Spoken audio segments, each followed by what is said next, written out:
the fourth play of Centennial's drive, so officially we have 23 plays left if my math is correct. Vinny Porter, he plans to play 9U AAA baseball next summer in addition to his youth football duties, and he plays hockey in the winter, so he does it all. He's a three-sport athlete, and he's only in second grade. Yeah, looks like he's a busy kid, so. All right, here we got 4th and just under 10. They'll go to the ground. And that time it's number 2, Ashton Zeck, the best tackler on the team, and he demonstrated why, getting the 4th down stop against Tate Berger. So that'll turn Centennial over on downs. Be 1st and 10 for Blaine from the 27-yard line. And if you're wondering why we haven't mentioned time, there is an 80-minute maximum time limit, but again, we're counting number of plays per half. Correct. That time limit will only come into play as the hard stop of the game itself. So if for whatever reason it took 80 minutes for the first half to go by, then that would be the end of the game. That would be a really slow half. Yes, it would. Yes, it would. Blaine takes over at the 27.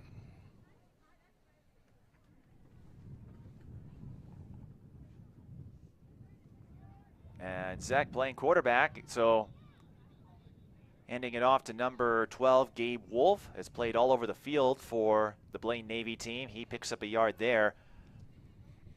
But I was going to say for Zach, you get the turnover on downs with the open field tackle, and then you take over at quarterback on the very next play. Yeah, if you look at the sidelines, Blaine's got a few more substitutions, but if you look at the Centennial sidelines, I see one man, so there's going to be a lot of two-way players for them. And that's not uncommon at the high school level as well. 2nd down. Blaine goes to the ground again and picks up a few more yards as they get to the 30. I believe that was Leo Wodash, yes, who plays hockey in the winter, his dad an assistant coach. Yeah, Blaine's stuck to running pretty much straight up the gut the entire game here so far. We'll see if they try to bounce a sweep out to the sidelines here. 3rd down and 7. From the 30. This Blaine Navy team, 9 different athletes have scored either a touchdown or extra point this season. Well, we got a fake, and Zek will keep it himself. Tries to run up the gut. Centennial was able to catch him. He picks up a couple of yards, and I presume Blaine will go for it here. That's going to be 4th and 5. They faked the end around sweep, and the quarterback pulled it back, kept it, and ran himself around the other end.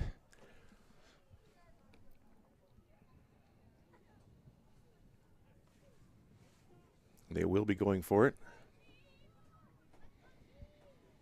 And here's a fun fact about this Bengals Navy team. Every night around the same time, their practices are interrupted by a family of deer. Well, you get, I know a lot of these parks that the kids practice at are out in Ham Lake, and definitely some wildlife around here. Vinny Porter looking to turn the corner, and he does. He has space down the right side. One man to beat, and he's taken from behind, but our first big play of the game, that's Blaine a 1st down at the 21. Yeah, he just turned the corner, turned on the jets, and a real nice run there. I couldn't see the number of who tackled him, but that was another really nice open field tackle to save a touchdown. So a touchdown saving tackle, but Blaine picking up 27 yards on that run.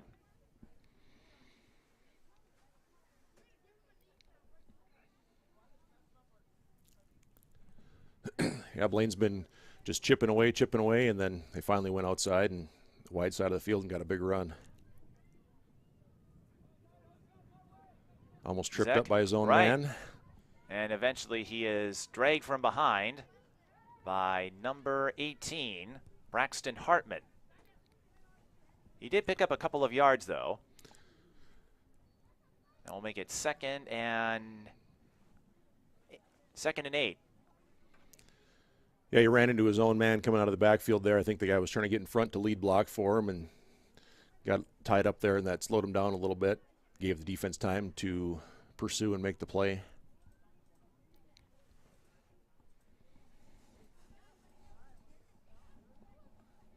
This is the 6th play of the Blaine drive, so officially we have 16 plays to go.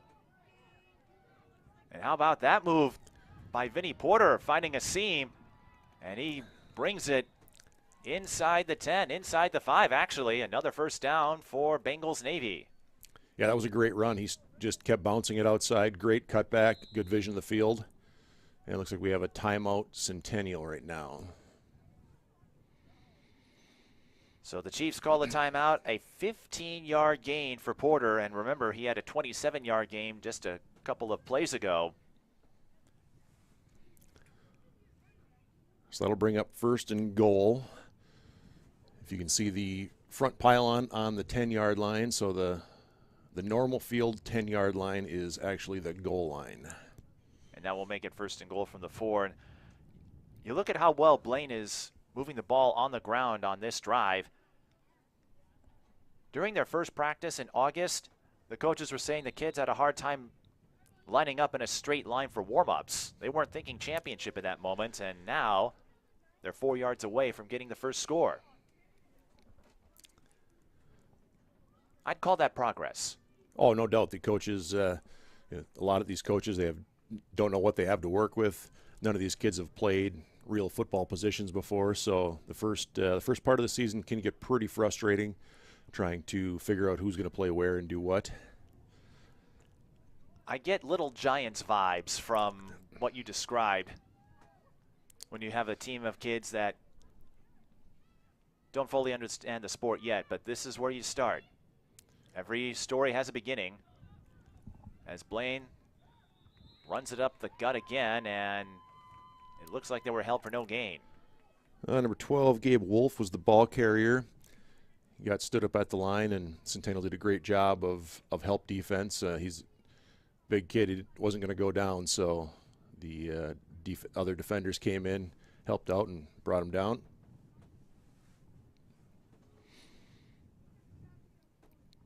Wolf has played all over the field for the Bengals Navy team, and the coaches have said he has performed well.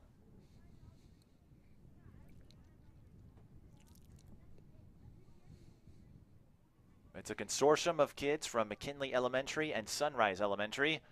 Oh, and Zach ran into his own teammate, then tries to run it in himself, and it looks like he's a yard shy of the goal line. Yeah, he fell forward close to the goal line, but just couldn't quite get there. Another great hold by Centennial. He looked like he had some running room outside, and they pushed him back in. Zach ran into Wolf, but was able to find an opening and pick up a couple of yards. So it's 3rd and goal from just outside the 1. We'll see if they try to smash it right in or if they use the wide side of the field and try to get the edge here. A lot of room. The 9th play of the Bengals Navy drive. They go to Porter, who has done well for them. He's trying to cross the plane. Second effort. We have no call yet.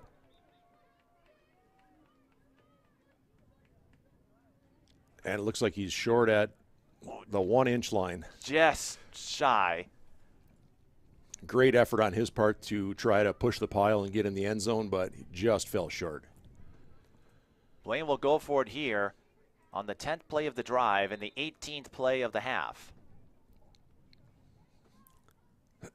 I don't think that ball could be any closer to the goal line. No, it doesn't look like it. So you sense a quarterback sneak here for Zach? I think we have a timeout. It looks like another coach. Yeah, another coach came onto the field for a second there. They're only allowed 2 on, so I don't know if he was running in a play or if they called timeout. I'm not sure. So, but does Zach run a QB sneak, or do you hand off to Porter? What do you guess here? I'd go to Porter. He's he looks like he's a smash mouth football player, and he wants to get his way in there. I think you run it to him and have whoever's behind him push the pile and try to get him in. But we'll see. Big play here on 4th and goal from the 1-inch line. Zach hands off to Porter. Oh, he's got room. More than enough for the touchdown. Well, you wonder if Centennial was waiting for that quarterback sneaker, that run up the middle, and Blaine put some trickery and went to the wide side of the field, punched it in for 6. And officially, that counts as a 1-yard touchdown run, which gives us a chance to see our first extra point. And Chris, how are extra points handled at this level compared to what you might see at the higher levels? So obviously they're not going to be kicking an extra point. So if you run for an extra point, you get 1 point, and if you pass for an extra point, you get 2. So it's 6-0, and I presume the PAT does not count on the play tally. That's correct.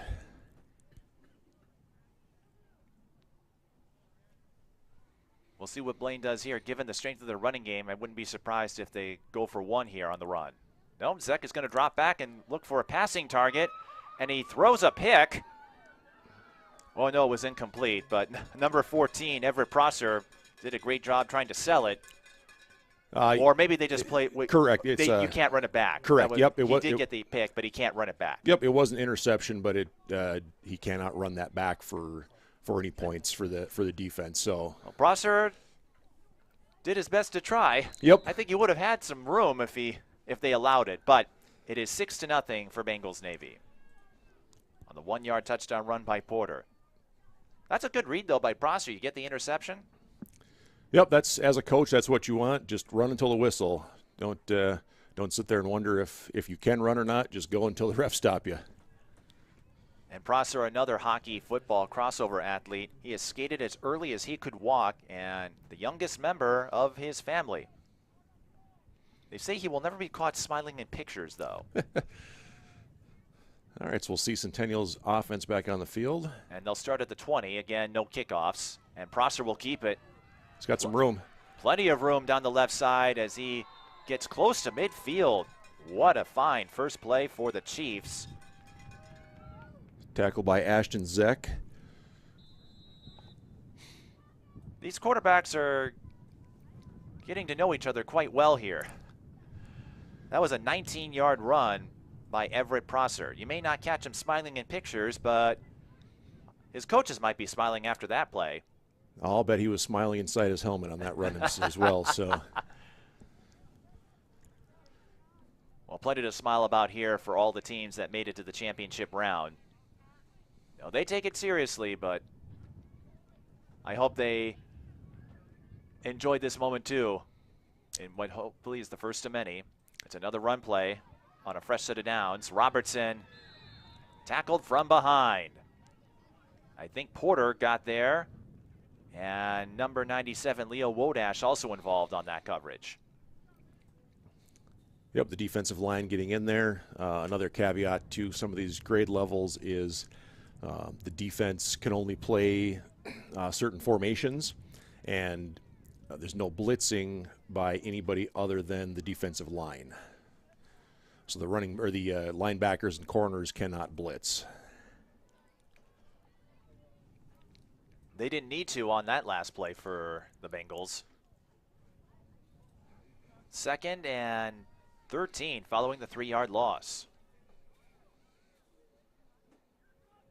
They'll try again on the run. Levi Prunty shakes off one tackle, gets past midfield, and brings the ball to the 34-yard line before he's brought down.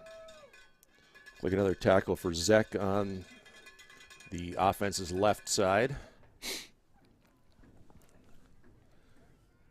He's been busy over there this series, no doubt about that.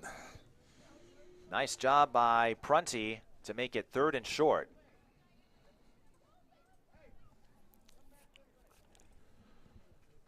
And they say you'd be hard-pressed to find Levi without a smile or a snack. Well,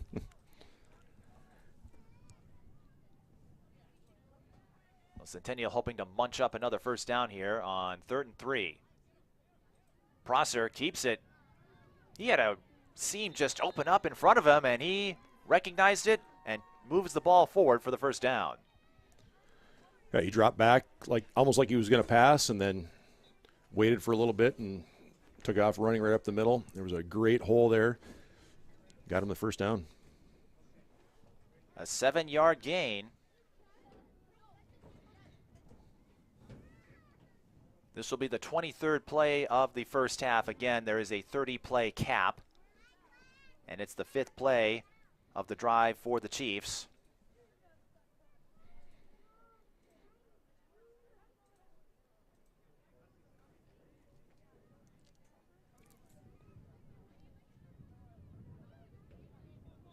Looks like we're going to have another false start.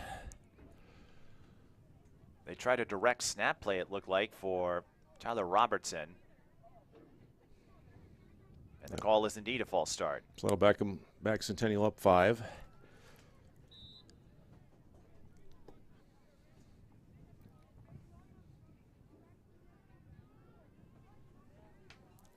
Looks like Prunty and Munoz are having a quick chat along the Centennial sideline.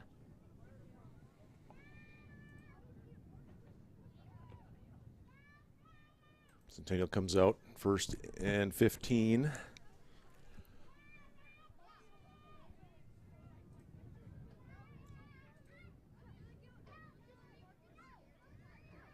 Direct snap for Robertson. They're going to run the same play, and Robertson runs out of bounds. Yeah, I don't think he knew that he went out of bounds. He was just getting away from the defenders, and without a real hard painted line there, it might be a little bit hard for him to see that, depending on where he's looking at. And they do have the yard markers along the left side of the field. Along the right side, I think they all blew over with this wind, but it is hard to see those black lines, and I think, especially as a kid, your first instinct is the white lines that make up the regulation size football field. 2nd and 11 after a 3-yard gain. Quarterback keep up the middle again. Prosser, plenty of room as he breaks through the secondary and runs out of bounds again.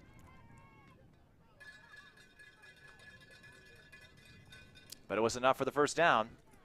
Yeah, I think we just saw again that he had no idea that he went out of bounds and was just looking at the end zone maybe and didn't quite see that line.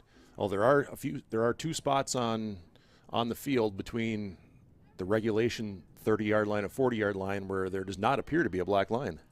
And that can make it tough to recognize where the out-of-bounds line is, but he still picked up 13.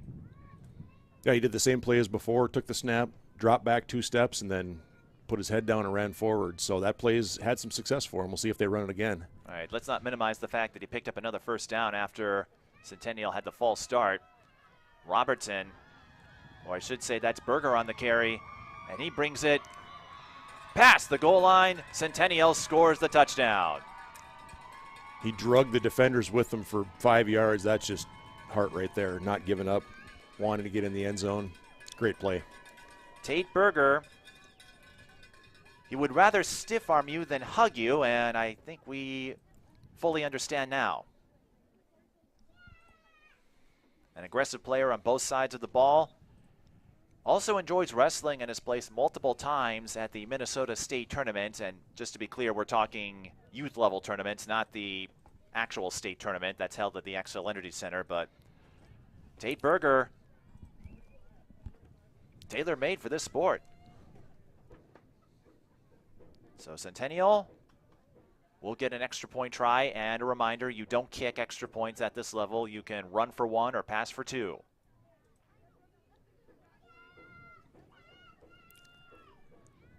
We had a little shoe tying with the coach.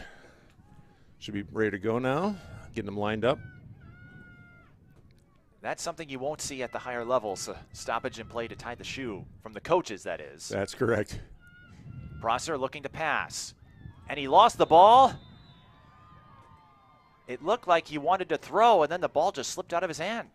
Yeah, I don't know if it just popped out or if he started to try to stop his throwing motion, but either way, it came out of his hand, and that is an unsuccessful extra point attempt. Score is 6-6. So Blaine will start at the 20. And remember, we don't have a time specifically, we're well within the 80-minute limit for this first half, but by my calculations, Blaine will have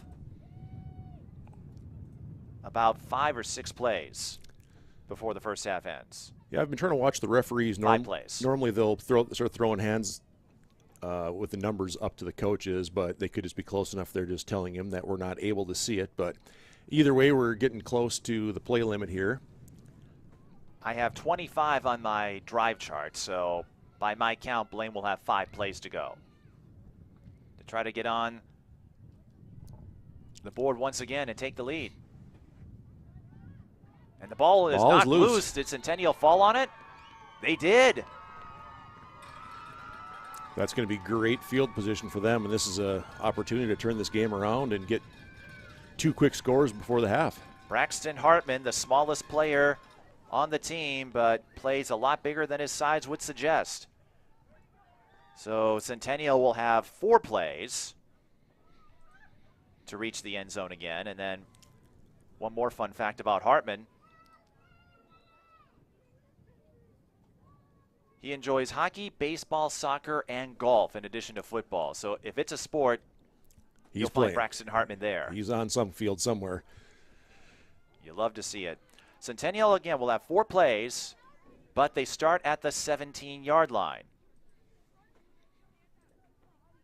Now we've seen with their offense, that's well within reach for them to put this one in the end zone, 4 plays in this distance. And considering the running abilities of Prosser and Berger, there's a good chance. He's got room. Look at this. It's Berger. Plenty of room. Finds a seam along the right side, and he says, forget the math. I'm just going to run it in myself. Yep, the last couple yards, he tiptoed the sideline, turned back in, and stayed in bounds. Great recognition on his part, seeing that line. Got an injured Bengal on the field. That goes down as a 17-yard run for Tate Berger, the youngest of 3 boys, fiercely competitive. His favorite soccer team is Manchester United. So I wonder, I suppose at his age, he's used to it. Probably gets up early for those Premier League Saturdays and Sundays. We'll see his oldest brother later this afternoon in the 6th grade championship game. Centennial comes out, extra point attempt. See if they try to pass again or stay on the ground. On their last PAT, Prosser was looking to throw and the ball just slipped. He's going to keep it himself, breaks through the tackle and runs in. It's in for 1. Quarterback came through again, so that play's had a lot of success for them. And that's the 2nd time for Prosser by my count where a lane just opens up for him. Yeah, I don't know if they're if the line is doing a really good job blocking or if the defense is trying to go outside and it just parts the sea and he goes through or what, but either way, great job with the line and great job for him for seeing where to go and vision on the field. Now the half is not over. Blaine will still have 3 plays left in hopes of a response as Centennial leads 13-6. Yeah, you got 3 plays to go 60 yards.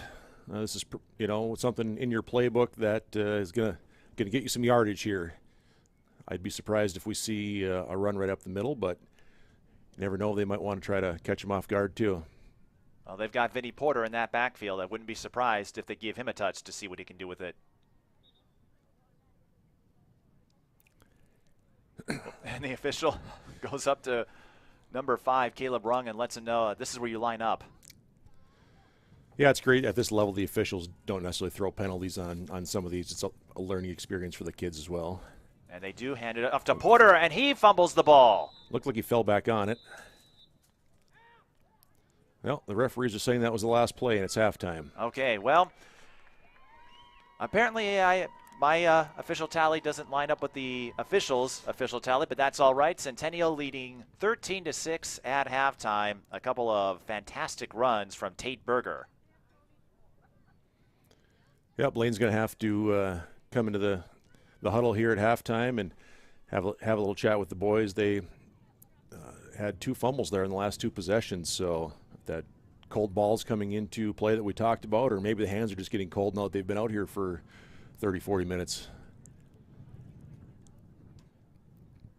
So recapping the first half, Blaine scored first on a 10-play drive that ended with a Vinnie Porter 1-yard touchdown run. Centennial then scored on the next 2 possessions.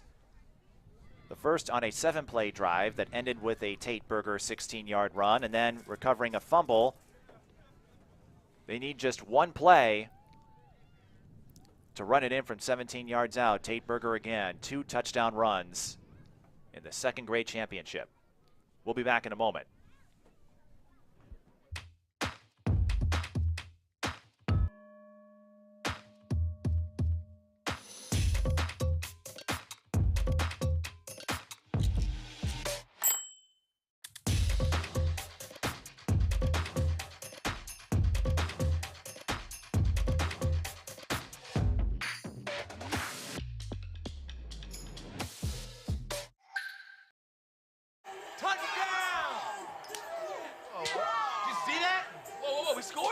We're going to the playoffs. I can't believe I missed that. Every time I'm buzzed, I spend too much time on my phone. What? I should take your phone away. No. I'll call for a ride. Hey, why does my face look like that? I'm playing with these new face filters. Okay, you know what? Yep, that's mine. I'm gonna need that back. No. Kevin! Wait a second. Do you know who I am? Julia. Hi. I just wanted to talk to you about what happened with those 2 girls in 8th grade. Oh, yeah? That one day at PE when they were like yelling at me and then you just linked arms with me. I don't think you know how much like that helped me because like I finally like knew that I had somebody.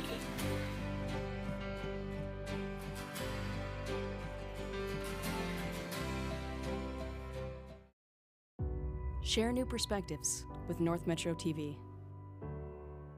Capture breathtaking cinematic images. Business exteriors, scenic landscapes, sporting events, or community images. With a professional videographer at the controls, North Metro TV will tailor a package for your budget. For high-quality photo and video aerials, contact North Metro TV.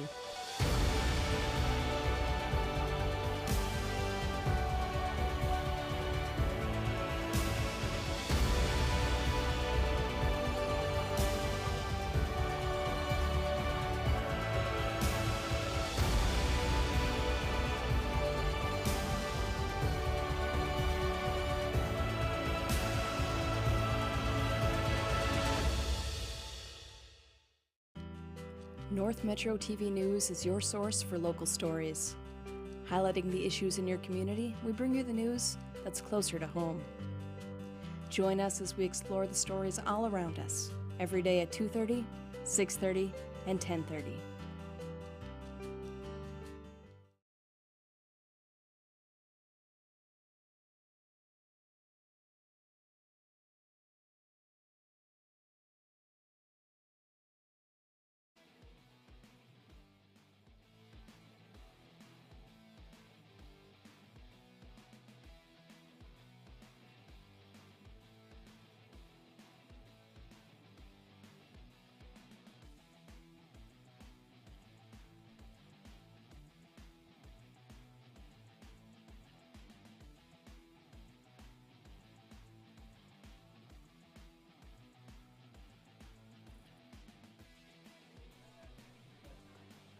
The skies are overcast, but we saw a first half of shining young athletes at the North Metro Youth Football League Championship event at Centennial High School in Circle Pines. Mike Beaton and Chris Sozik with you. The Centennial Chiefs lead the Blaine Bengals Navy team 13-6, and Centennial will start with the ball to begin the second half. Yeah, the first half, Centennial's offense looked a little bit stagnant, and towards the end of the first half, they just turned it on and either figured some stuff out or made some adjustments. Of quarterback sneak. Well, Prosser making plenty of adjustments. He's going to run along the left side and outrun everybody for the moment. 10 yards away, cuts to the right, touchdown. Great effort by Vinnie Porter to try to come from the backside and make that tackle. He ran a long ways, but just couldn't get there. That almost looked like they went no count on that, just walked up and handed off because everybody looked surprised that the ball was handed off and Prosser was gone. A 70-yard touchdown run. On the first play of the second half. Well, that makes the scoring drive math easy. One play, 70 yards. And again, we have the 80-minute hard cap, but we're not using an actual clock, so I can't tell you how long that drive took in terms of seconds, but Prosser, you know what? He displayed some keen intellect finding running lanes in the first half. I'm not surprised they went to him to start the second.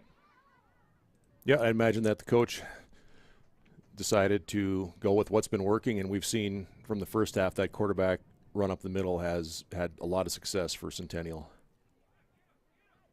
And they'll go to Berger on the PAT, but he had nowhere to go initially and just ran around Vinnie Porter to reach the end zone for one. Yeah, it looked like they had him wrapped up for about a 5-yard loss there, and he just kept running and ran right through that tackle. Great effort. He ran through it, or in that case, ran around it.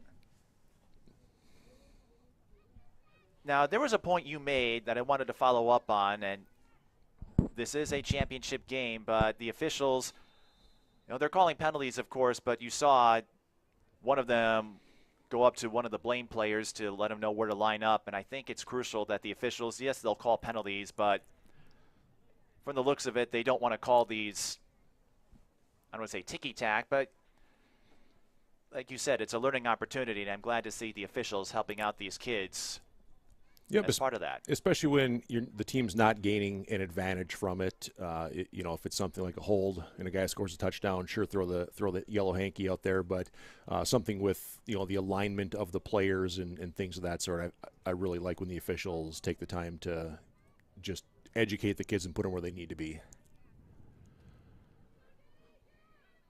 Zach keeps him himself on the first play of the second half for the Bengals, and he finds a seam along the left side, gets close to the first down marker. Prosser on the tackle.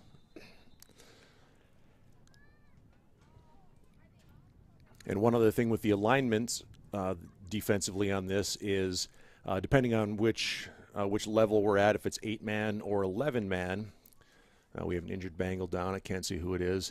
The guys have to line up in a certain set for the defense. So like for the fourth grade, they're 11-man. They have to line up in a 4-3 defense. And the defensive linemen have to be heads up on certain parts of the offense. They have to be heads up on the guards and either heads up or outside shade on the tight ends. So you'll see a lot of that because that actually is a penalty too if they align the wrong way from the defensive standpoint. So the referees and the coaches helping out quite a bit, getting these kids where they need to be, where they're supposed to be, and doing it without having to call a penalty on it.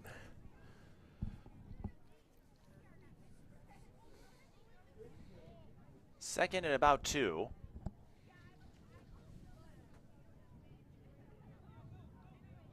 Slightly delayed handoff, but they do get it to Leo Wodash, who brings the ball to the 35-yard line for a first down. Yep, that was a great run. He didn't have much room, bounced it outside, and found enough room to get the first down and then some. 20-6 the score. Centennial, by the way, has scored a touchdown in each of their last 3 drives.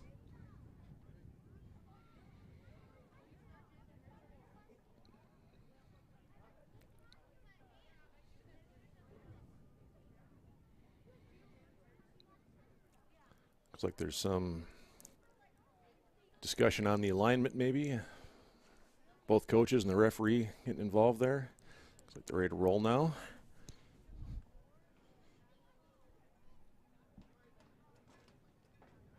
Another run play. This time it's number 42, it looks like.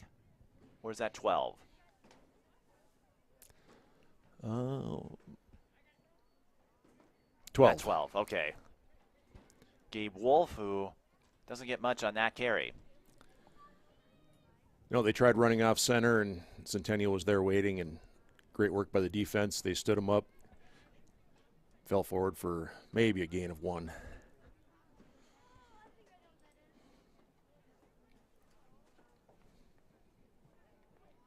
Second and a long 9 for the Bengals Navy team.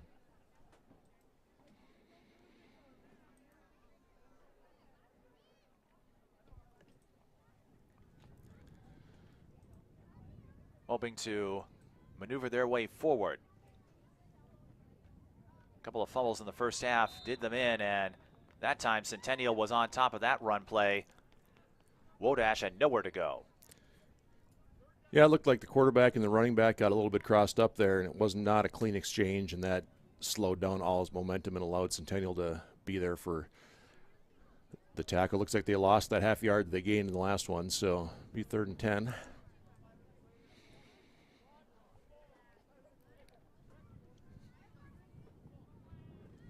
Blaine's got to figure out something to get their offense moving. And I'm seeing Andy Cruz along the Centennial side doing some warm-up sprints, it looks like. 3rd and 10 for Bengals Navy. Porter escapes pressure, now has a lot of room to run along the left side. He's inside the 10, and he will be stopped just short of the goal line. Great pursuit by Prosser to save that touchdown, but that was the big play that we just talked about that Blaine needed. So see if they can punch this in and get it to within 1 score. A 44-yard dash for Vinnie Porter, who just got a puppy by the name of Millie. So in the Porter household, you have Billy Porter, one of the coaches, Vinnie Porter, and Millie. Billy, Vinnie, Millie. I sense a rhyming scheme. Yep. That's one of those. The dog is probably confused when they yell for somebody else in the house that might think it's their name. So, why couldn't they name him Bob? Right. 1st and goal from the 1. Quarterback keep. And Centennial read that well. Tate Berger with the tackle on Zek. Yeah, it looked like Zek got a little bit tripped up by either somebody on the line or whatnot. He did not come out of that real clean. Looked like he had a little bit of room to the edge if he could have stayed with his feet and got some running. But that'll make it 2nd and goal from the 4.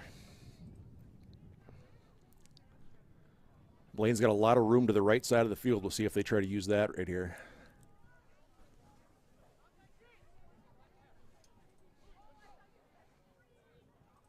Wodash and Porter in the backfield. They go to Porter, who tries to run up the gut and is met by a host of Centennial players.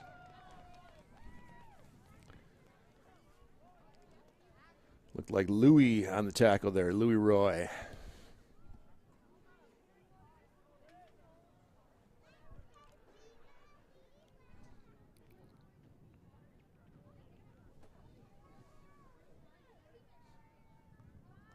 Third down, and Blaine has to put points on the board here if they want to stay in this game. With the 30-play limit, this is the time to do it. They've gone to the ground a lot with Porter and Wodash. They'll go to Porter here. See if he can get that edge. Can he turn the corner? I think he was in before he crossed fumbled. the plane, yes. The ball crossed the plane before the fumble, so it counts as a touchdown for Vinnie Porter, his 2nd of the day.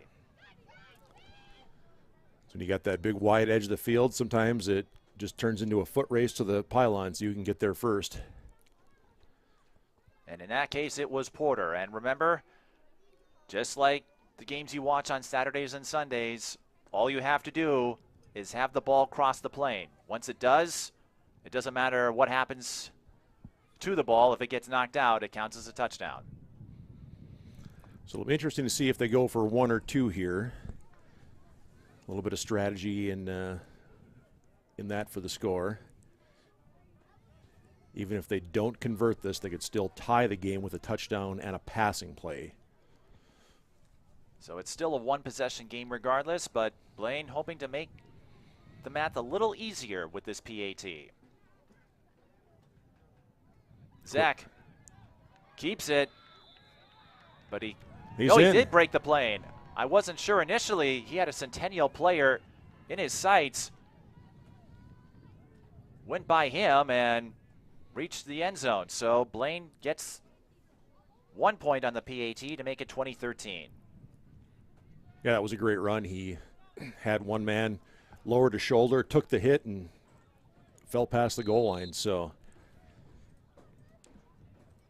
a lot of times you see these kids trying to evade the tackle and losing yards, running away from it, and he just lowered his shoulder and took the hit. Got him one. That was an 8-play, 60-yard drive, and I have to correct myself. That touchdown run from Prosser was 60 yards. I had 70 in my head with the subtraction of 10 on the yard markers. I'm going to guess that's not the last time that math is going to go wrong for us today. So at least until the 5th grade game. Right. But still an impressive run by Prosser and some impressive lane recognition on the part of Blaine on their last series. This time it's Robertson who keeps it himself. Centennial has run that setup a few times, and now Robertson finds a gaping hole along the left side as he is tackled just past midfield. Vinny Porter on the tackle again. He came a long ways to make that tackle. Way to stay in the play. Love to see the kids trying all the way till the whistle. He had to come all the way from the wide side of the field. He's the opposite outside linebacker. That was a 22-yard run for Robertson. They call him the touchdown kid. Started playing flag football at the age of 4. And he strives to do his best on game days because he knows Grandpa is watching. That's great when a lot of these kids can have a lot of family members either at their games or watching the games. And some alignment again here, so there we go. 1st and 10 from the 38. Prosser back under center. He's kept it himself with great success. He'll keep it himself here. Finding seams up the middle to run through, and Prosser nets the Chiefs another 1st down. Another great run. He started going right, didn't have any running room. Nice cutback all the way back across the field, and got them a new set of downs.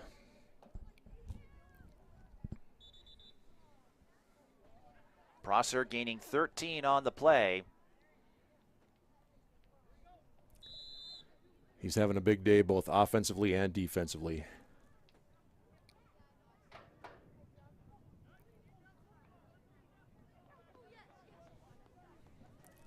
See if Blaine can figure out a way to stop Centennial here. They're just marching down the field right now, and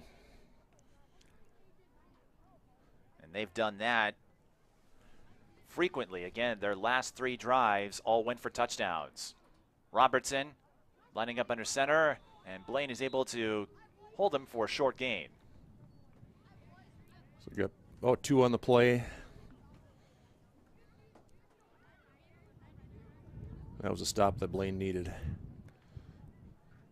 Well, I'm sure Robertson enjoys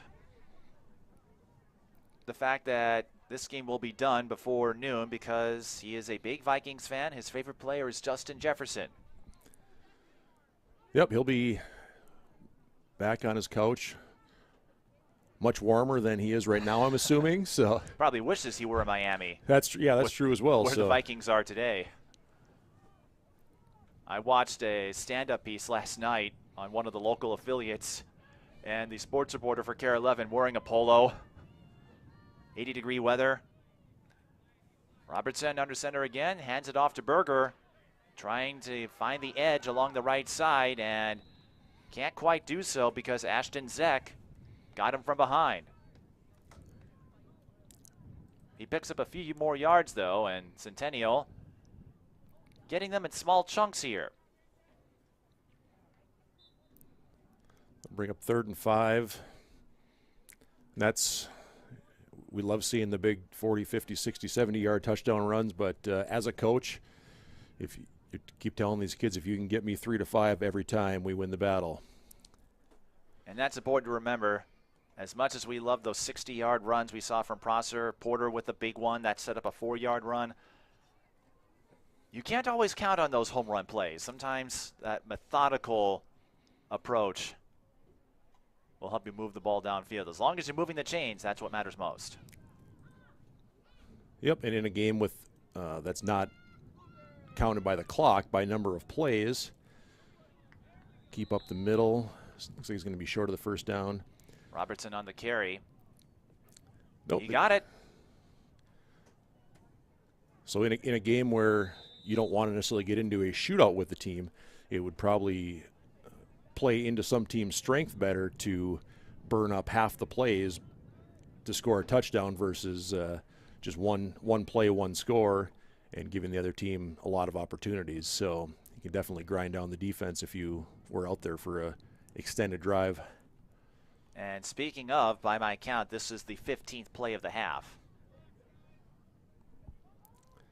So you'd have to think another score here from Centennial would secure the victory in the second grade championship. But flag on the play. we have a flag. So it looks like the score clock has 16 to go, so we're somewhere in that neighborhood. Ultimately, it's whatever the referees have on. Yeah. It's the officials' word that matters most. Either way, we're about halfway through the second half. Whether it's 15, 16, or somewhere in between. I suppose we don't do halves, do we, in plays? Nope, that'd be a tough one. So 15 and a half? How would that work? That was a 5-yard false start penalty. 1st and 15 from the 20-yard line. But we've seen Centennial make up lost ground in a hurry. It won't happen there as Berger was met initially by Wodash, I think. Wolf also in on the tackle. Wolf, that's who it was. So that got them 3 yards. 3 yards. So they're not quite back to where they started before the penalty. And I see 15 plays to go according to the scoreboard.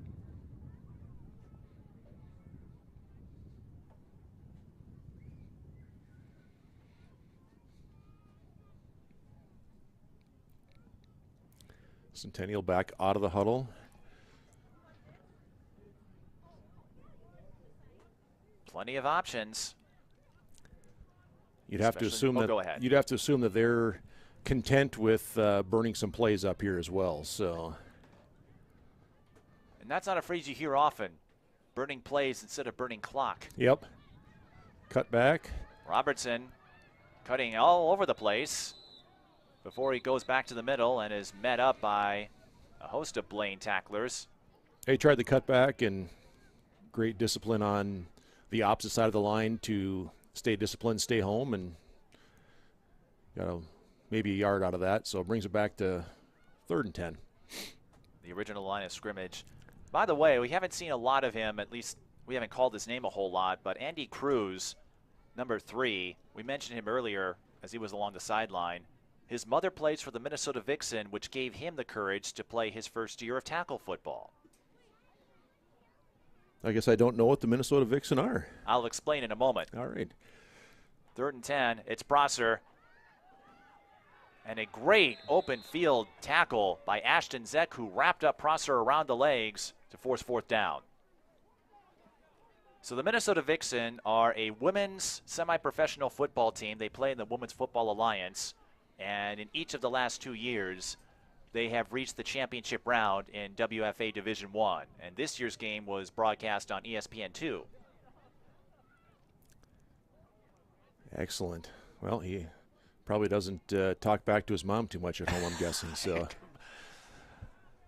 Probably not.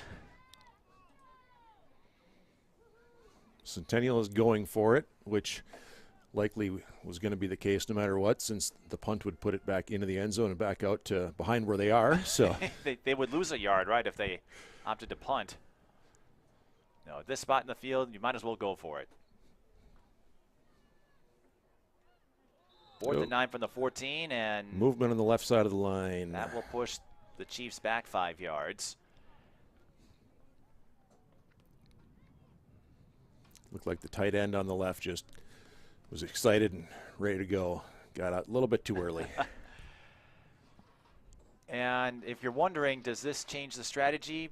Probably not, because it moves the ball back to the 19. So Centennial, even if they opted to punt, because of the 20-yard rule, they would still lose a yard. Correct. So you might as well go for it. Yep.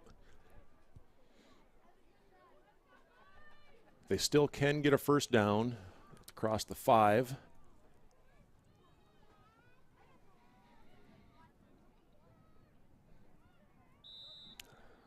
Another false start. This time the right tight end. Well, now this poses a question. Do you go for the punt or you still go for it here? Because now you're outside that 20-yard window. I'd still go for it. I know we're talking strategy. Of course, there's plenty of it in a second-grade game, but you're like, you know what? You pin them at the 4. And looks like somebody might have called a timeout. I think so, with the huddles there. So Yep. timeout, 12 plays to go. We still have 20 minutes on the clock, but I think we'll wrap up before then. This is a big play, however you slice it, and for both teams. Blaine going back. I'm just making sure Centennial is going for it. You just saw Blaine hurry up, but this is a big play. Bengals Navy need to stop to have a realistic chance at coming back. Centennial, if they could convert or get a scoring play out of this, that would put the game just about out of reach. So here they come. 4th and a long ways to go. 4th and 19. Prosser was looking for a passing route initially. Now runs up the right side and picks up a few yards, but not enough for the first down. So Blaine will take over. Yep, you wonder if Blaine, the coaches told some of their secondary to kind of fall back a little bit. We're not worried about them getting 5, 6, 7 yards. Just don't let them get a first down or score, almost like a prevent type defense. Blaine calling timeout. Now that doesn't affect the play limit. They'll have 11 plays for a game-tying score, potentially. It's a 7-point margin. Yep, that'll be, and that's be interesting to see if they put it in the end zone, what they do. The 1 point ties it, 2 point wins it. The big thing is they have 11 plays to do it. Yep, you got to get in the end zone first. So their touchdown runs have come on drives of 10 plays and 8 plays. So Blaine, emblematic of taking their time. Now, there were some big plays within those drives. That last one by Porter was set up by a 44-yard run. But Blaine hasn't necessarily used the home run play as much. No, they've been more of a run up the middle, take the short yardage gains, be happy with it, but you have to feel a little bit of pressure with that far to go and that many plays left. They'll start at the 17. Cuts and it it's back. Porter.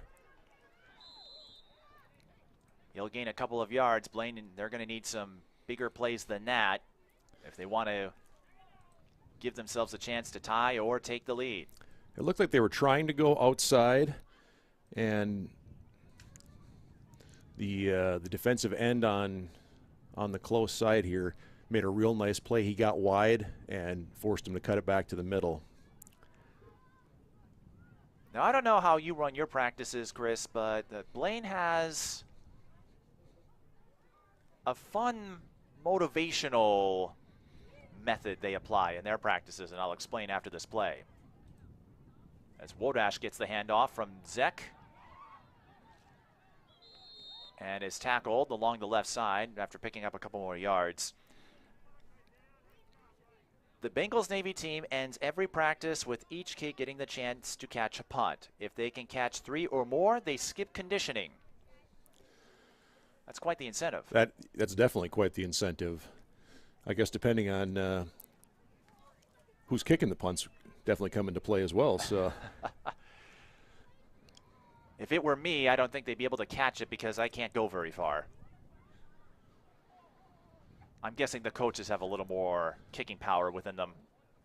And maybe the players. That's true. It could be the players as well. So maybe they condition themselves by trying to catch the punts. So it's a win-win for the coaches. 3rd and 5, and Blaine is saying Centennial jump first. And they did. That's an encroachment call. So we'll see on the spot. That's going to be close to a first down.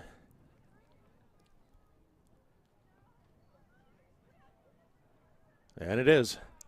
So a first down by virtue of the penalty. And remember, that does not count on the play limit. So they got a new set of downs. Centennial's coach has got to be frustrated with his kids right there. You tell the kids to turn your ears off, and sometimes they just can't help themselves. Well, and going back to the last Centennial drive, that's the 3rd procedural penalty over the last several plays. They had a couple of false starts. Yep, kids get a little over anxious sometimes. Especially when you're in 2nd grade. Some of the rhythms take a little time. Quarterback keep. Zach breaking the first tackle. He's got room. Found the edge along the right side. Still on his feet. And he is taken out of bounds, but that is a big yardage play Blaine needed as they try to even the score or take the lead. Tackle by Prosser again. Great pursuit from their safety. Sure, that's why they put him back there, to try to not give up the home run plays. Zach brought the ball to the 33-yard line, so he gained 20 yards on that play. So if the score clock is correct, we have 8 plays to go.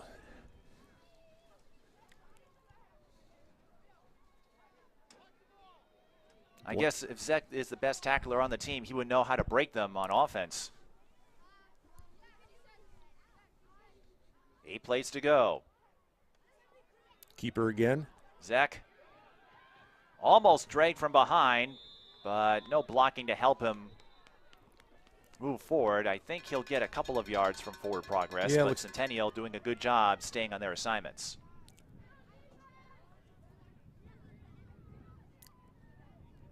Looks like a gain of 1 from the spot there.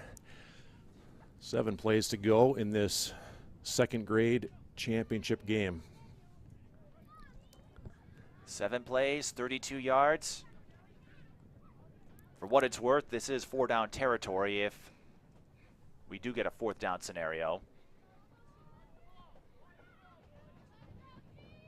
Yeah, this is must score for Blaine if they want to have a chance at either tying it or going ahead on the conversion.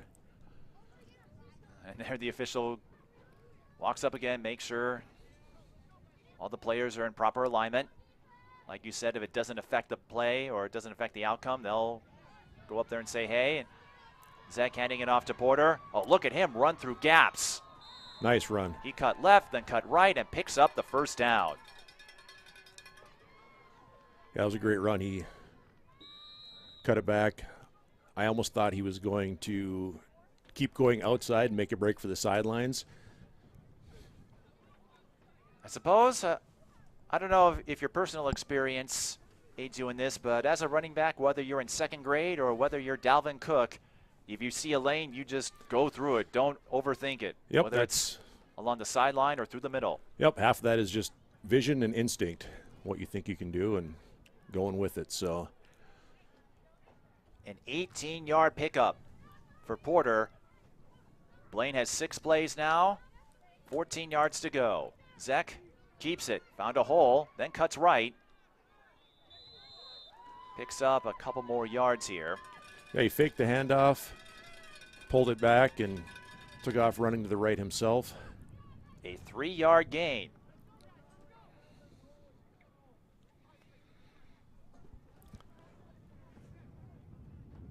They're on the right side of the field. I'm wondering if and or when we're going to see Porter sweep to the wide side.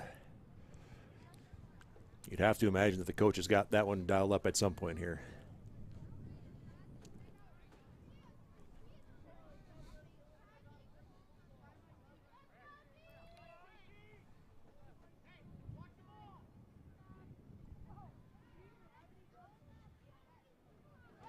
Low snap, and Zek Yeah, he was on touched the turf. Yeah, his knees were down when he picked the ball up. And so that downs it automatically. 4 plays to go, according to the board. With it being 3rd down, they would have to assume they only have 2 plays to put it in. You have to think that way. Still can get a first down. It's 3rd and about 7.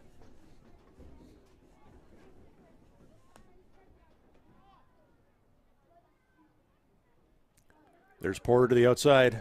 He's got a lot of room if he can get to the edge. Flag. That might be a hold.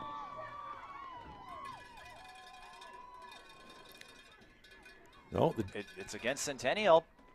Well, holding can go both ways. waiting for the official to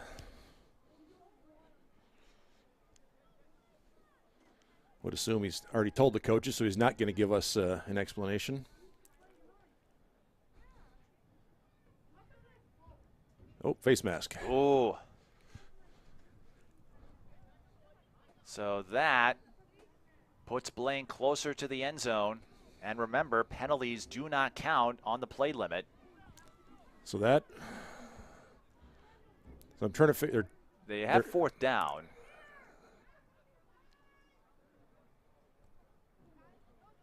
Now the official is spotting the ball. And you saw the Blaine coach is signaling 1st down because of the face mask. The referee is now indicating first, I think. Okay, so it is 1st down. We have 1st and goal. 1st and goal from the 3. With 3 plays left, if we're right on the scoreboard.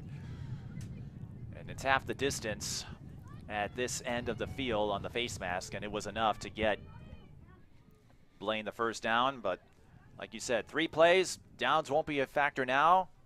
Can you score in 3 plays? That's what matters. Maybe wide side with Porter again here. So technically it's 1st and goal, but again, with just 3 plays to go, down in distance, not a concern anymore. Fake, and he's in. Ashton Zek, I should say, the best tackler on the team, and he comes up with a clutch score from 3 yards out. Now a big extra point awaits. They faked the handoff to Porter on the sweep, and the quarterback kept it, ran right up the middle. Great misdirection play. That was a great call by the coach. A clever recognition, too. Remember all the success we've seen out of Porter. Perfect time to use him as a decoy in a situation like this. Now, do you go for 1 or 2 here? I honestly do not know what the overtime rules are for this. So every game in the season can end in a tie, so we don't know what overtime really is. So we might find out in a moment. Yeah. It all depends on what Blaine does here on this extra point. Zach lines up under center. Handoff. They'll try for 1. Porter runs through the opening and ties the game. So technically the game, the Centennial will have 2 plays left. Should have 2 plays left. And we saw them rip one for 60 yards to start the second half. So don't want to get ahead of myself talking about overtime. It's a possibility. All the Centennial fans at home are saying, what's he talking about? We can still win this game. Well, you remember the ending of Little Giants. They got the 4th down stop, and the Giants said, oh, wait, there's still time left. We can beat these guys. And then they run the annexation of Puerto Rico. I don't know if that's what the Chiefs are going to run. You know, what do you do here? Statue of Liberty, hook and ladder? I mean, you got to have some specialty play, right? Right, and for those who don't get the reference, the annexation of Puerto Rico was also known as the Fumblerooski. I don't think you can run that play. But you have 2 plays, so I guess the playbook is wide open. You just got to get a touchdown. You got 2 plays, and you got Everett Prosser, right? And we've seen him break some long runs that he's quite capable of scoring from here. He ripped off that 60-yard. The ball popped out. Berger picks it up. Now he's going to try to run. He gets through 1 tackle. He's past midfield. and brought down. Wow, great effort. So that gives Centennial a chance. They go to the 31-yard line, a 29-yard run by Berger, most of it coming off that second effort, shaking off tacklers. The Cougars, they just need 31 yards. They have one play to do it. So the Blaine coach has got to be telling his defense, do not let them in the end zone. Whatever happens, do not let them in the end zone. And another thing to keep in mind, if we do have overtime here, we only have 5:50 on the game clock. Remember, we have the maximum time limit. Yeah, I don't know how they could let that go or stop it at that, because somebody's got to win the game. So I don't know if they'll. Right, we're talking championships here. It's a bit like soccer and hockey, where games can end in a tie in the regular season, but when you get to the postseason, who knows? So here we go. Quarterback keeper with Prosser, and he is brought down. Well, they went back to their bread and butter play they've had success with. I think the ref just put a 1 up, so maybe there's one play left. Maybe the scoreboard was not correct. Well, as you were saying, it's the official tally, and we're doing our best to keep track, but it's the officials' tally. So if there was one more play, then we're going to run one more play. So they went Prosser on the quarterback keep the last time. What do they do here? They're at the 27. Maybe Prosser did the QB sneak, the keeper, just to get a few extra yards for this last play. He's under center. See if he goes to the wide side. He's going to try to find the edge. Porter stays on top of him. Great second effort. Great second effort on Porter's part. Porter stayed with him. Step for step. All right, we're even at 20. I guess we're going to find out about those overtime procedures. Yep, we're going to see what happens here. Or do we end in a tie? The officials talking with both coaches. Hopefully the officials know. If anyone would know, it would be the officials. We'll have to This is my first North Metro Youth Football League broadcast event, so I'm learning on the fly here.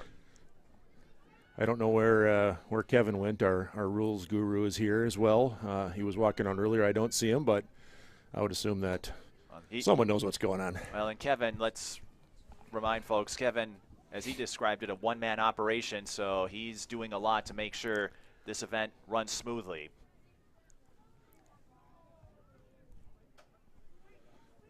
All right, so after some discussion, the referees are bringing the ball somewhere. I'm assuming back to the 20, but I don't know. And remember, the game clock reads about 3 minutes, 3:10. So what happens when we get to 0?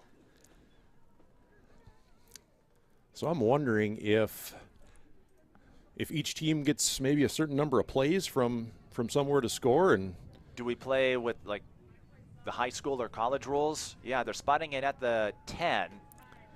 So I wonder if each team gets maybe 4 downs from here and gets one possession. If you score in 3 and they score in 2 type thing, or. All right, so we've just been told that they get 4 plays. So like the high school rules where you get first and goal from the 10. Correct. And whichever team has the higher score at the end wins the game. So each team will get 1 possession. The clock is not a concern now. We're playing an untimed overtime period. Blaine with the ball first.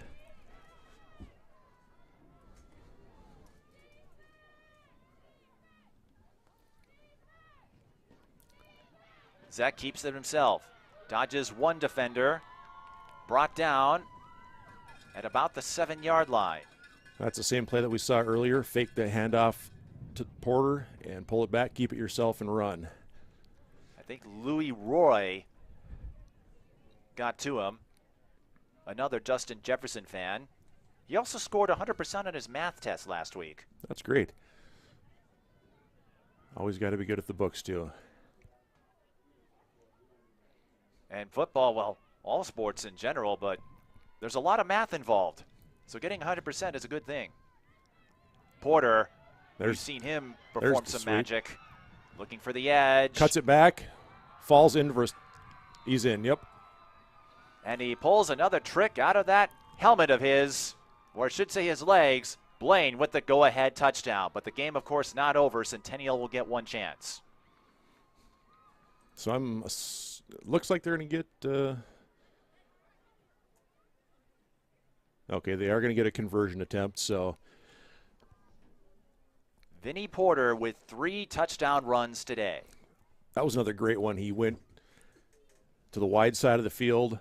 It was a foot race. Just put that foot down and cut it right back inside, and that's what got him the 6 points.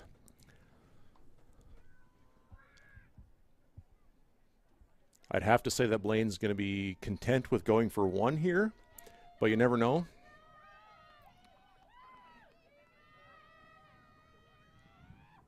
Most importantly, they got the touchdown, so that puts the pressure on Centennial, who was leading 20-7. Nope, they're throwing it. And the pass was intercepted by Tate Berger. And again, you can't run back interceptions. So Centennial still has an opening. They'll have to score a touchdown, but now they know if they do, they just need an extra point.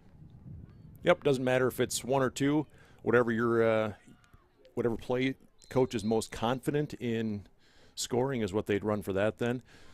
Blaine went for the dagger, though. They went for the 2-point, and I don't blame them for that. I can appreciate taking that chance. Go for the big play. looked like Porter was open in the end zone. The quarterback just couldn't get enough air underneath that ball to get it over the defenders.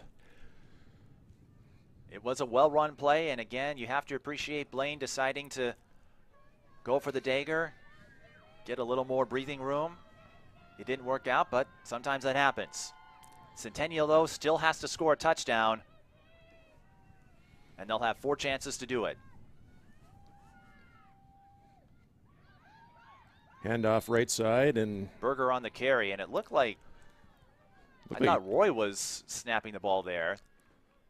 I think he just fell down that time. I don't know if his feet got tripped up or something like that, but he gained a yard. So it's 2nd and goal. What a start to the 2022 North Metro Youth Football League Championships. Overtime on the first game of the day. Yeah, this is exactly what everybody here, I shouldn't say paid to see, but everybody everybody who walked We're through the getting our gate. money's worth. We are getting our money's worth. Let's put it that way. And Blaine, again, they were down 20-7. So this time Prosser comes in as the QB. Let's see if they run that keeper with him again.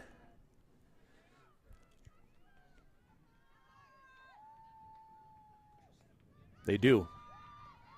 He goes up the middle, leans forward, and gets a few yards closer. Yeah, he stretched out, just tried getting his hand with the ball close enough, but he was a little bit too far away. Gained about 6, though, and again, since you have 4 downs, you don't have to pick up all 9 of them at that point on one play.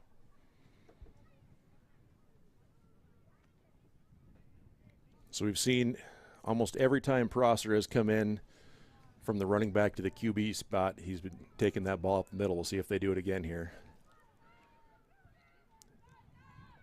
He's back as a running back again. So all bets are off what they're going to run then. It's Berger. Still on his feet. Still on his feet. Ooh. I think he stepped out of bounds, but Berger, that could have been a negative play. He was able to muscle his way forward and, oh my goodness, 1 yard. 1 yard. 1 yard, 1 play. Just the way it should be, right? Yeah, looks like Centennial's calling a timeout, which I would expect both coaches probably would. At this point. At this point, it's probably a foot race to who can get the timeout called first. So now it's 4th and goal from the 1, so you have 1 chance here. I imagine the playbook wide open for Centennial. Do you give it to Prosser, Berger, or do you try something else? If it were me, I'd run Prosser up the middle again. He's had the most success off of that play. But on the same token, you'd have to assume that Blaine's coach is probably expecting that play too. So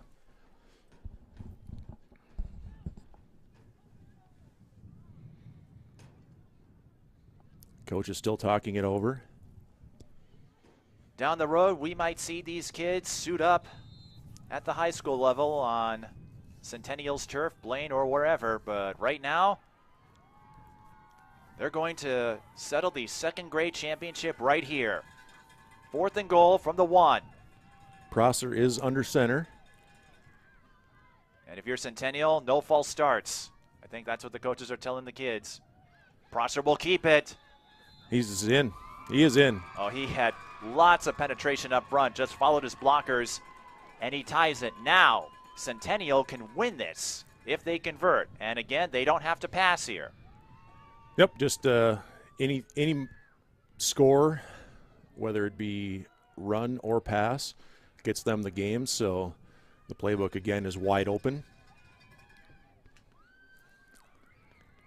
Both teams playing some incredible football at the second grade level, and of course there's still a lot to learn for these two. You would expect that given their age, but this is going to be a fun memory, I think, for both sides, especially for the winner, but a lot to be proud of here.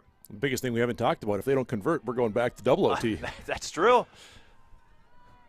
It is a tie game, 26-26. And again, Centennial can win it with a run for one. They don't have to pass. Oh! We have movement at the line. The question is, who moved first? Defense. Penalty on the defense. So that will move the ball half the distance. They go from the 2 to the 1. Oh, that, I think, opens up another QB sneak possibility for Prosser if he lines up under center. Yeah, I don't know if they did a hard count or if the defense just got eager and jumped. The Centennial coaches summoning their players to the huddle. And remember, coaches can be on the field at this grade level. Coming out. Prosser is not lined up at quarterback. No, it's Louis Roy. Handoff hand left. It off to Berger. Finds a lane, and Centennial wins it. That's your ball game. Great effort by both teams. Blaine didn't get the W, but they have to keep their chins up. That was a great game on their part. They came back from 13 points down to force overtime, but it's Tate Berger, the young man who'd rather stiff arm you than hug you. No stiff arm was necessary on that last run, and he wins it for the Centennial Chiefs 27-26. What an ending. That's if this is an indication how the rest of the day is going to go, it's going to be a great day for football. Well, this certainly was a great game to kick off the 2022 North Metro Youth Football League Championships, but we're just getting started. We've got plenty more games coming your way, including our third grade championship coming up next. Congratulations to the Centennial Chiefs for winning the second grade championship 27-26 in an epic showdown with the Blaine Bengals Navy team. We'll rejoin you in a few minutes as the Chiefs celebrate their victory, and I hope Blaine will celebrate as well. This was a heck of a battle and exactly what you wanted. Yeah, you can't ask for a better game in the championship than a 1-point victory in OT. So the celebration is on for the Centennial Chiefs, but we'll be back shortly for the third grade championship. You're watching the 2022 North Metro Youth Football League Championships on North Metro TV.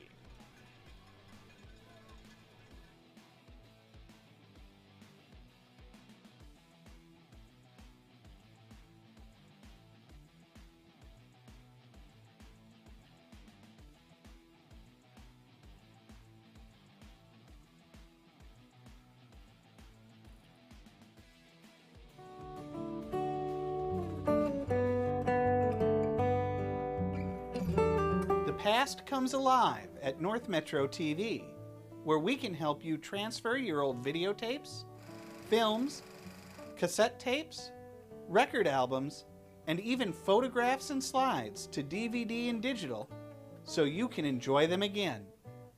North Metro TV, bringing the past to life. I'll be seeing you. No, the thing I've missed the most during this entire time, this pandemic, has been you. I love playing to a live audience. There's nothing like it. The COVID-19 vaccines are going to help us all get back to the moments we miss. It's totally normal to have questions. I did too. That's why it's so important to get informed. So ask your doctor and get the facts. It's up to you.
If you believe the saying that good things come in threes, well, we've got a good game coming your way in the third grade championship part of North Metro Youth Football League Championship Sunday. It's the Spring Lake Park Panthers and the Blaine Vikings. Both teams identical records, 7-0-1. Chris Ozen, based on that alone, that tells me we should be in for another potential photo finish. Yeah, these teams appear to be really evenly matched. They tied this season 7-7.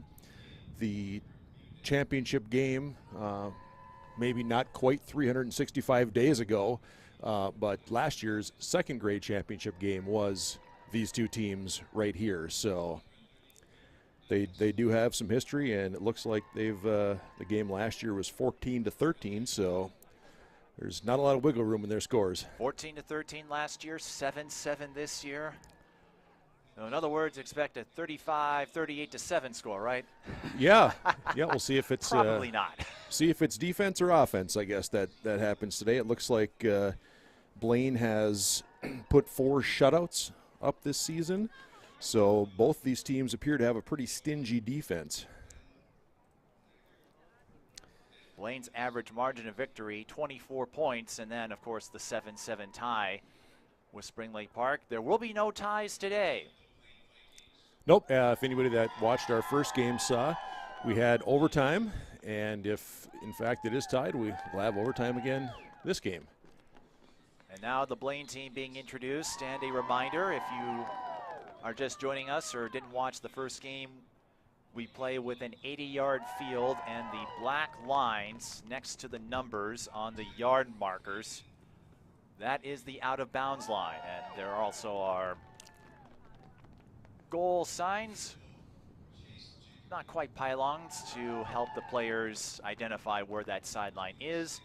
80-yard field, no punts or kickoffs. A punt will move the ball 20 yards automatically.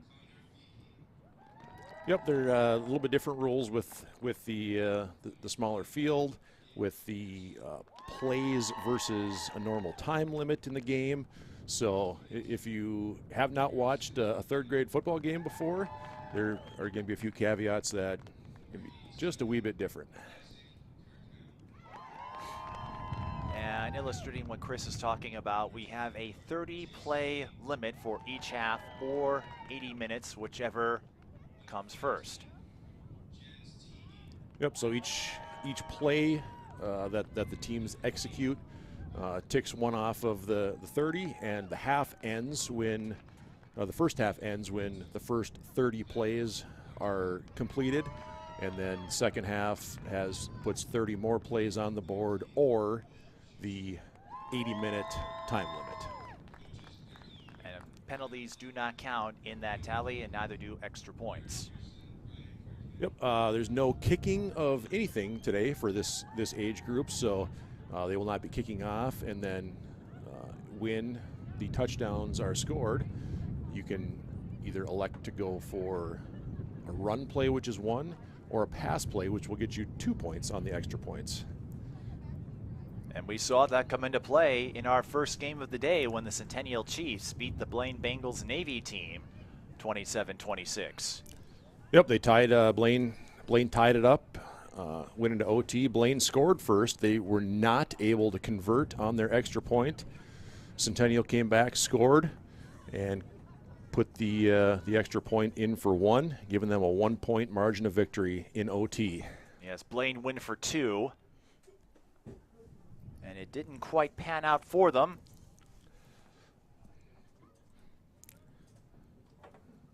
We're just getting the coin toss underway here.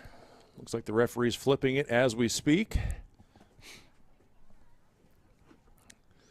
Spring Lake Park coach has elected to wear a Santa hat. It's getting to be that time of year, so. Well, last time I checked, I don't think there's any rule that says you can't dress up as Santa Claus for Halloween. That's true. So we have no idea who won the flip, but looks like Blaine is getting the ball. Their coach is handing the ball out to the officials. Each team provides their own ball, so if you see change of possessions, the ref's throwing one ball off and getting a new one, that's where that comes in.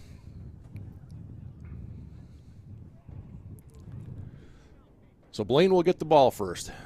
Ball will be spotted at the 20-yard line.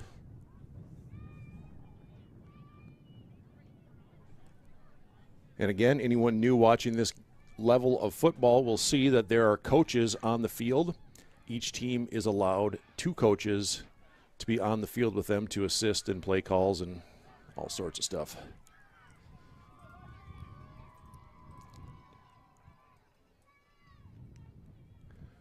This game is also 8-man football, a little bit different than watching high school, college, NFL, which is 11-man.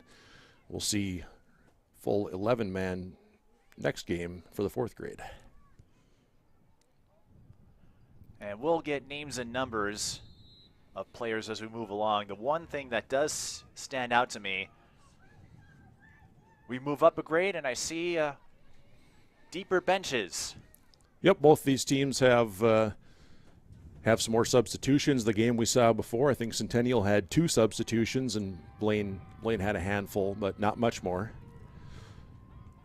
Looks like we're in the 7-8 number-ish for substitutions. And our first play from scrimmage is a handoff to number 33. He's still going, cutting it back. Brody Pomplin just refusing to go down. He did a lot of running, only picked up 3 there, but keep that in mind later on if Pomplin is able to break away for a big run. In fact, he's described as a bull in a china shop. Well, there's plenty of stuff for him to knock over today, if that's the case. I hope we're not among them. Correct. He might be in 3rd grade, but I think he could take me on. That will make it 2nd and about 7.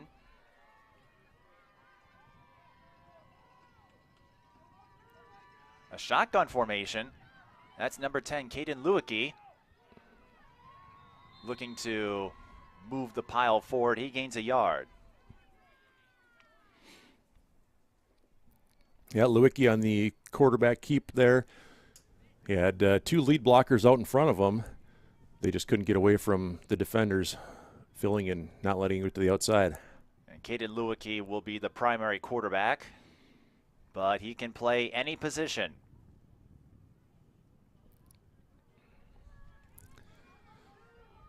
Third and 6. Quarterback keep. Quarterback keep, or maybe a direct snap there for Cohen Vogel. I think we saw that last game a little bit too with Centennial. They came up to the line, and I couldn't hear if he actually did a snap count or not, but it was kind of a quick snap, and he's not even waiting for his blockers. He's just shooting right off the center and trying to get yards. Vogel gained 4. Another player who can handle any position, and it looks like the Vikings will go for it. We'll see how long it takes for me to get used to Blaine Vikings. It's not Blaine Bengals.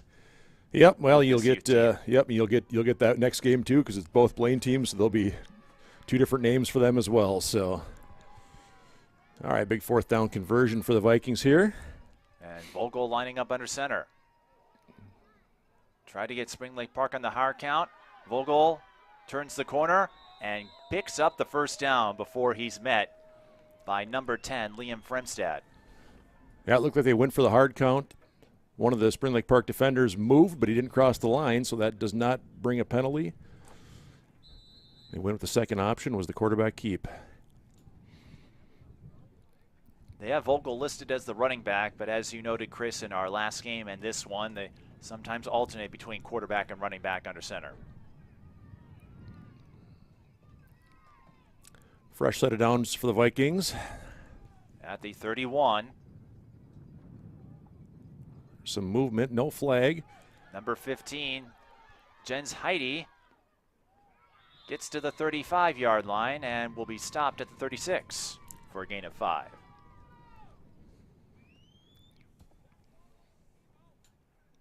Jens Heide is called Mr. Versatile, in the words of the Blaine Vikings coaching staff. Looks like it's his first year of football. Or is that?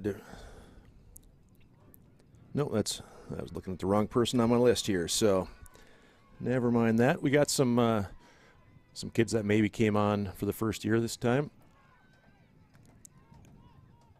Another run up the gut for Blaine. It looks like Lewicki was on the carry.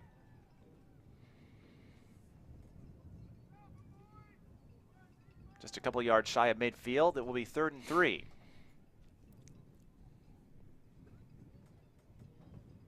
Blaine again just chipping away at the defense here, getting positive yards each time. I'd assume they probably don't want to end up with another 4th down and short here, but we'll see. And I see the official, the one on the near sideline, trying to keep himself warm. It is a chilly Sunday. Full goal under center. Fumble.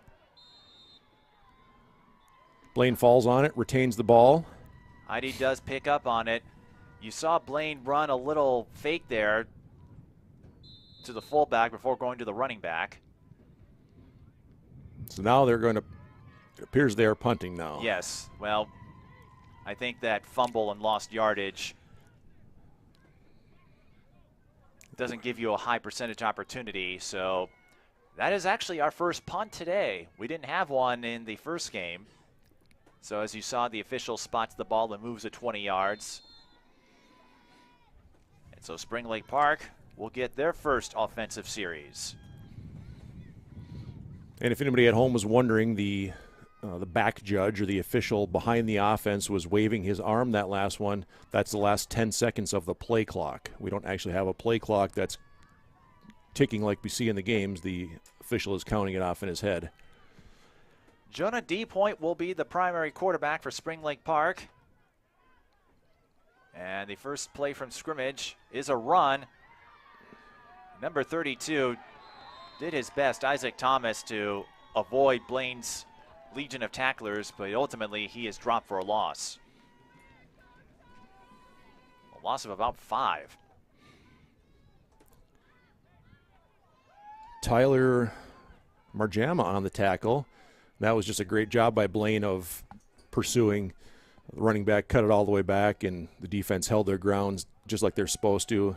Don't chase the ball all the way across. Somebody keep the outside edge, and he had nowhere to go. Lost 5.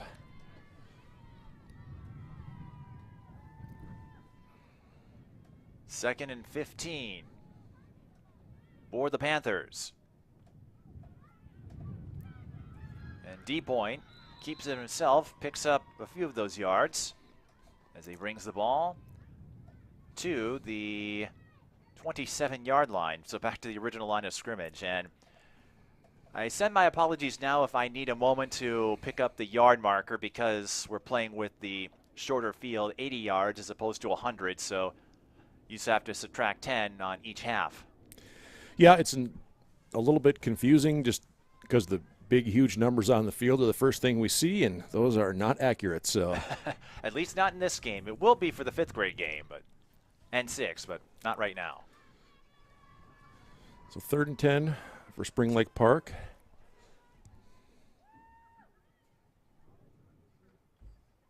Reverse. And he fumbled. A fumble. Isaac Thomas couldn't hang on to it on the exchange. And now 4th down. 4th and long. Do the Panthers opt to punt?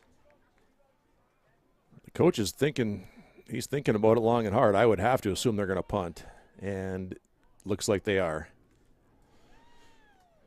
That's a lot of yards to try to get. You don't want the team to end up with great field position if you don't get the first down. When you're pinned, and we're seeing a little more of that strategy. Again, the 2nd grade game, everybody went for it on 4th down. Here, we're seeing a little more of that field position strategy come into play. And you wonder if some of that is these teams knowing each other. Obviously, that's right. They did tie 7-7 this season. They definitely more than likely know each other's strengths and weaknesses, and Spring Lake Park or Blaine per se doesn't want to give the other one good field position. So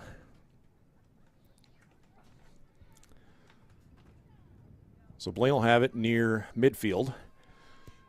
The 40 is the same as the 50-yard line. So we still middle field is still middle field even on the short one. That's one thing that stays the same. Lewicki back under center. Hand off to Alex Collins, who has a lot of space along the left side as he motors forward inside the 30. Well, they stepped it back. He must have stepped out of bounds. It's going to be close. Okay. Well, it's still a good gain for him. First down. It's a first down gain, and that's what matters most. Alex Collins, one of the fastest kids on the team. Had a couple of interceptions on defense this year.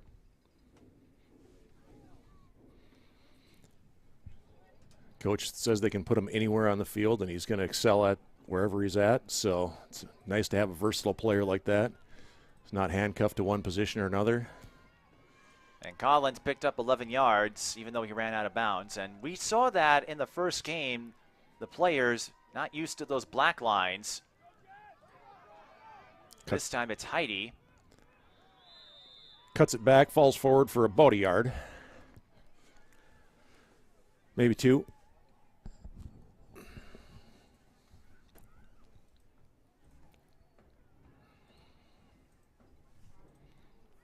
And I have to correct myself. That was Pomplin we saw. I'm still getting names and numbers sorted out.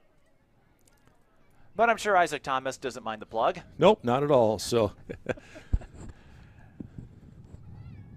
sometimes the numbers are tough to read with jerseys tucked in and not tucked in and angles and whatnot. So we're doing our best. I can tell you that Heidi, I should say,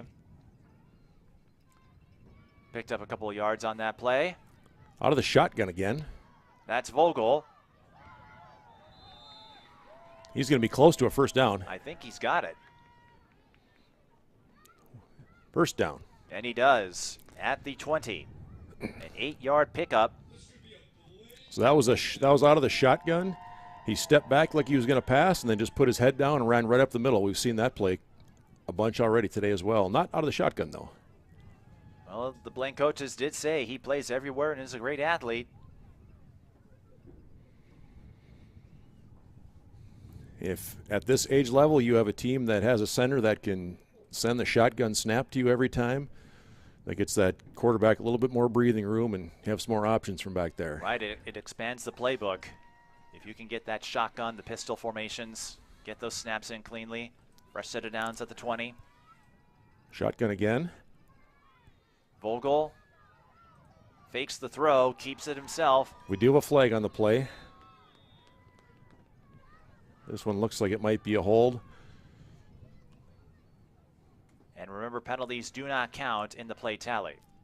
There was a pile of defenders near the lead blocker, so I'm assuming that holding is the call. And it is holding, so looks like the official's waiting to see if the Spring Lake Park accepts it, which they do. I would think they would. Correct. So that moves the ball back to the 30-yard line. I know it reads 40, but remember we're playing with the shorter field. So no, we haven't lost our minds yet. Tough break though for Blaine.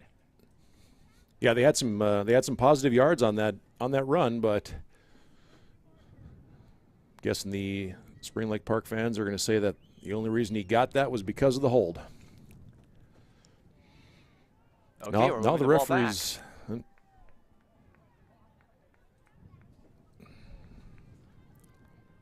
It's 10 yards from the spot. That's what the official is coordinating with the chain gang about. All right, so that'll be 2nd and 13-ish. Much better than the original assessment of the penalty in Blaine's eyes, I'm sure.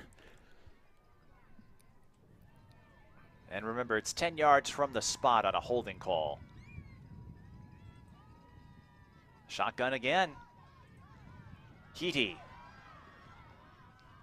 finds the edge and is able to find a hole or two to bring it to the 15-yard line. A great end of that run right there. He took a couple hits, cut it back, spun around, fell forward. Just did not give up, and that's what got him those yards.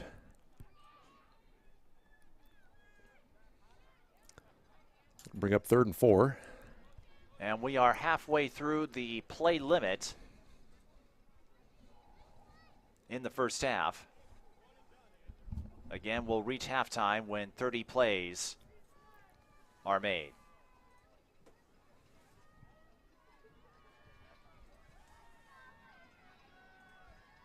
They spotted at the 14, so it will be 3rd and 4. And Vogel lining up in the shotgun again. He had a big hole on the left side, but it closed up quickly. And he's brought down by number 23, Easton Niger. Yeah, he tried reversing directions and going back the other way, and that probably lost him a couple yards. Sometimes it's better just to go north to south and fall forward and take whatever yards you can get out of it, but kid's just trying to make a play there. Easton goes by the nickname Beaston, and Spring Lake Park considers him the fiercest tackler on the team.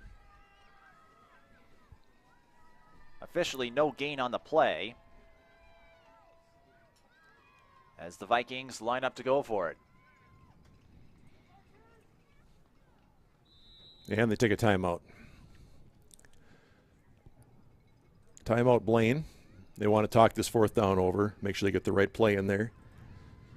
Still scoreless here in the first half between the Blaine Vikings, not the Bengals, although some of them may turn into Bengals someday, and the Spring Lake Park Panthers. Part of a full day of coverage here at Centennial High School, the 2022 North Metro Youth Football League Championships. We've covered this event for years, and it's among our most watched event on the North Metro TV calendar. People can't get enough of the next generation of superb athletes. Yeah, who wouldn't want to watch this? I mean, this is just fabulous for the kids, for the fans, for the spectators, for the communities, everything. 4th and 4. Blaine will go for it here. You're at the 14-yard line, so a punt wouldn't do you much good. This is Pomplin. Breaking tackles. And he's inside the pylon. We'll see where they spot it. I thought he got in. He crossed it. No, they're saying he went out of bounds at about the one. Yeah, the half-yard line about, so. Where have we seen that before? Oh, I thought he was in, but more importantly, a big 4th down conversion. Yep, you go from 4th down to 1st and goal from the 1-foot line. Brady Pomplin, he runs and hits hard, and I think if it wasn't for those shorter sidelines, he would have run it in for 6.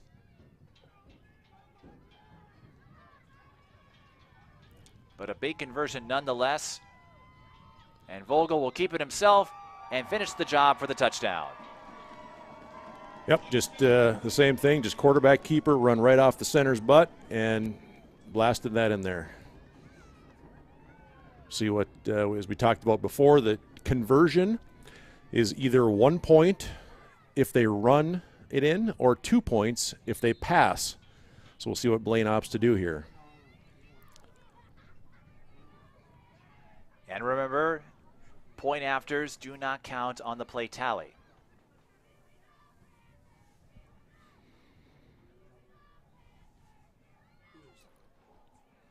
Blaine comes out of the huddle. We'll see what they drew up here. Wouldn't be surprised if Vogel tries to run it in himself or hand it off to Pomplin. Oh, he was going for Pomplin, but the exchange was botched. It's a fumble, and Blaine will have to settle for 6. But they do have a 6-0 lead, and Spring Lake Park has 13 plays to go in this half. Yeah, unsuccessful point after attempt there. Quarterback, running back exchange. Ball ended up on the ground. We don't know if it was some cold fingers or a cold ball or just some nerves maybe. Or maybe a combination of the two, cold fingers and cold ball. And remember, as we noted at the start of the game, there are no kickoffs or punts.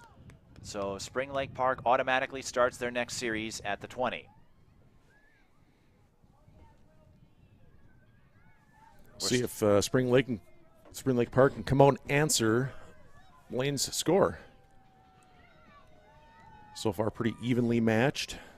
And we're still at a toasty 43 degrees here.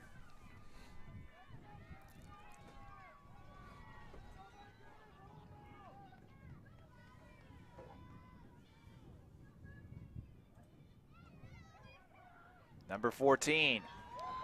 Brought down for a loss by Mariel Davis on the carry, and we're trying to get a number on the Blaine. I think it was Connor Feike, the safety, who got him. Number 8, maybe.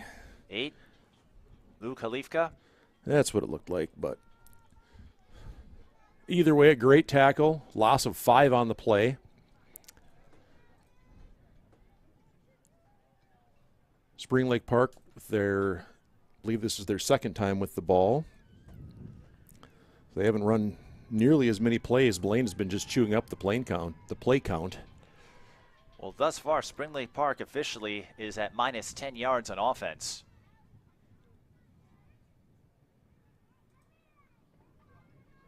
Quarterback rolling out. That's Graham Gazzoni, who's under duress, and he is dropped for a sack. Well, they tried the naked bootleg, and Blaine was just waiting for him. Again, he reversed course, tried going back across the field, and the defense was still pursuing from the other end. And getting the pad on the helmet is Luke Khalifka. Spring Lake Park going backwards. So bring up a third and really long. It was at 23. Yeah, that was a loss of 8 on the play, so it's 3rd and 23. A tackle for a loss and a sack by Lou Khalifka. Yeah, Spring Lake Park's been trying to get to that outside edge, and I don't know if Blaine has their number with that or knows what to look for, but they are not letting them get outside.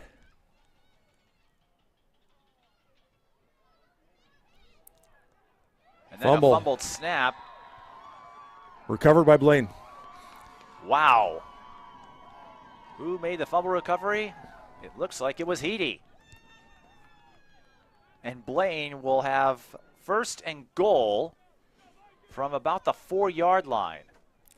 Looked like Spring Lake Park tried another bootleg with the quarterback, and I don't know what happened. The ball just ended up on the ground. So Spring Lake Park, by my count, they're at minus 18 yards in offense and now a lost fumble.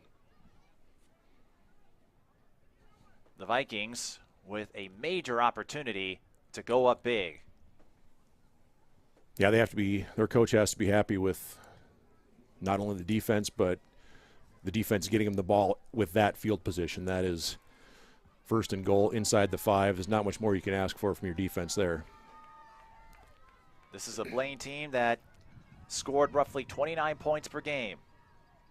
It's a keeper on 1st and goal, and it's just short of the goal line. I think Vogel was on the carry.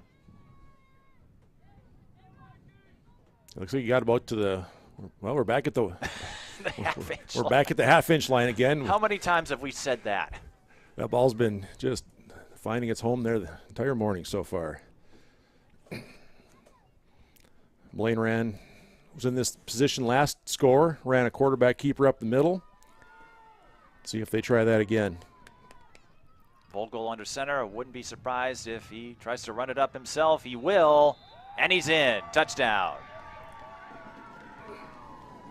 Back-to-back 1-yard touchdown runs for Cohen Vogel.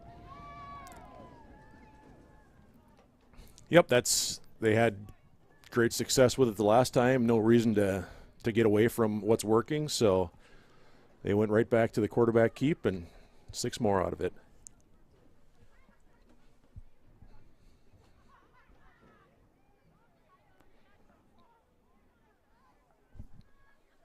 And as we wait for this PAT, there is a food truck here to help keep fans fed and maybe keep them warm. Yeah, nothing like some warm food in your belly at this time when it's this cold out. So here comes the PAT again, a run for 1 or a pass for 2. Pomplin will not run it in. He was met right away by the Spring Lake Park defense, but the Blaine Vikings, that can't be right. I see 18-0. It should be 12-0. Yeah, I think there's something with the scoreboard is a miss, but I know I'm not the best mathematician out there, but by my count, Blaine is up 12-0 with 8 plays to go in the first half. I think the unofficial score that we have is 12-0. So let's see if Spring Lake Park, again, they have 8 plays to try to get an answer here, and they would love to get one before the end of the half. They will start the second half with the ball. yeah, I imagine they're hoping that they can double up right here, get a score, and then come out with the ball after halftime and get another score to either tie it up or even go ahead by 1 or 2, depending on the conversions. The question for them, they need to string some positive plays together. Again, they've lost a total of 18 yards in their first 2 drives. Reverse. To number 32, Isaac Thomas.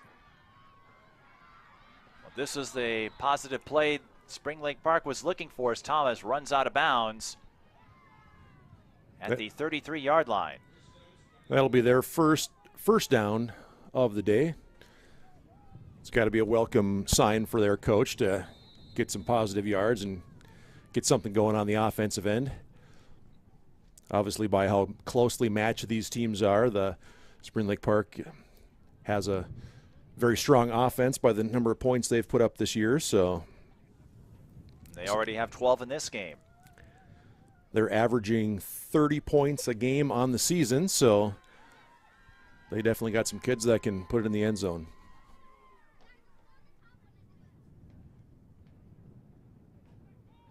It's a keeper for D-Point. He's got a hole. Oh, he and caught the ball's loose. Out. Spring Lake Park falls on it. That was close. There was about 3 or 4 Blaine players who could have grabbed it. Instead, Isaac Thomas makes the dive, and Spring Lake Park gets another first down. Well, before he fumbled, that was still a great run. Just coughed it up right at the end. Luckily, Spring Lake Park was able to recover. That would have been a huge momentum shift for them to start driving and cough another fumble up. Officially an 11-yard pickup by Thomas, or I should say by D-Point, who can do it all in the words of the Spring Lake Park coaching staff: run, pass, command, and offense.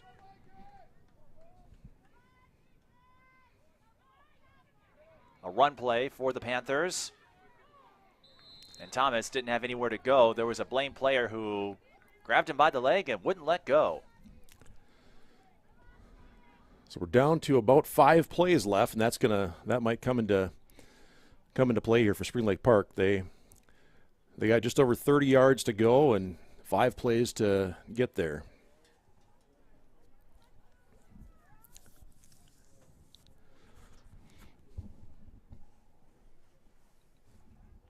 Second and 8 following the 2-yard gain.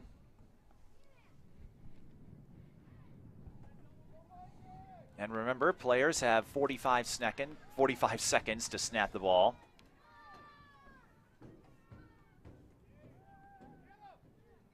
D-Point keeps it himself and moves the pile forward. Ball was knocked out, but the officials ruled D-Point down before it came loose, so third down is coming up. 3rd and 5, 4 plays left. Definitely going to be 4-down territory for them.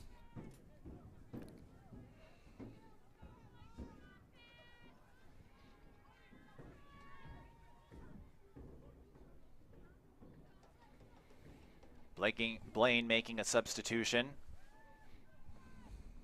Pomplin in for Will Schuster.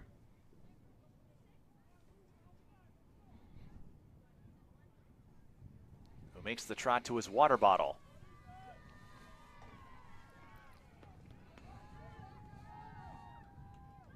Third and 5. What will Jonah D-Point call here? A keeper. Breaks a tackle. cannot break the second. That was Jens Heaty with the stop, and now it's 4th down.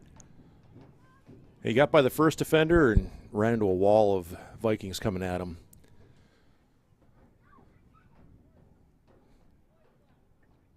So Spring Lake Park is most certainly going to go for it on 4th down. There's 3 plays left in the half. Spring Lake Park takes a timeout. Not a bad time for it here. The Blaine Vikings lead Spring Lake Park 12-0 in a championship rematch of last year's 2nd grade title. And these two highly familiar with each other.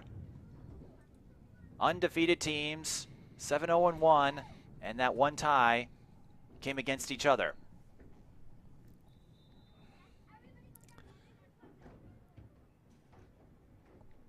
Yeah, they have to dial something up here. You have to at least get the first down. You don't have to get all the way to the end zone on this play, but you have to get the first down. Spring Lake Park taking their time in the huddle, the timeout, getting the right play. And not only do these teams have identical records, we were talking about their offensive production. They almost mirror each other. Spring Lake Park with 11 more points on the year. Blaine allowing 6 fewer points. Yeah, they're about as evenly matched up as you could want that two teams to be if you're looking at the championship tilt here. So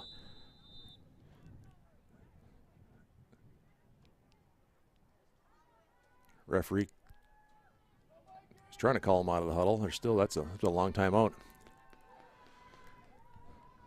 And I don't think you can call timeouts consecutively. That's also a very good question. We'll have to find our rules analyst for that, wherever he went. We had to consult him the first game. But here we go, 4th down. 4th and 4, 3 plays to go in the half. Easton to throw it, and the pass falls incomplete. Deep point, I should say. That'll be a turnover on downs. And Blaine will have 2 plays here to try to get one more score. The intended receiver was Isaac Thomas. And Blaine, 2 plays from the 30. We'll see if they try to rip a big one here or maybe just run a couple plays and go into halftime with that 12-0 lead. That last play, that's a real tough throw for anybody, let alone a 3rd grader to make. He rolled out and had to throw across his body on the run. I get the wide side of the field was there, but that's a tough throw to make right there.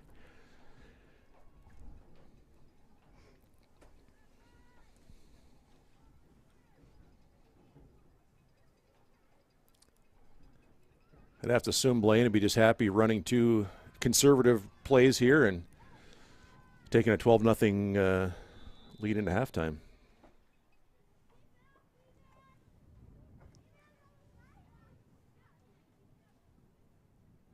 But first, another timeout. They want to talk something over. Well, and this timeout gives us a chance to let you know that we have the 4th, 5th, and 6th grade championship games to follow.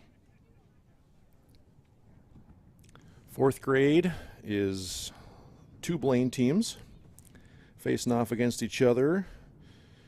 The 5th grade is the Blaine Bengals and the Blaine Bulldogs. So we got a couple of Blaine teams coming up for both. And then the 6th grade is Centennial versus the Blaine Gladiators. So if you're a fan of the Columbia Blue, you're going to see a lot of them coming up here. I was going to say, I sense a theme with all the Blaine athletes in the field. Back to pass. Vogel going deep, and the pass was dropped. And Blaine, it looks like they were going for the big play right there. And that appears to be the end of the half. Okay, so it was a Hail that Mary. Was why. So we had just 1 play left on the play limit. So Blaine off to a flying first half. They take a 12-0 lead thanks to a pair of 1-yard touchdown runs from Cohen Vogel. We'll see if Spring Lake Park can mount a response. They get the ball to start the second half. We're back in a moment.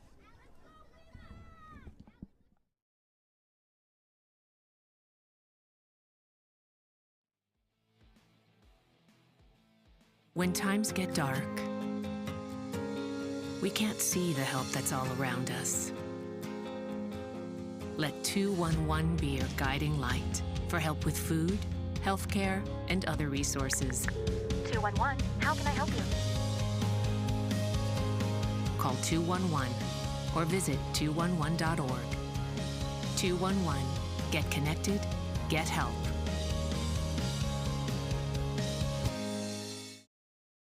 Wash, washy, wash, washy, wash, wash your hands. Scrub them while you sing the song. Wash, washy, wash, washy, wash, wash. Rub your hands and fingers and the places in between. Using soap and water makes your hands so clean. Wash your hands. Great job, you're almost done. 5, 4, 3, 2, 1, now dry. Wash your hands for 20 seconds, just like Elmo.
The Blaine Vikings lead the Spring Lake Park Panthers 12-0 in the third grade championship, part of our full day of coverage here at the North Metro Youth Football League Championships. I'm Mike Pete, and he's Chris Sosik.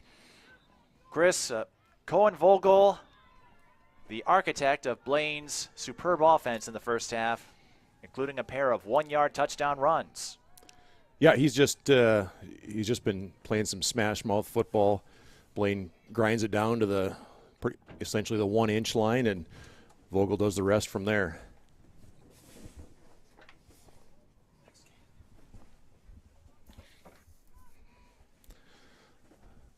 So we have Spring Lake Park starting with the ball here. They'll take it at the 20.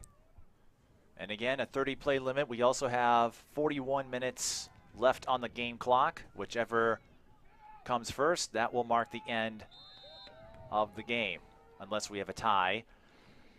And the first play was a run for Isaac Thomas, and he lost about half a yard there. Yeah, he tried cutting it back and spinning, and the Blaine defense just too tough. And Thomas, he was described as an athlete who could turn any run into a long run or a touchdown. 15 total touchdowns in the regular season. And there's the official again. You'll see them chime in from time to time, making sure the players are lined up properly. Quarterback keep up the middle. That's D-point. He had a hole, and one of the Blaine players able to grasp his leg. It looks like it was Heedy who kept D-point from racking up a big run there. Yeah, he thought he had him laying, and yeah, that's just great defense. Just grab on. Even if you don't tackle him, just hold on, don't let go, and hope for your friends and teammates to come in and finish the job for you. So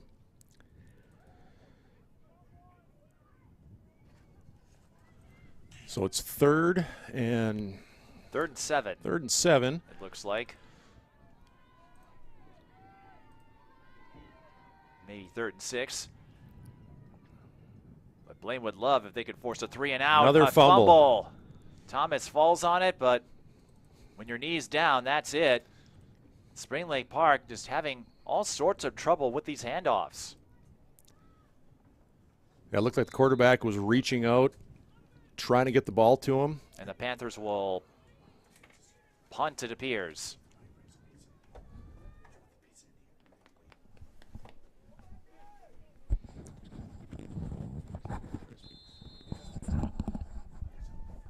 So Blaine will start just past midfield. And we've seen their offense work wonders today. Yeah, Spring Lake Park just cannot seem to get anything going on the offensive end. Every time it looks like they have a good play called, something happens with a fumble and things like that. So just not their day today. Hopefully they can turn around. Still plenty of plays left, time left, whichever you want to call it. Spring Lake Park, of their 4 drives so far, 3 resulted in negative yardage. Meanwhile, Vogel, there's a flag on the play. He'll pick up some positive yards, but let's see what the flag is about. And then the ball is knocked out again. It looked like Blaine recovered it. So let's see what the penalty is for. I think it's going to be a hold in the backfield. And they're headed that way. Yes.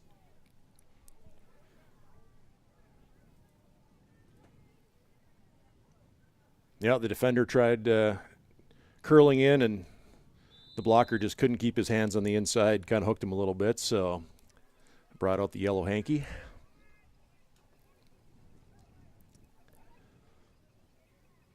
That'll back Blaine up quite a bit here on the other side of midfield. They're at the 32 now, and still first down. Again, penalties do not count on the play tally.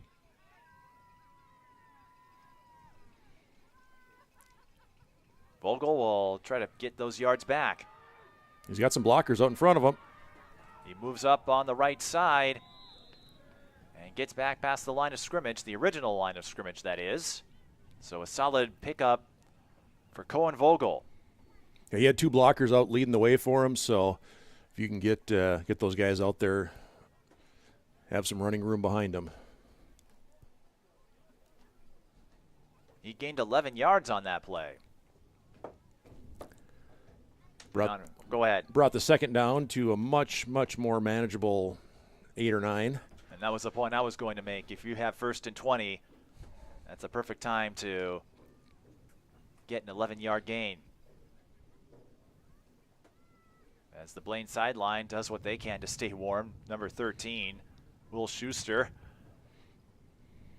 keeping himself limber, a first-year player. Blaine comes back out.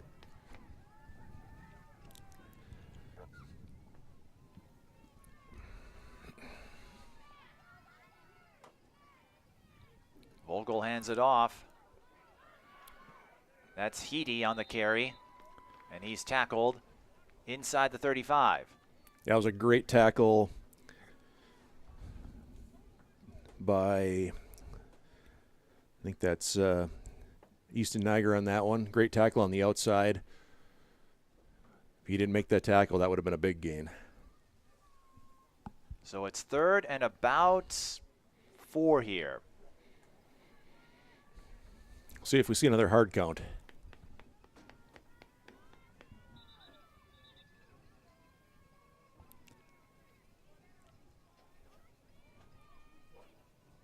Well, before we have that, the officials and coaches are getting in there. Remember, 2 coaches are allowed on the field.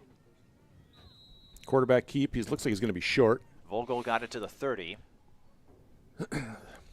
I would assume that what was going on there is the defensive linemen have to be lined up heads up on certain offensive linemen. So you can't line up in the gaps. So most of the time when that's happening, the coaches and the officials are moving them to where they need to be. Blaine keeps it, but a flag. It's a first down for the moment.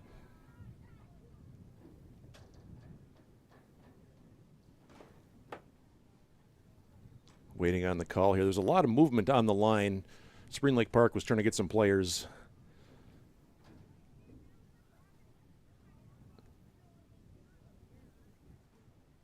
And it appears the penalty was on Spring Lake Park. And as you were saying, they were scrambling, so that might have been. Yeah, that could have been the illegal penalty. Formation. Yep. You don't see that in any other level on the defensive end of it, but like I was actually just talking about before, that you must be lined up in certain locations. They had one kid who was back by the linebackers and was supposed to be on the line, so they only had 3 men on the defensive line when the ball was snapped. So Blaine picks up the first down. Looks like they're trying to get the chain gang set here. Play will resume. 1st and 10 from the 26.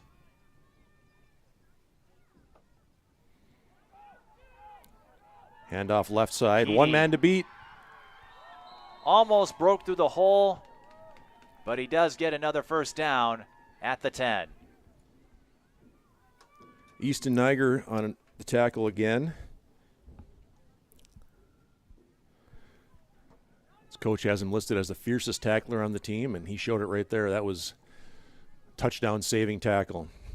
So Blaine gets the first down, or gets one of them from an illegal formation penalty, and they get another from the legs of Jens Heedy. It's the ball just beyond the 10, so they still could get a first down at the 1-inch line.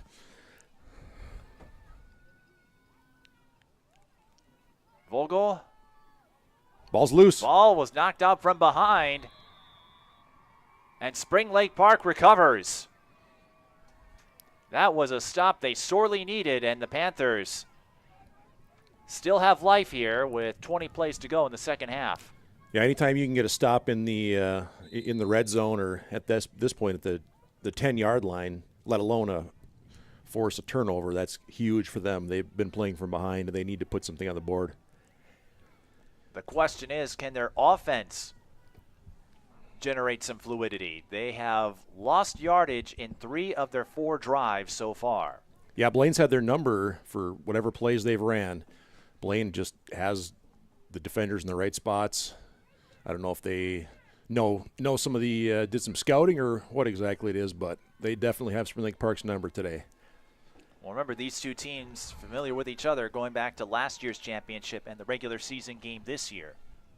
So I don't think there are too many secrets to uncover between the two sides. As we have 1st and 10 for Spring Lake Park, they've got to find a way to get on the board on this drive. Ideally, you'd love a quick score here. We've got a flag in the backfield. D-point close to the first down marker, but yeah, normally when you throw it from back there, it's a holding. I was going to say, most of the time, whether it's 3rd grade or the referee signaled first down, so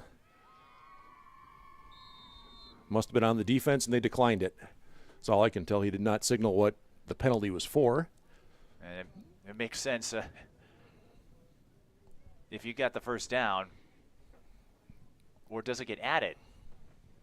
Yeah, I'm not sure on that one. I guess it would depend on what the penalty was for and what the assessment was. So Spring Lake Park will take it nonetheless. A fresh set of downs at the 21.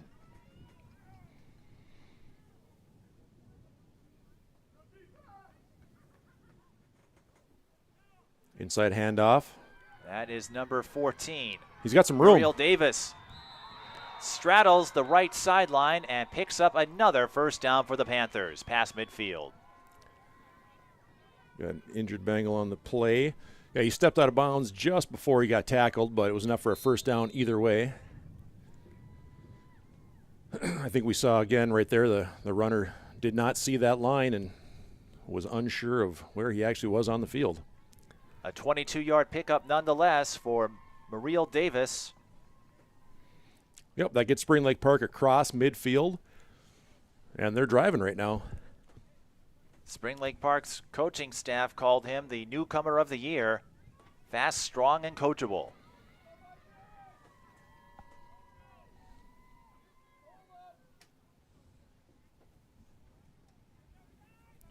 D-Point keeps it himself.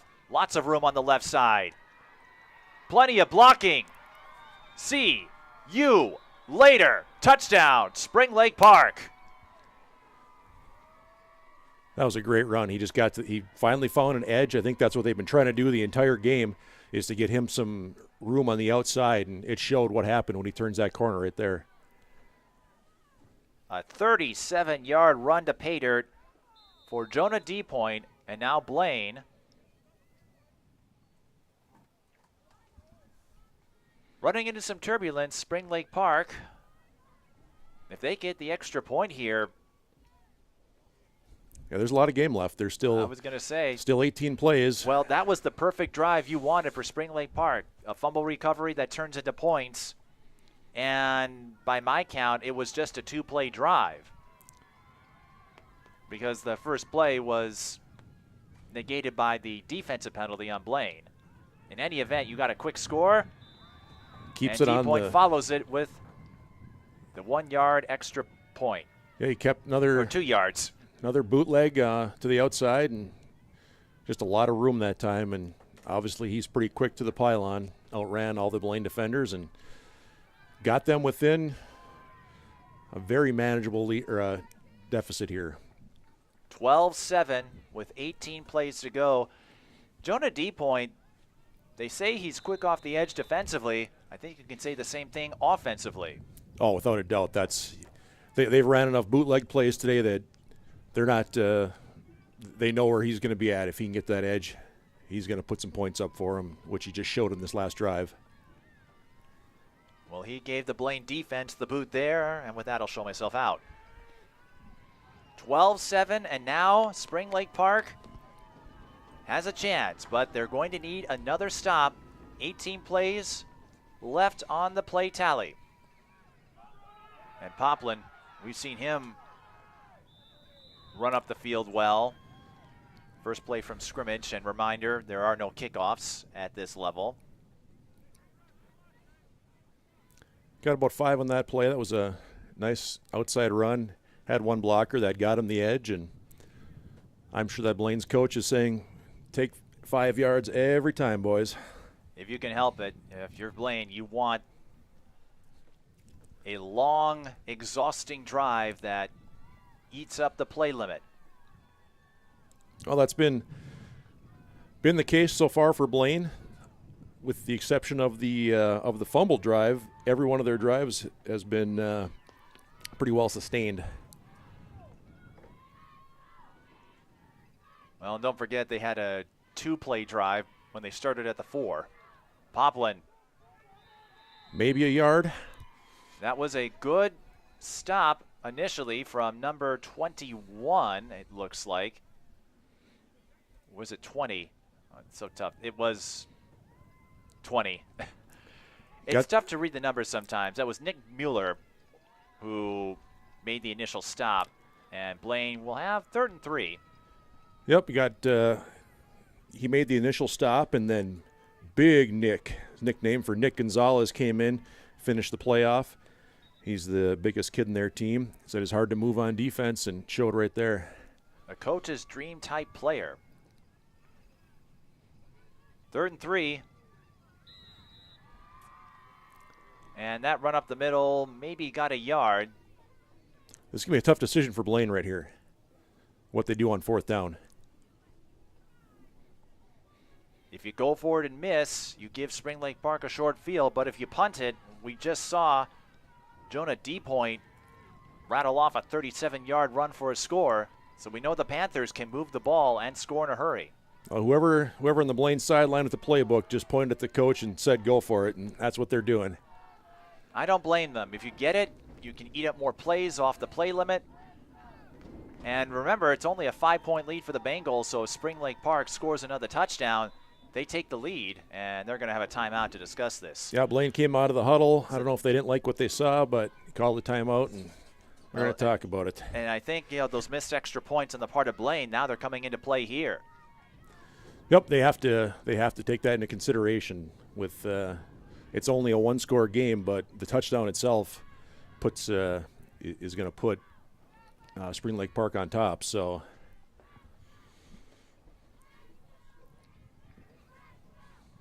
Blaine's coming out after they talked about it. This short, you always have to consider a hard count. The defense is yelling, watch the ball.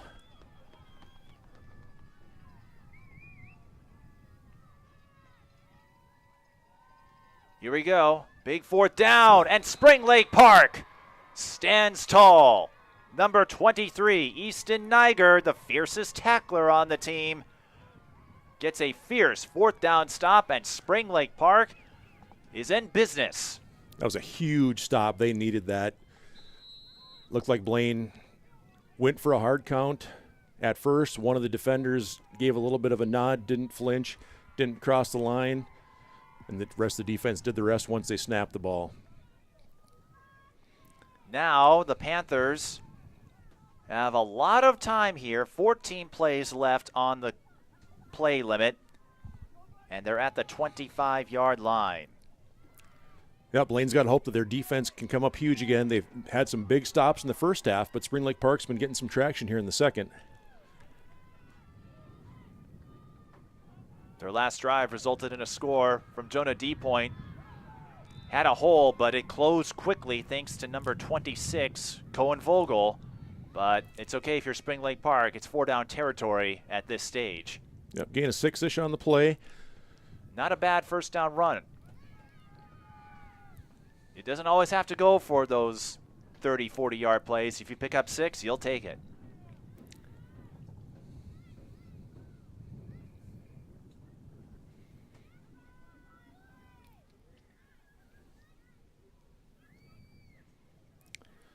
Well, they've gone with Jonah DuPoint pretty much the entire game. I'd imagine they're going to stick with him. I'm thinking he's going to do the exact same thing except to the right side of the field this time with all that room over there. Yep. You're calling bootleg? Let's see if he does that. I'm calling bootleg right. There's a lot of room over there. A lot of room, and DePoint, a lot of agility.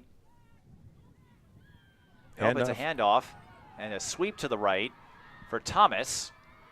Well, that works just as well. He gets it to the 6-yard line. Stepped out of bounds, but great play. And that's probably one of those coach calls right there where I would assume that Blaine's probably telling him watch number 2, and a little misdirection by giving the ball to somebody else. That's the advantage when you have a capable playmaker like DePoint, and you see this at the higher levels too. They can serve as decoys. So 1st and goal from the 6. Now, since I was wrong in that last call, I'm going to make a call that he's bootlegging left this time. So. Watch, it'll be a inside draw. Yeah, something like that. No, he goes to Thomas, and they'll sweep left. Thomas looking for the edge. A flag on the play. I don't know if this will stand. Waiting for the call. Holding Spring Lake Park. That's what I feared. So they had the right call. Tough break. It got in the end zone, but it will not count. That is a big hit for Spring Lake Park as that pushes them back 10 yards. 10 yards from the spot, so it will be first and goal. First and goal at the 12. That's where they have the ball spotted. Got about a dozen plays left. Oh, So plenty of time, yeah. Plenty of time for Spring Lake Park to put this one in. Well, and they had a short field to work with, if you remember. The fourth down play by Blaine didn't work out.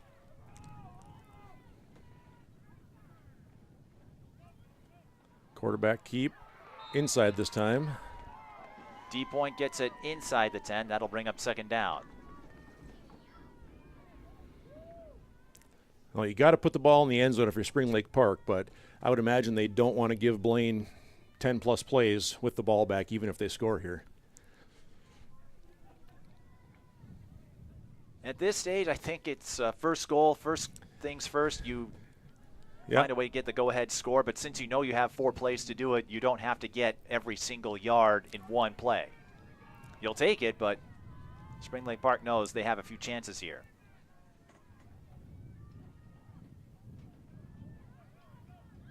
Cuts it back. That's Thomas. All the way back across the field. Lots of room on the left side. He's in. A change in direction puts Spring Lake Park in front. That's just great vision as a running back. That play was supposed to go right. There was nothing there. He completely stopped, saw a huge hole to the left, planted his foot, went left, got 6.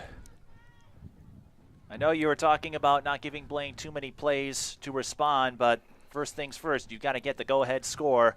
Thomas does just that from 9 yards out. Yep, since we have no field goals, the whatever fashion they put the conversion in here is going to be irrelevant. They have a 1-point lead already. And it doesn't matter if they get 1 or 2. There'll be no field goals to tie or wins later on, so we don't have to worry about that. But either way, here comes a conversion attempt. Right, they'll still run it, of course, but going back to Blaine, they missed those extra points earlier. Whoa, look at that. D-Point just shook the first defender. That was Vogel, just sliced him like butter and runs it in. Like you said, irrelevant as far as field goals, touchdowns, things of that nature, but still a dazzling highlight for Jonah D-Point. Oh, that was a great juke right there. I'm assuming that all his buddies on the sidelines were cheering and talking about everything with that. So we have 14-12 with about 10 plays left. And Blaine will start at the 20, so once again, another photo finish. It didn't look that way early on. Spring Lake Park, they couldn't get anything going offensively, and their last 2 drives have resulted in touchdowns. Yeah, the first half, you thought that Blaine was going to run away with this game and make it a blowout, and all of a sudden the tides have turned, and Spring Lake Park's on top. So 10 plays, I'd say, is plenty to get down the field.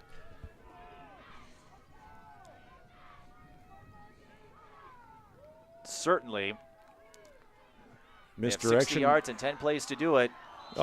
He just fell down. Couldn't maintain his balance, and he knows it. Yep, he had that cutback. That guy missed. He was going to have some running room after it, but just couldn't keep his feet under him.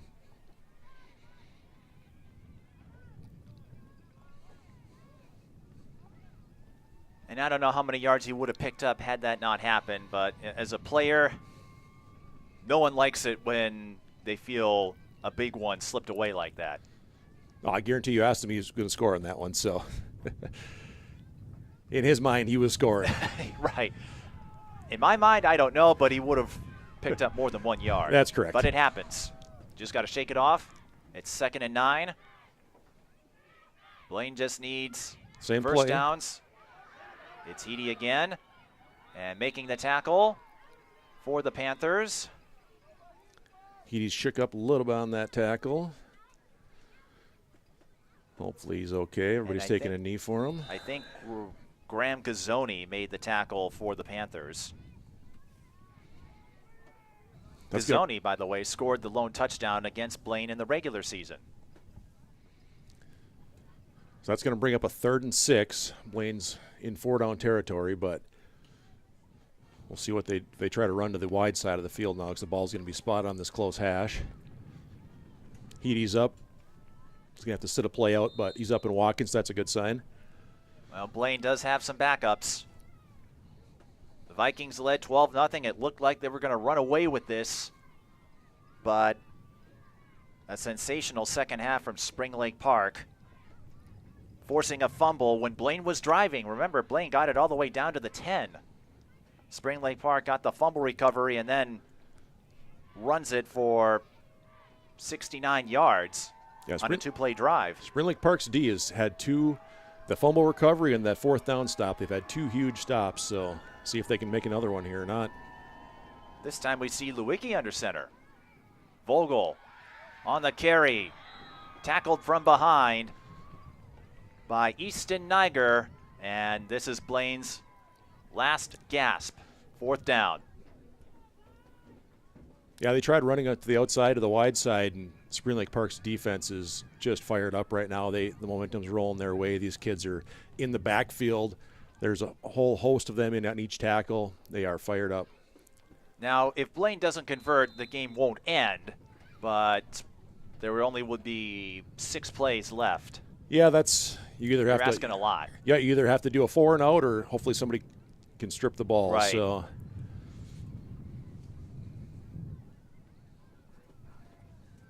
we'll see what Blaine comes out with here. Ball's fairly neutral in the middle of the field. This is a stop Blaine has to have, or I should say a first down Blaine has to have, to keep their hopes of victory intact. They led 12-0, Spring Lake Park. What a turnaround. Whether it's 3rd grade or at the pro level, we've seen our share of wild comebacks. And we might have another one coming here. Who knows? Well, Spring Lake Park, they did come back from 12 down, and I guess you can call consecutive timeouts. I know you can't do that in the NFL, but I guess you can here. All right, so Blaine came up to the line and then called their timeout. So we might have to ask Mike Peterson, our guy in charge, to protect some pizza for us. Yeah, who knows who's over there grabbing it all. So, all right, so Blaine wants to talk this. On pizza duty. No, I think there'll be plenty for us. Yeah, Blaine's talking this over. See what they come out with. 4th and 6. 4th and 6. So even a hard count wouldn't get them a first down if they were to get the defense to jump. Here we go. See what happens. This could be the game. Shotgun. High snap. Heedy looks to keep it himself. He's going to get close to the first down. I think he's going to be short. We'll see where the spot goes, but it looks like he's a half yard short. Well, they might measure it. They are going to measure it.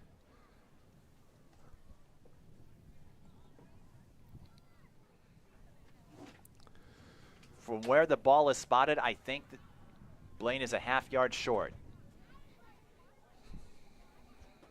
So this will be the official and it is measuring, and they are in fact official. Needed a moment. We could tell from up here because we had, I think, the better vantage point. Well, I think he was waiting for his partner to pull the chain, and the okay, or that too. The chain gang was just holding it. The second chain, or the second marker, I thought it was short, and it was. So Spring Lake Park gets another 4th down stop, and they can't run out the clock per se. There are still 6 plays. Yep, they're going to have to on the play limit. They're going to have to get a first down. They have to get at least, you're right, 1 first down. And we were just talking about if Blaine gets a fumble recovery, and we're going to have another timeout here. So the game isn't over. A fumble recovery from Blaine would give them another chance. So or a 4th or a 4 and out. Get a 3 and out. 3 and out if they can't convert in the 4th down. We'll get. Because I'm guessing if Spring Lake Park gets a 4th down in a 3-and-out scenario, I don't see them going for it. Yeah, I guess it's hard to say where the field position is. They're at the 30 right now. It would depend on where they go, but even if at this stage, if you're held to a 3-and-out, a punt sticks them would pin them deep in enemy territory. Yep.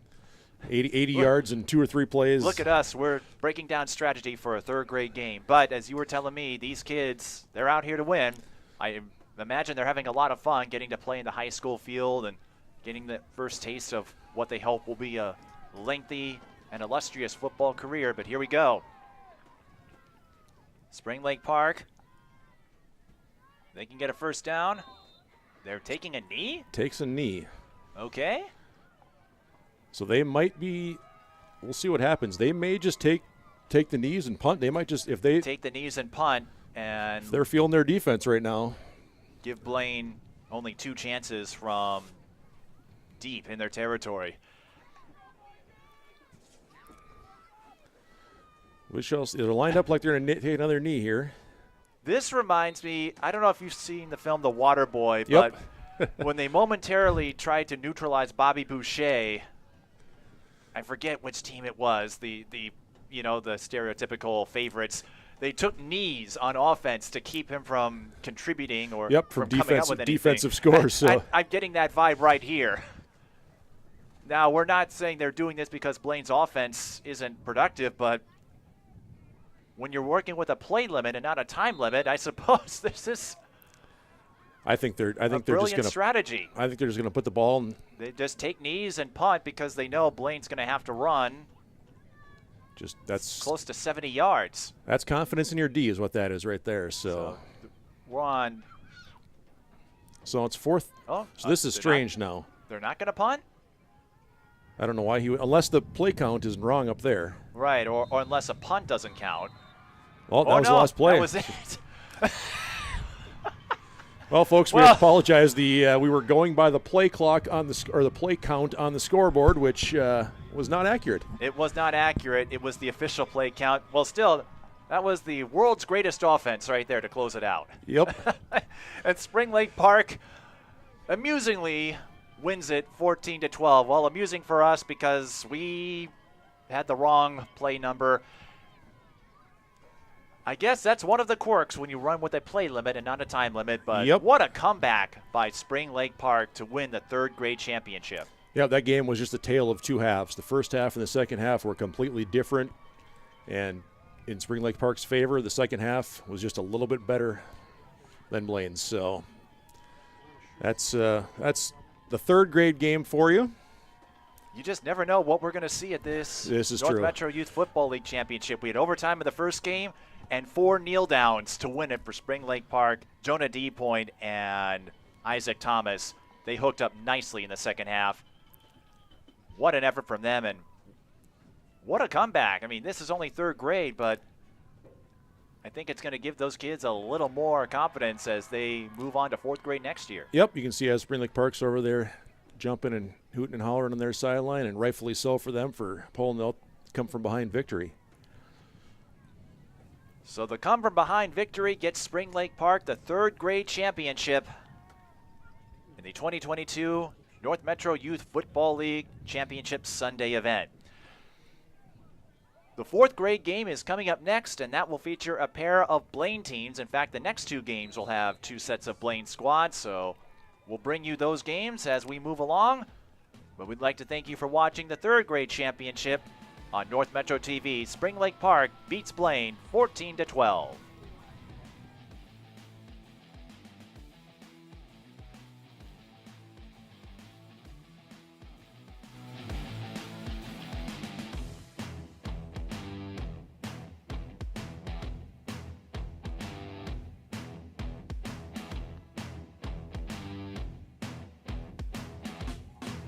Last week, Brandon met a girl on a dating app.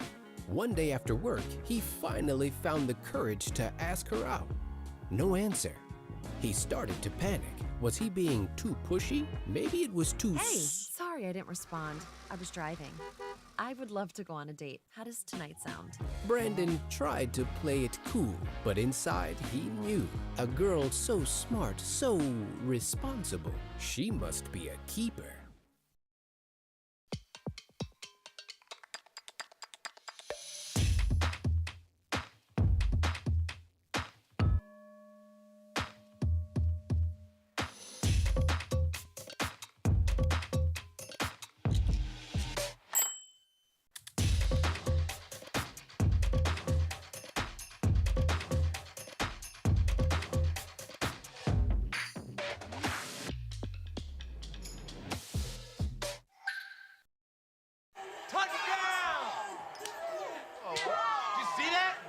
We scored? Yeah, we scored. We're going to the playoffs. I can't believe I missed that. Every time I'm buzzed, I spend too much time on my phone. What? I should take your phone away. No. I'll call for a ride. Hey, why does my face look like that? I'm playing with these new face filters. Okay, you know what? Yep, that's mine. Kevin, I need that back. No. Kevin!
We welcome you back to Centennial High School for the 4th grade championship in the 2022 North Metro Youth Football League Championship Sunday event.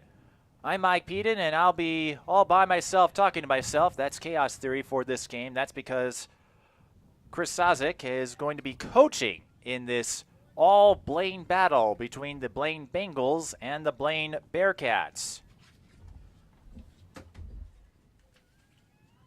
It might take us a moment or two to identify which side is who. The Bengals are the visitors, the Bearcats are the home team, but since they're both Blaine, there's a lot of Columbia blue.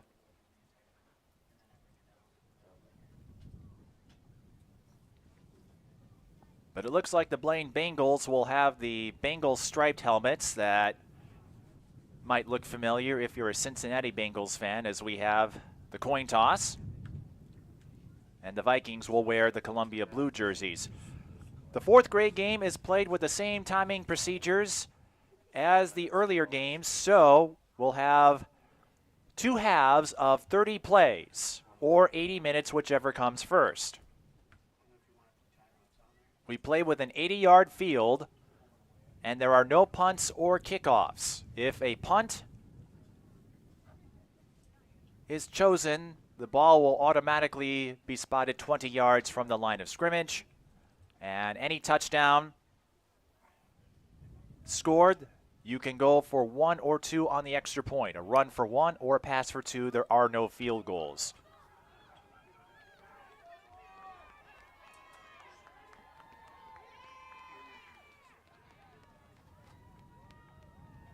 And just like the earlier games, 2 coaches are allowed on the field. So we know Blaine will win. It's just a matter of which team.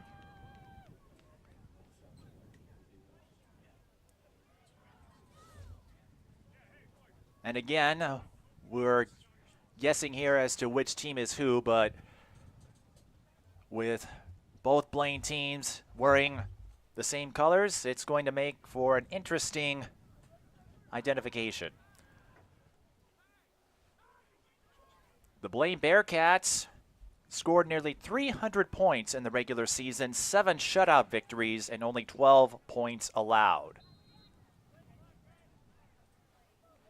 And it looks like it will be the Vikings, or the Bearcats, I should say,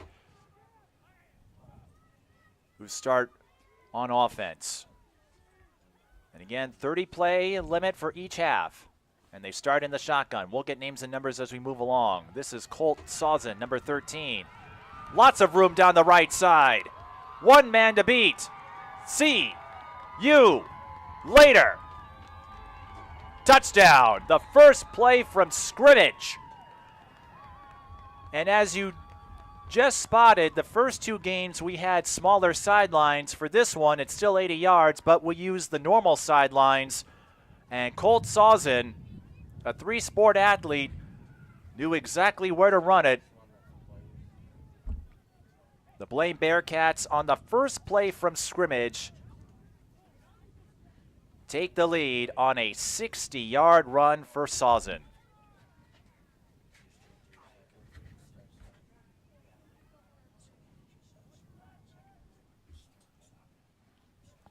Now the extra point attempt. Again, Blaine can run it for 1 or pass for 2. They opt to run it for 1, and they punch it in. So Blaine takes a 7-0 lead. Number 15, Max Bjorklund, is the quarterback. But he didn't have to do much there. Just hand the ball off to Colt Sawson and let him run it. They said he is dangerous on the buck or jet sweep, and we just saw why. So the Blaine Bearcats lead the Blaine Bengals 7-0 on 1 play.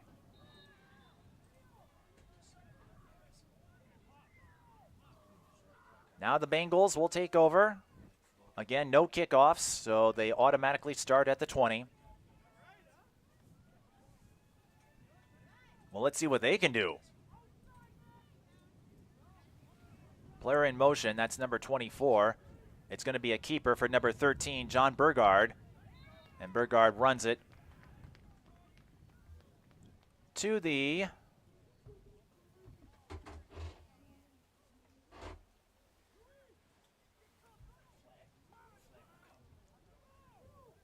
still keeping track of the yard markers, and it's a little tricky when you have the smaller field.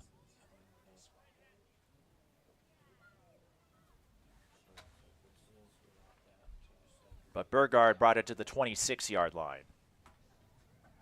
And my apologies in advance if I need a moment to gauge my surroundings, because we have the normal sidelines but still using the 80-yard field. Number 24 has it. That's Benny Freeman looking to sweep to the right. He's got some room. He'll pick up the first down and then some as he gets across midfield.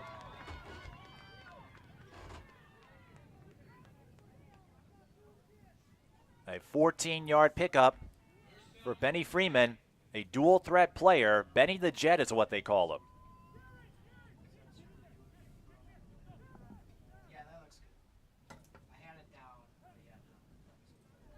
And if this first drive is any indication from both sides, we could be in for a shootout.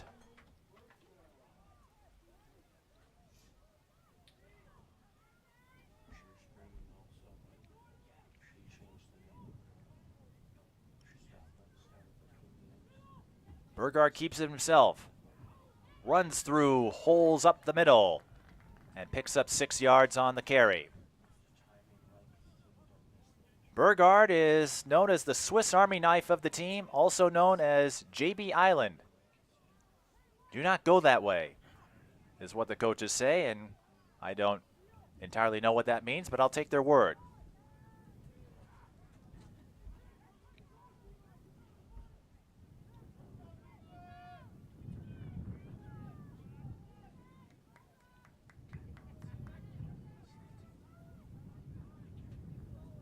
In the shotgun, Freeman on the carry, met up at the line.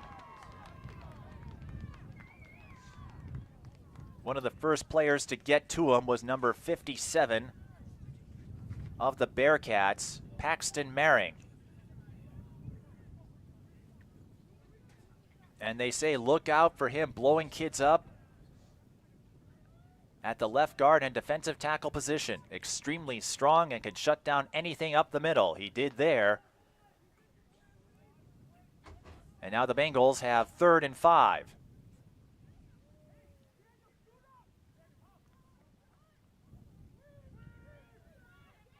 Freeman looking to go right, runs out of bounds, a couple yards shy of the first down marker, and I presume the Bengals will go for it.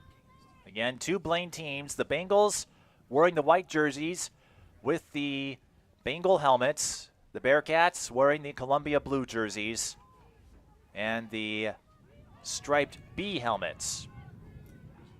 A gain of 3, and the Bengals will go for it here on 4th down.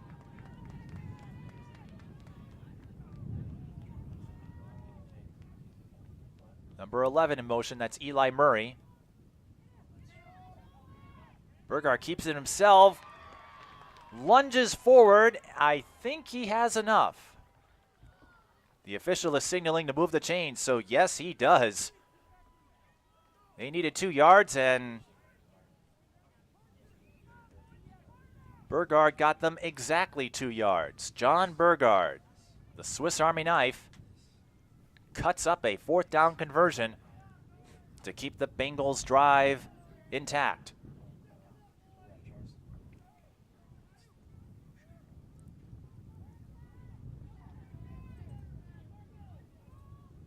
First and 10 from the 30. Murray in motion again. This time Burgard looking to go left, now cuts up the middle and is held for a short gain.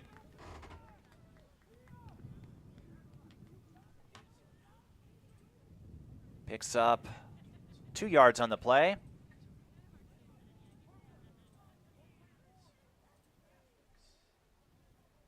So it will be 2nd and 8 from the 28. Again, an 80-yard field, but we are using the normal football sidelines for this grade level.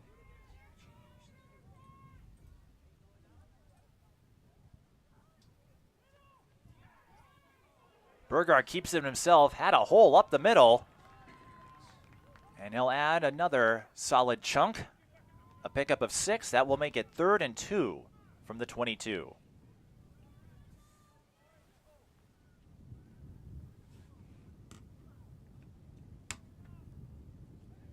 The Blaine Bengals, 7-1 in the regular season.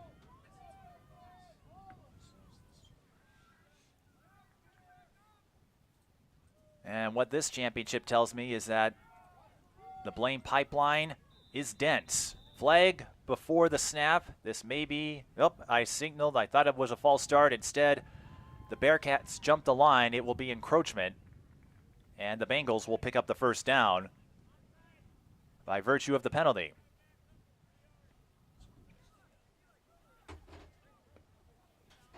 And remember, penalties do not count in the play tally. So we still have approximately 21 plays to go in the first half. They are keeping track of it on the board, but the board hasn't always been entirely accurate. And this is one of the unusual quirks of doing youth football compared to the high school games that you're used to seeing on Thursdays and Fridays here at North Metro TV. So a free first down for the Bengals at the 17.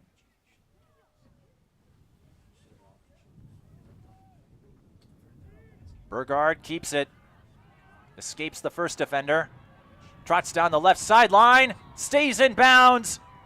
He's in for the touchdown. The Swiss Army knife slicing through the defense to give the Bengals a touchdown.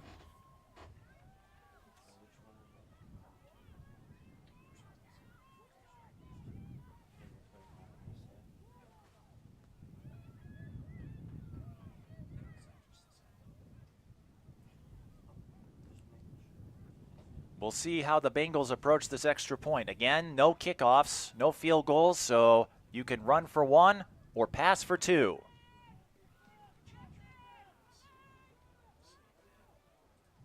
Burgard lining up in the shotgun. He'll hand it off to Freeman, looking for space up the middle, and he gets there, leans forward, and that last second lunge nets them the extra point. So, both teams score in their opening drives, and we're even at 7 with about 20 plays left on the play limit.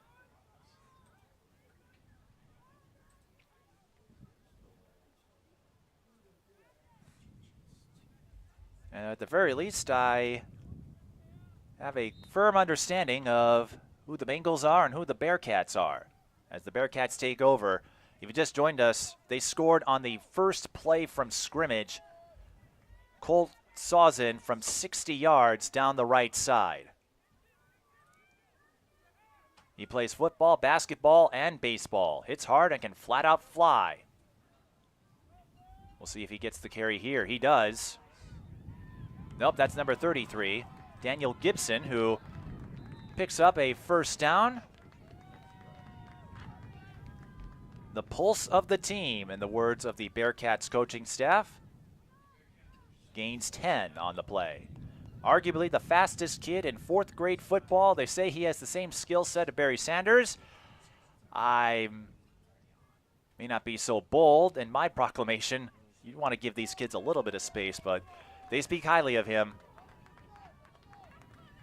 31 touchdowns this season. He gets the carry again.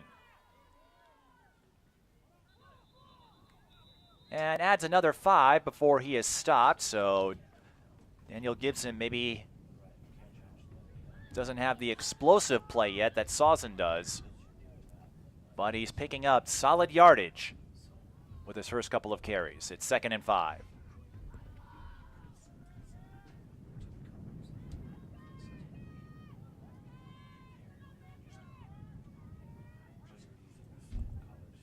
I'll tell you this much.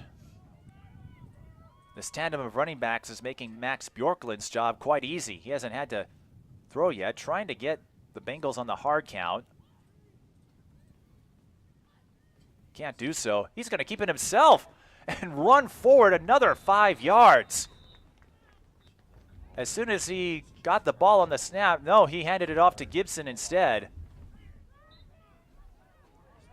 Gibson actually might have lined up under center. In any event, it's another first down following the 5-yard gain. So 1st and 10 at midfield, the 40.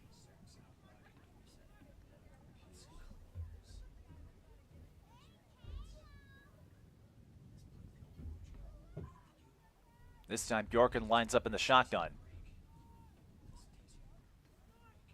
It's Sawson, sweeping right. He's got some blocking from Gibson. And he's still going. He hasn't been brought down yet. That will give him a couple more yards on the run. Well, you can't run for 60 all the time, but Sawson does add 8 as he brings the ball to the 32.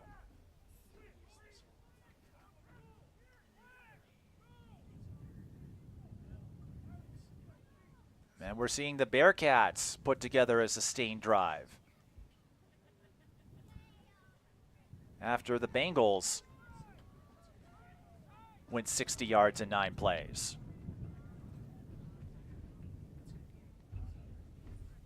We're seeing a lot of shotgun formations out of the Bearcats. It's Gibson on the handoff. Looking along the left side, found a gap to drive through. He's got the first down, and he stepped out of bounds close to the 11-yard line, so a gain of 21. And Gibson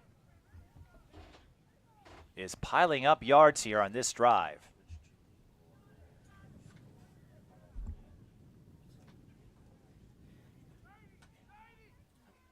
And they say when Daniel is fired up, the Bearcats team performs at its best. I think it's safe to say he is fired up here. Another handoff to Gibson, shakes one tackle, ducking a few more. And it will result in a gain of about 3.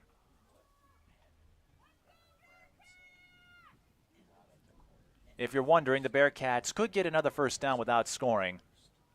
But what they are doing is chewing up several plays on the play limit. Remember, this game is technically untimed. We do have an 80-minute maximum time limit, so it's 30 plays per half or when the game clock expires, whichever comes first. Another carry for Gibson. Inching forward, a couple yards shy of the goal line. Another 6 to an impressive total on this series. And of course, the Bearcats, they could get a first down. The first down marker is just shy of the 1, so they don't have to score in these next couple of plays. But the way Gibson is running, I don't think the Bearcats will be content for inches.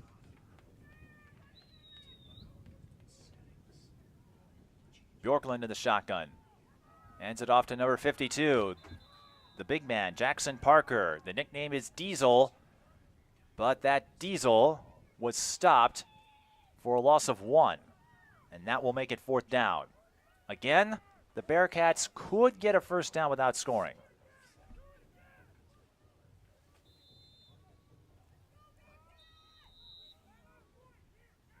And the Bearcats will call a timeout here. Not a bad time for one at this stage with 4th and goal from the 3.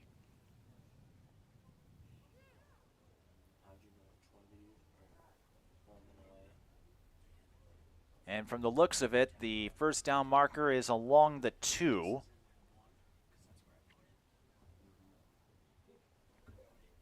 So the Bearcats can move the chains without scoring.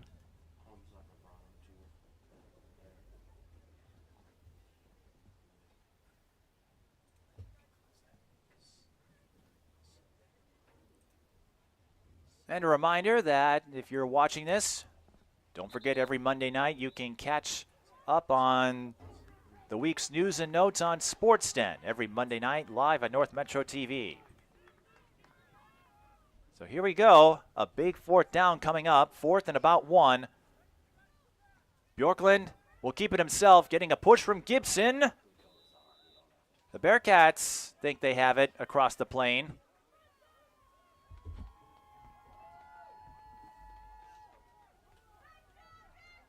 Not quite, but they do get the ball to the 1-yard line. And that will keep the drive alive. Bearcats looking to take the lead once more. Bjorklund got them the first down on the keeper. Simply following his blockers. And Bjorklund with another keeper. He runs it in. Touchdown.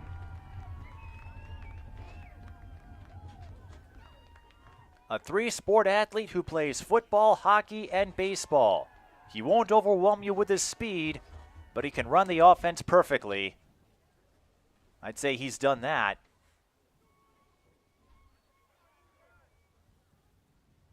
A 1-yard touchdown scamper for Max Bjorklund.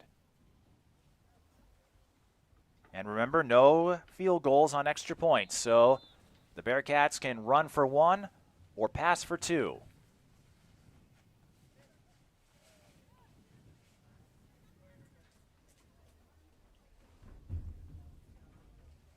And we've got a timeout here. Normally you wouldn't expect a timeout on a PAT, but again, we're dealing with younger athletes here.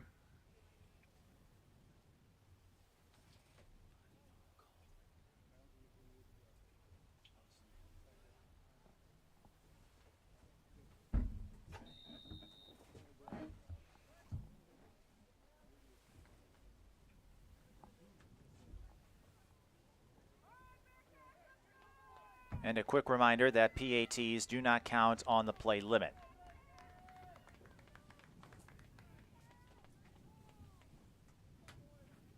I wouldn't be surprised if Bjorklund just goes forward here. He's done that in these short distance situations. Nope, he's going for a passing play, and it's broken up.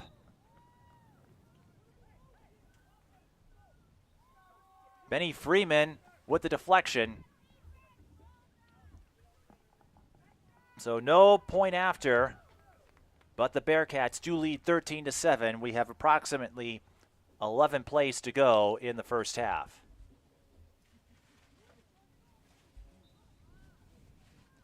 That drive, 10 plays, 60 yards.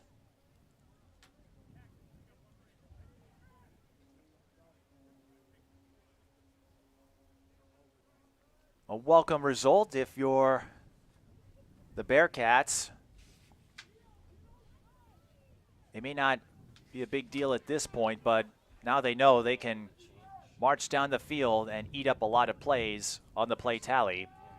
Bengals take over at the 20, and the first down is an incompletion. Colt Saw's in the intended receiver, so it will be 2nd and 10 from the 20. A reminder that there are no kickoffs in NMYFL football. Every series automatically starts at the 20.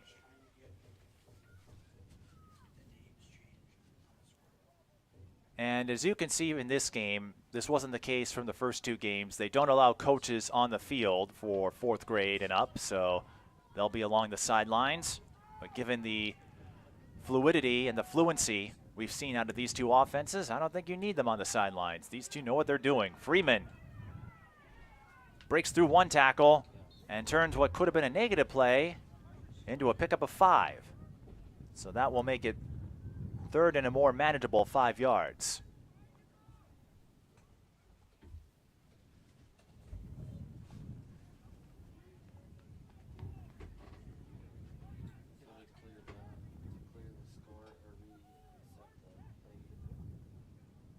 Nine plays to go unofficially. We're basing it off the scoreboard.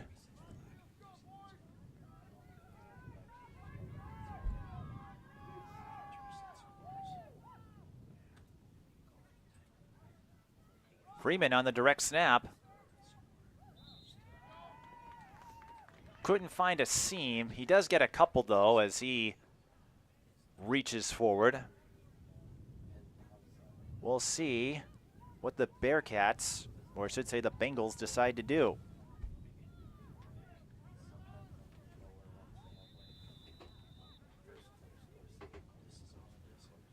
The Bengals will call a timeout to discuss this as they have 4th and 3.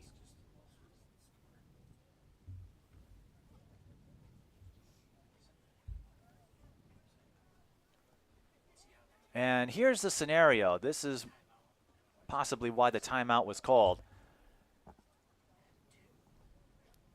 If the Bengals don't convert, they give the Bearcats a short field, and they would have approximately 7 plays to reach the end zone. So this is an early critical juncture at this point of the game.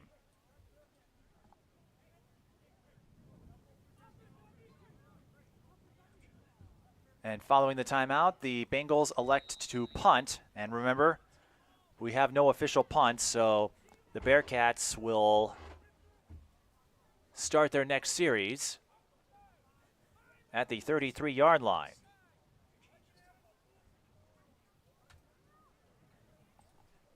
And they will have 7 or 8 plays. The Bengals will get the ball to start the second half. So keep that in mind as we have number 25, Cole Sabiak, in motion. But it's Gibson. Nope, that is Sawson on the carry, who gets close to the first down marker and is greeted warmly by the coaching staff for an 8-yard run.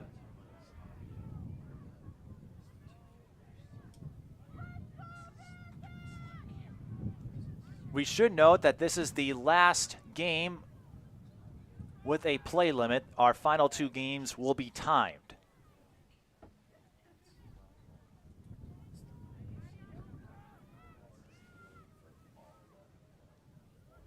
But the Bearcats have plenty of plays left and a multitude of options among their stable of running backs. Sawson looking for the sweep right, now cuts up the middle.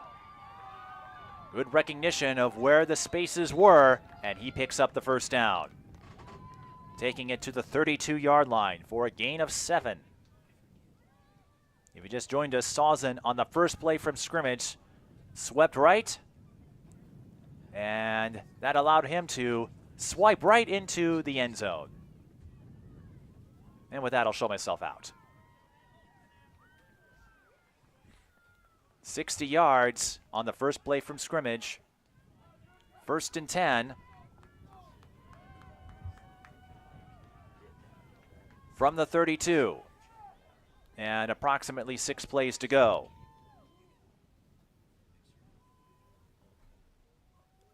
Bearcats in the shotgun.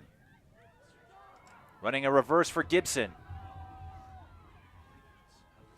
He got the blocking he was looking for and evades a couple of tacklers for a solid pickup as he brings the ball to the 25-yard line.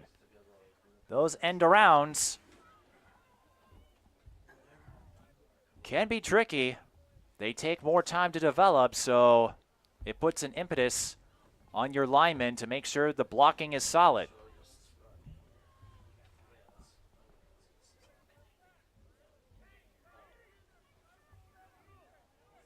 First and 10, or I should say 2nd and 3 from the 25. Gibson in the backfield.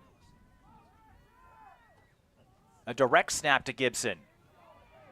Finds another seam inside the 20.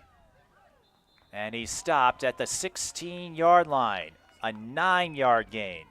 This is the drive result I imagine the Bearcats were looking for. They're moving downfield and they're eating up plays, so it's unlikely the Bengals will get a chance to respond here.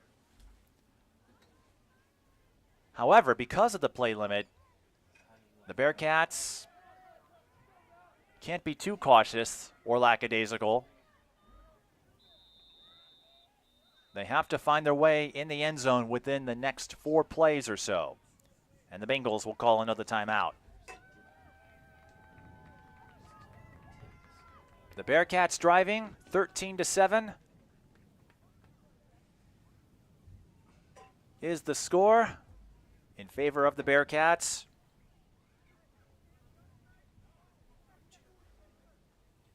Their first 2 drives of the game resulted in touchdowns.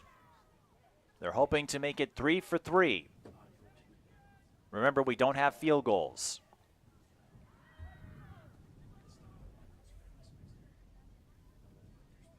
Daniel Gibson, who has led the way on this drive, 31 touchdowns in the regular season. They say don't let a size surprise you because he can hit you like a freight train and keep on trucking.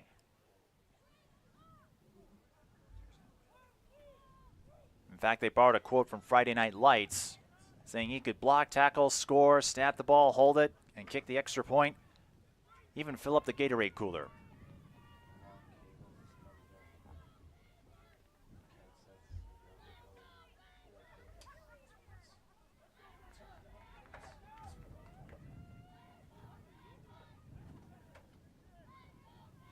Player in motion, another handoff to Gibson.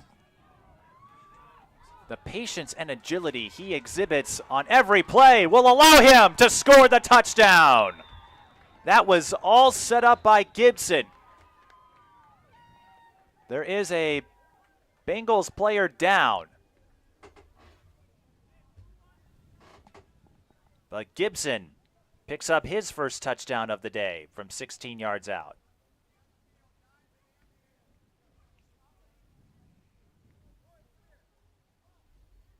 And you saw a little bit of everything on that run from Gibson when he got the handoff. Hesitated for a moment to let the blocking carve up a lane for him. He saw one and then located a bunch of daylight along the left side. He followed it.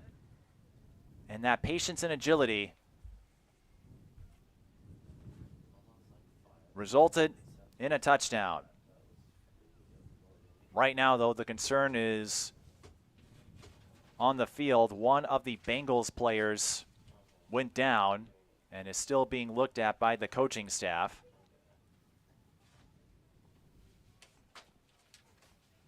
We have a PAT to follow, and that's a good sign. That is number 54, Easton Wiskoski. He played with a broken arm all season.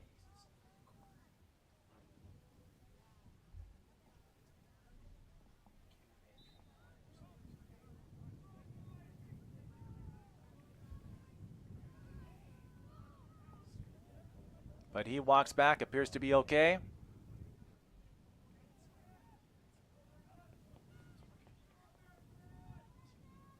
And now we'll have the PAT. Again, a run for 1 or a pass for 2. Sawson cuts up the middle and runs it in. It looked like he was going to seek the edge, but he found a lane up the middle, cut back, and the Bearcats lead the Bengals 20-7.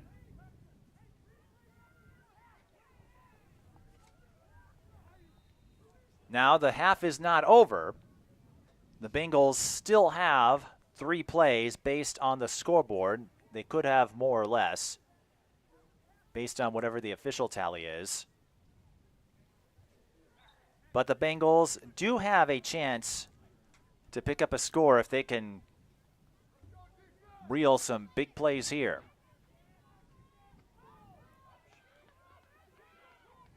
Freeman will line up in the shotgun to take the direct snap. And he'll look to turn the corner. Runs out of bounds at the 30.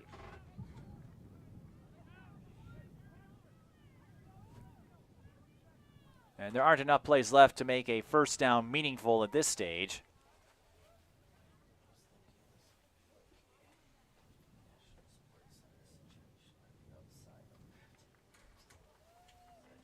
And Freeman 10 yards is nothing to slouch at, but they're going to need some bigger pickups here if they want to have a reasonable chance of scoring.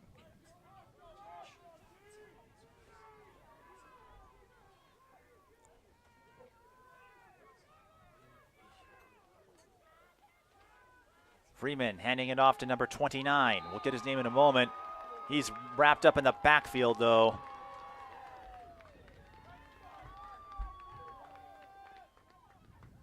I don't see a 29 on the roster.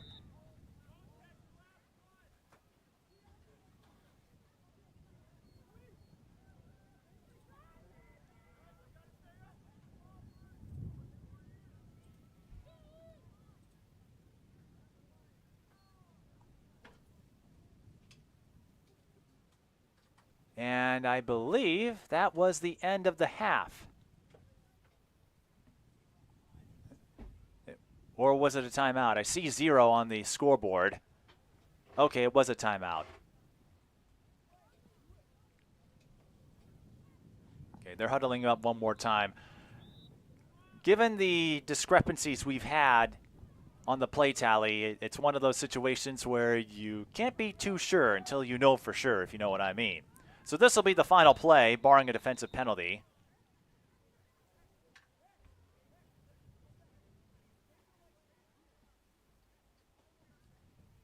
And the official having to respot the ball. So we'll try this again.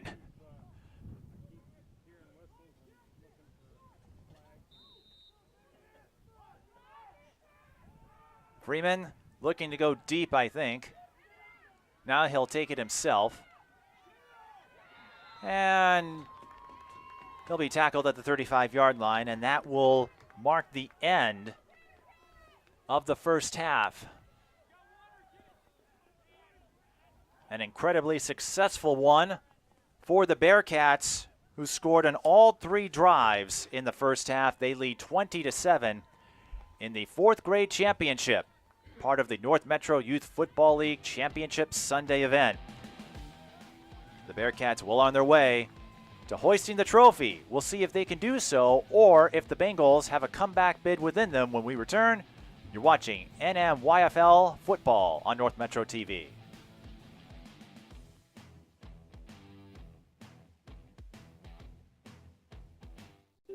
I just wanted to talk to you about what happened with those 2 girls in 8th grade. Oh, yeah? That one day at PE when they were like yelling at me and then you just linked arms with me. I don't think you know how much like that helped me, because like I finally like knew that I had somebody.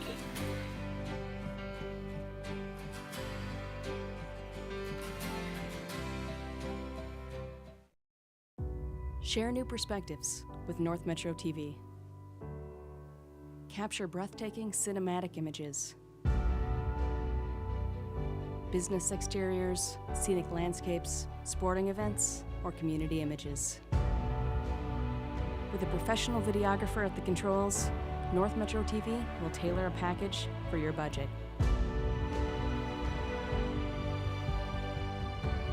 For high-quality photo and video aerials, contact North Metro TV.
Whether or not you believe Daniel Gibson is the next Barry Sanders, it's clear he's got some moves laterally and elsewhere. A 16-yard run to complete the third drive of the game for the Bearcats. We're ready to start the second half in our fourth grade championship. Mike Peden, here I am all by myself talking to myself. That's chaos theory.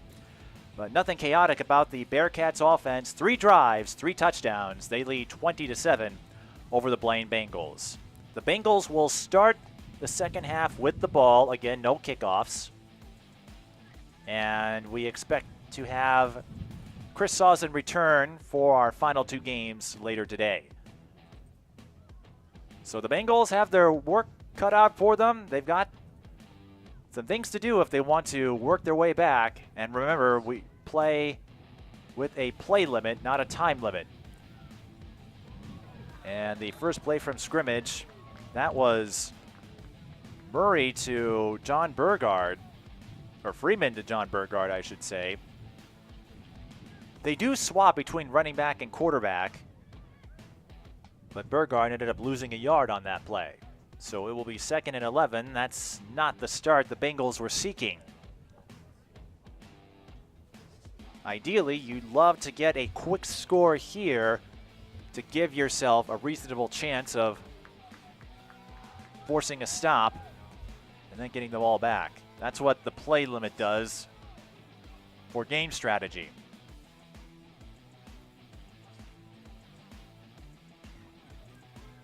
Freeman keeps it himself as he looks to turn right. That's not going to happen. Number 7, Ayu Benta, pursues him for the tackle.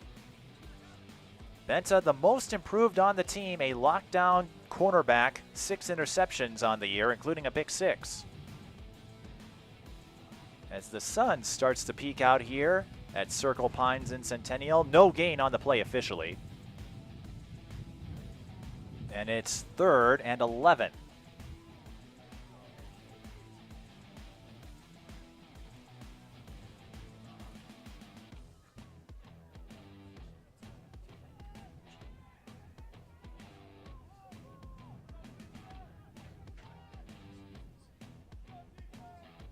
Bengals in the shotgun.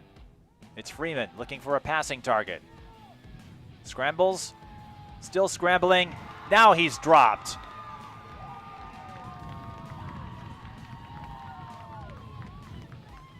Number 28, Luis Lopez Jr., the hard-hitting defensive end, gets the sack, and the Bengals, they're not even going to try a 4th down play from that distance. They'll punt it. The Bearcats forcing a 3-and-out, and this puts them in a highly favorable position to perhaps secure the 4th grade championship. Remember, if a team elects to punt, the ball is moved 20 yards. So the Bearcats will start with excellent field position at the 30. And we know, based on their run game, they can move down the field in a hurry, whether it's Sausen, Bjorklund, or Gibson.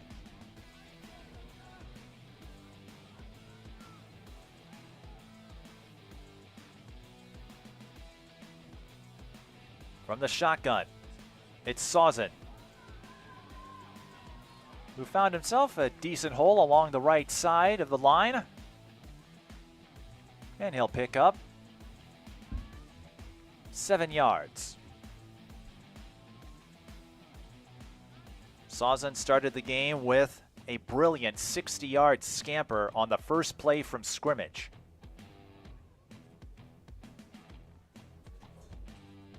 Sausen and Bjorklund, Jack Stoltz among the captains of this Bearcats team, who are poised for an undefeated bid. 2 years ago, they were winless. They went 7-2 last year. We do have a injured player for the Bengals, it looks like. It's number 13, John Burgard, and they're making sure he's okay. The Bearcats, they went 7-2 in 2021. and missed the championship game based on points in the tiebreaker scenario. This year, they made a commitment to play lockdown defense. Spring Lake Park was the only team to score against them. The motto of this Bearcats team, good to great. And these two, highly familiar with each other, the Bengals and the Bearcats squads practice together. Most of the kids go to school together. They didn't see each other in the regular season, but they make a fine representation of Blaine's youth program as Gibson gets the carry on second down, looking to turn the corner, has space up the left sideline. He's in once more for the touchdown.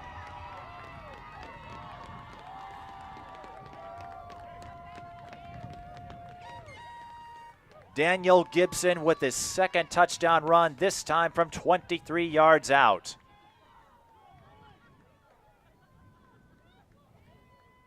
And with the play limit, I think that will be more than enough for the Bearcats to sail on to victory.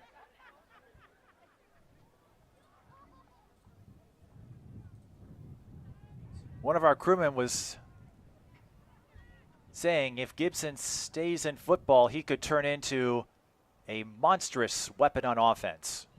We've seen him run routes extremely well, and the Bearcats go for 2 on the extra point attempt. The pass was overthrown and falls incomplete, but if you're the Bearcats, I don't think you mind too much because you're up 26-7 over the Blaine Bengals. So the Bengals opted to punt. It didn't work out.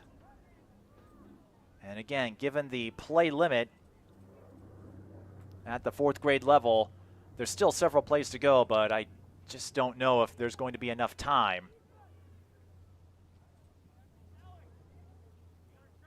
Unless the Bengals score really quickly on this next drive.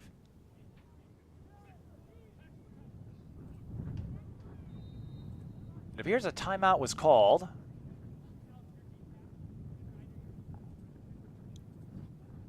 And the Bearcats have now scored 4 touchdowns out of their 4 drives. 4 for 4.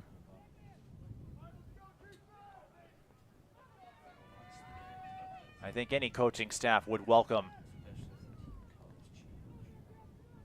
such precision efficiency. Bengals take over. And the first play on this series was a handoff to number 31, Milo Nelson.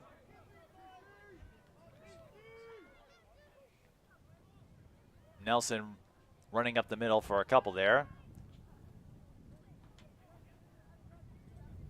And his scouting report goes something like this. Mike Tyson has nothing on his punch out. I suspect they're talking about his ability to punch out the ball and force fumbles. 2nd and 8. Freeman on the keeper. Brings it to the 26. And even if this game is out of reach, if you're the Bengals, you still want to play hard. Again, there's a lot of familiarity between these two, so plenty of pride, a friendly rivalry, if you will, since the Bengals and Bearcats are practice squad mates. 3rd and 4 coming up for the Bengals. We'll have another all-Blaine showdown in our next game. Freeman loses a yard. It's Gibson who comes up with the tackle.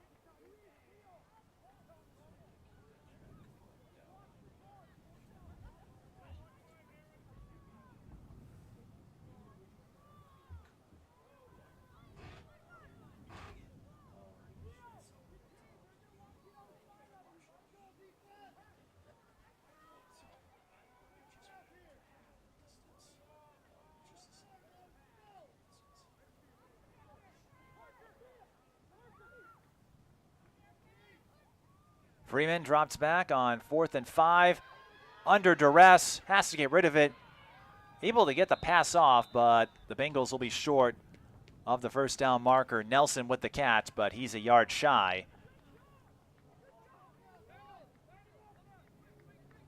And the Bengals turn it over on downs. For a moment, it looked like the Bengals would mount a challenge, scoring on a 9-play drive on their first possession, but it's been all Bearcats since then.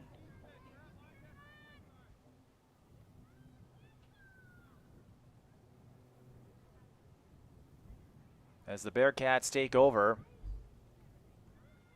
at the 24-yard line.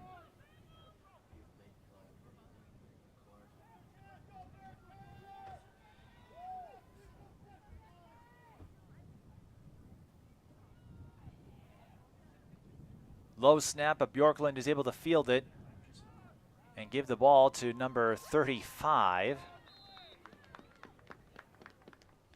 Actually, that's 25, Cole Sabiak.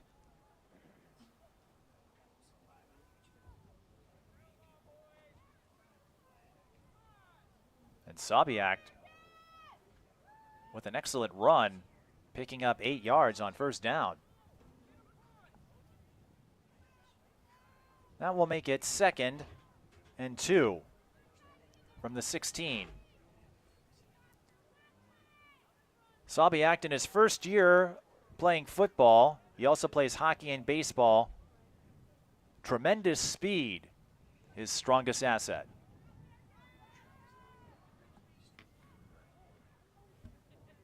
They fake the handoff to Sabiak. This time it's a keeper for Bjorklund, who has plenty of room. Nope, that was Sawson. And he adds another touchdown to the Bearcats total. Colt Sawson on the direct snap. Fake the handoff to his teammate Sabiak. And Sawson picks up his 2nd rushing touchdown of the game.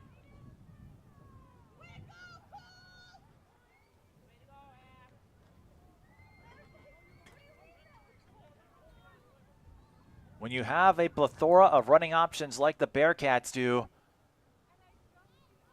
it widens the playbook. And we've seen all sorts of runs executed by the Bearcats as they add another touchdown.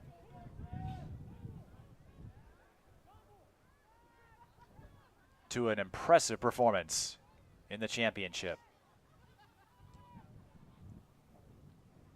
Gibson with the handoff on the extra point. What a nice move. He sprinted past Grant Anderson. Anderson had the angle, and Gibson just simply ran around him. So that makes it 33-7, 19 plays to go.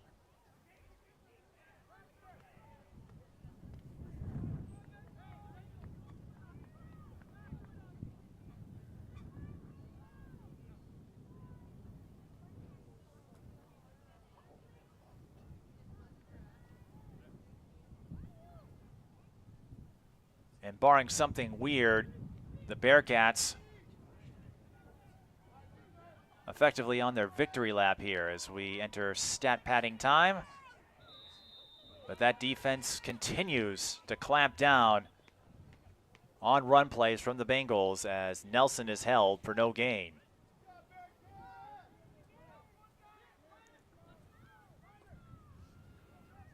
The Bearcats, they have possessed the ball 5 times. They have scored a touchdown 5 times. They missed a couple of extra points, but that's academic. And what will go down as effectively a wire-to-wire win. They did tie briefly with the Bengals when the Bengals squad scored on their first drive of the game, but the Bearcats never trailed as Isaac Doctor moves the ball forward a couple of yards to the 23.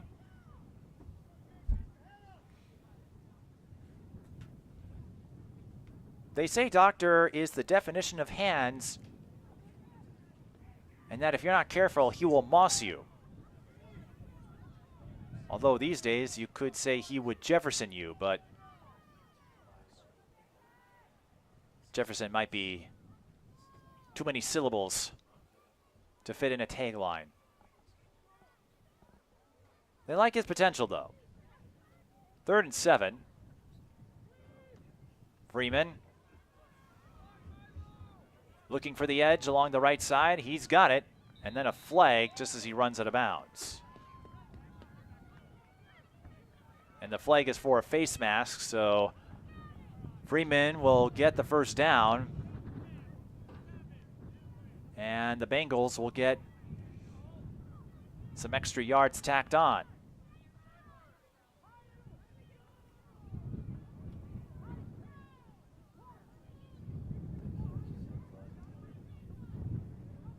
Officially, a 12-yard gain.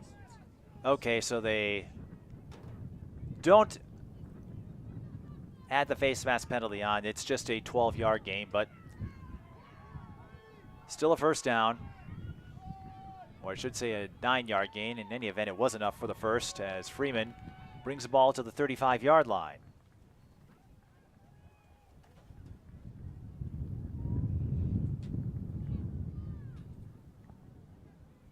I'm still learning a thing or two about how penalties are enforced at the youth level compared to the typical football I observe and report on Fridays, Saturdays, and Sundays. 2nd and 7 following the 3-yard gain. And the Bengals will pick up another 5 as the Bearcats were lined up in the neutral zone. As I see the signal for encroachment. So that will bring the ball to midfield and take a 2nd and 7 to a 2nd and 2.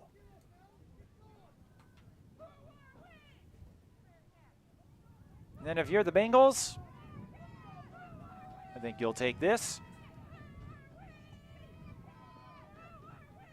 As they huddle up.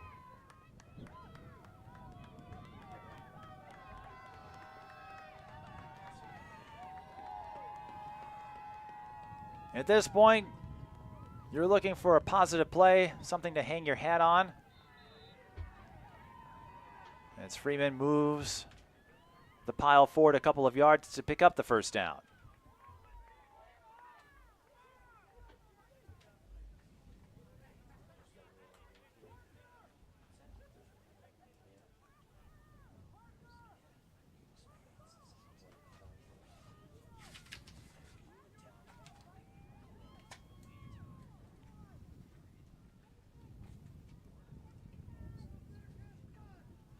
The Bearcats sending out one of their big young men, Nick Cornell, first-year player, always smiling no matter the circumstances. And the Bearcats will be smiling after forcing a loss on that play as Freeman is pushed back 3 yards.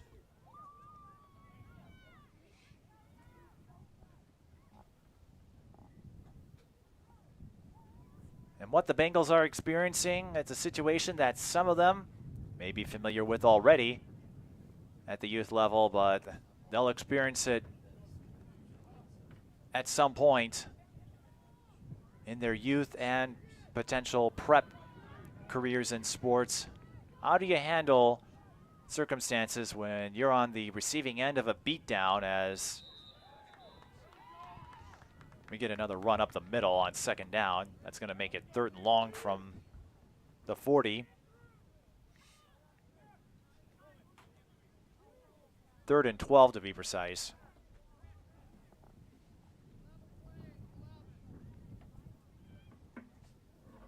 And this is sports in a nutshell. It presents euphoria when you emerge victorious in a statement game like a championship round, but it can also humble you when you find yourself struggling to keep up with your competitors. And how do you approach that situation where you get pummeled That says a lot about character.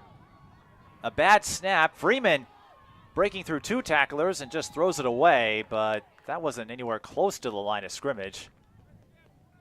There's a flag.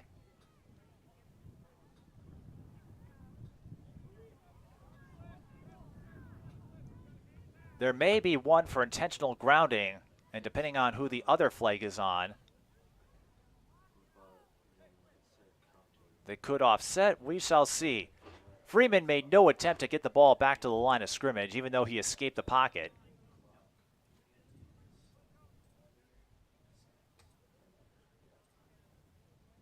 But I guess it didn't matter because the penalty was on Blaine. I didn't see the signal. I should say the penalty was on the Bearcats. They're both Blaine teams.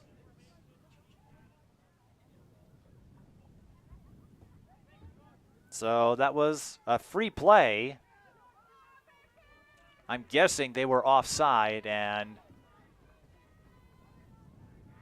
the Bengals knew it, so a free play.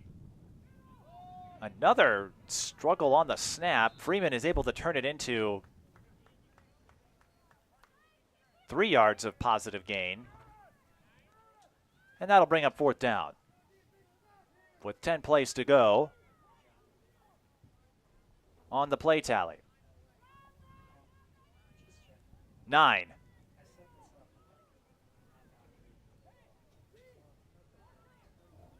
There are 9 plays to go. I saw the line judge signal to the scoreboard to put 9 on the to-go column in the scoreboard.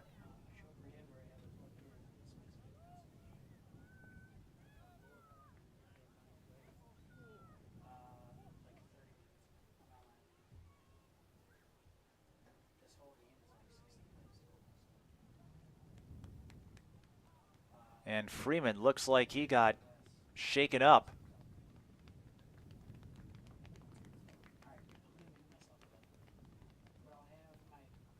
The Bengals coaches talking to him now. Benny the Jet is what they call him.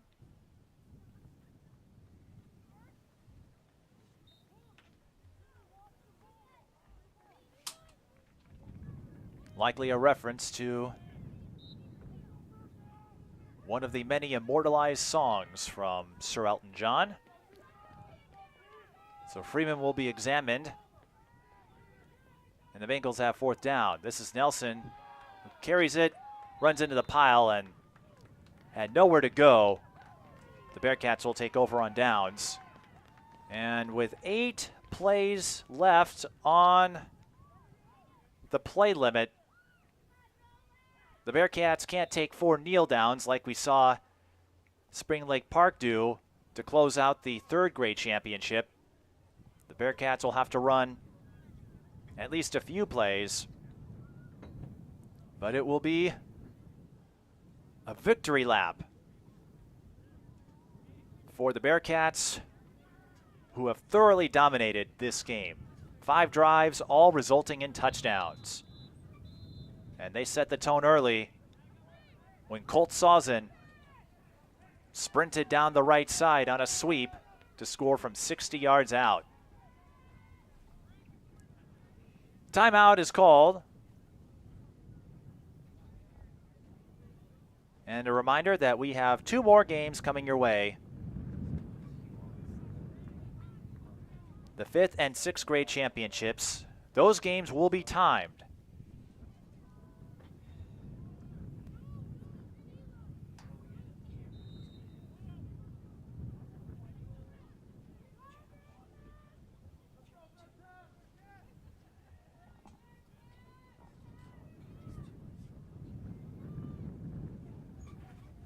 But the running back tandem of Sawson and Gibson highlighting a proficient and efficient offense. And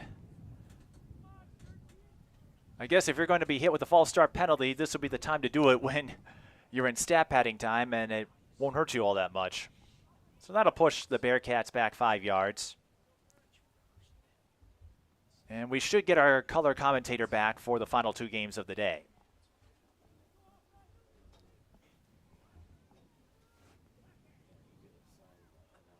We have no way of knowing what will become of these young athletes we're seeing out in the field. Whoa, look at this. Launching it was Bjorklund. He hooks up with Gibson. And Daniel Gibson will add a touchdown reception to his already impressive total. That was a 55-yard touchdown pass from Bjorklund to Gibson.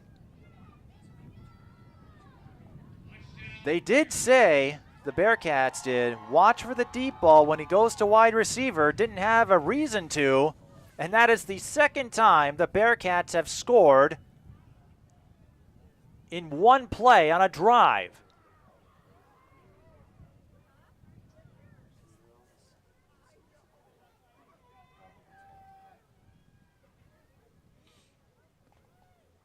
We haven't seen a whole lot of passing at the youth level. We did there. And it was a glorious sight to see. The Bearcats don't get the point after, but that really doesn't matter in this instance. 39-7 is the score. Bjorklund goes out with a bang, a 55-yard strike to Daniel Gibson for the touchdown, and you saw Gibson sort of shimmy his way to the end zone. So we have 6 plays to go in the play tally in a wire-to-wire, all-out offensive from the Bearcats. 6 drives, 6 touchdowns, 2 of those touchdowns coming on the first play of the drive. The first play from scrimmage, a 60-yard run for Sawson, and now a 55-yard touchdown pass. Gibson outran his coverage. Bjorklund put him in a great spot. Allowed Gibson to catch the ball in stride, and that's all he needed. High snap.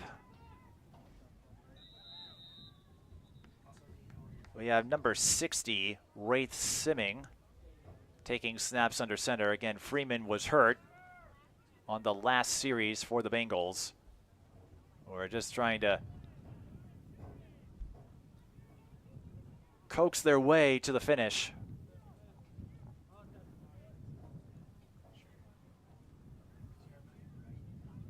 Early on, it looked like they would put up a challenge and give their intra-squad rivals a battle, and that won't turn out to be the case here. A fumbled snap. Wraith Simming learning the hard way just how tricky the quarterback position can be.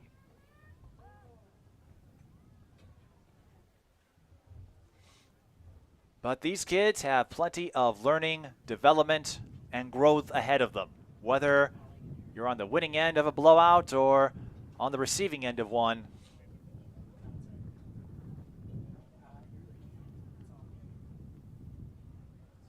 Hopefully the takeaways are much bigger than what the score suggests. As we said before, these two teams practice together. They have a lot of familiarity with each other between school and the meetups after school. And we have ourselves a safety following another bad snap by the Bengals. So that will add 2 more points to the Bearcats, who could take some kneel downs here as we get our rosters for the next game. And the officials are going to call it there, so it's a final 39-7 is the final score following the safety. No reason to run the final 4 plays with the Bearcats up by what feels like over 9,000 points. Our next game will be the Blaine Bengals, 5th grade team, against the Blaine Bulldogs. So another all-Blaine showdown. This game defined by Daniel Gibson and Colt Sawson. Gibson with 2 rushing touchdowns and a touchdown reception on the 55-yard connection from Max Bjorklund. Sawson with a 60-yard touchdown run. And Bjorklund got one himself on a 1-yard dash. 6 drives, 6 touchdowns.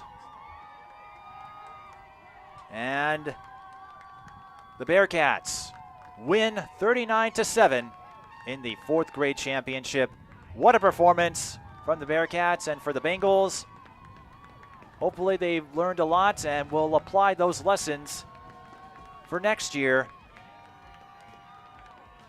It's tough to be on the losing end of a blowout, but again, there are a lot of lessons and takeaways, a lot of values you gain that go beyond the final score.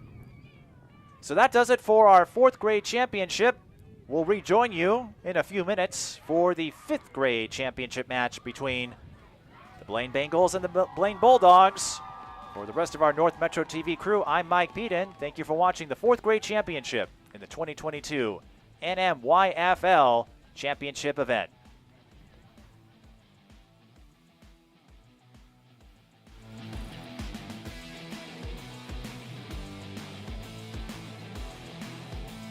North Metro TV News is your source for local stories. Highlighting the issues in your community, we bring you the news that's closer to home.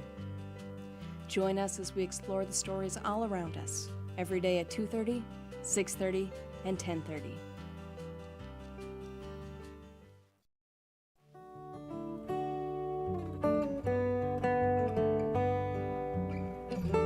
The past comes alive at North Metro TV, where we can help you transfer your old videotapes, films, cassette tapes, record albums, and even photographs and slides to DVD and digital so you can enjoy them again. North Metro TV, bringing the past to life.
In just a moment, we'll have two sets of Blaine teams go at it for the 5th grade championship in the 2022 North Metro Youth Football League Championship Sunday event. But some will be teammates tomorrow as the Blaine Bulldogs and Blaine Bengals 5th grade teams go at it, another all Blaine showdown.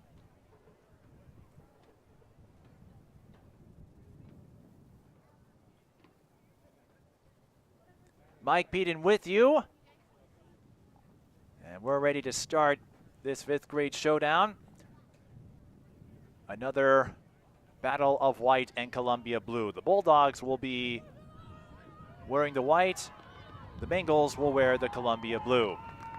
And if you haven't spotted it already, we now use the regulation size field, so we don't have to do any weird math anymore. We also play timed quarters, 4 10-minute quarters.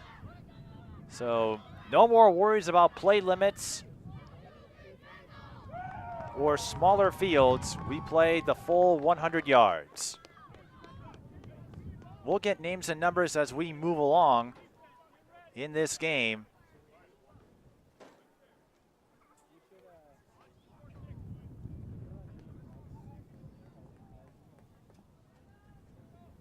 And the Blaine Bulldogs will start.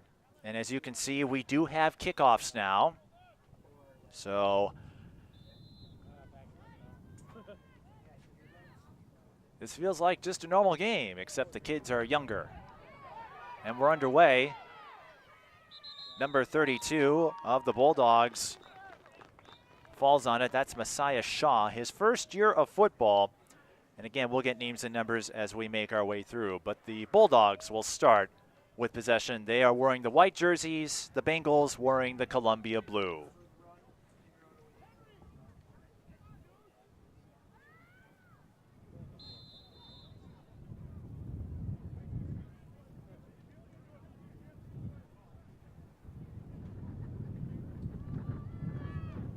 And again, we play with timed quarters, 4 10-minute quarters. And we'll get our first play from scrimmage here from the Bulldogs. It's a run for number 34, Brock Pomplin, the tone setter of the team, but he ends up losing a couple of yards. So the Bengals arguably setting the tone to start this game.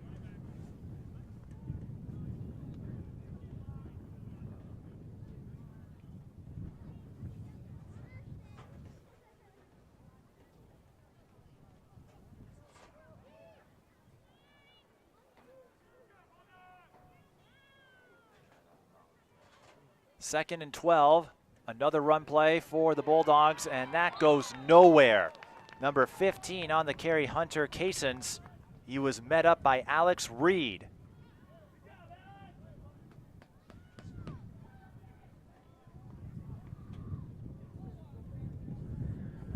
And that will make it 3rd and 13. The Bulldogs going backwards on the first couple of plays from scrimmage.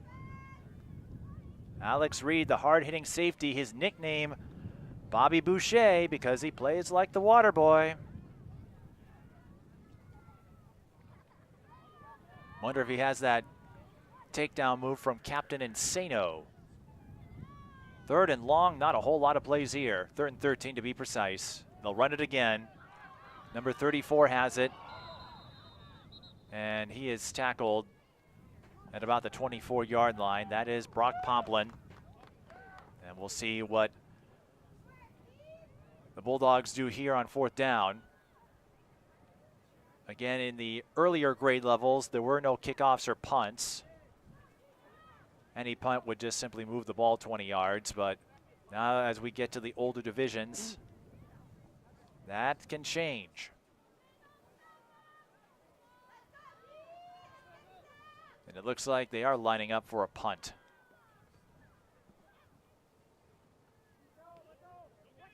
The kick is up. Caught by Reed, and he is tackled right away by number 10, Ryder Caffing. But the Bengals will get excellent field position to start their first series after they force a 3 and out. And we are using a running clock.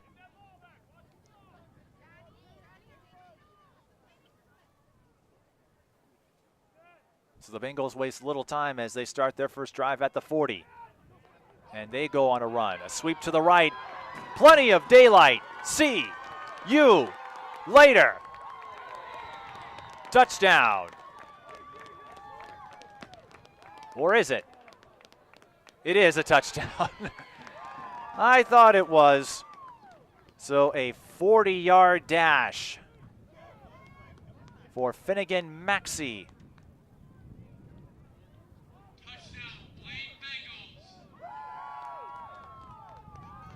And I guess he was the one who had the nickname Bobby Boucher. Alex Reed is the lead on example guy. I'm still organizing all my notes.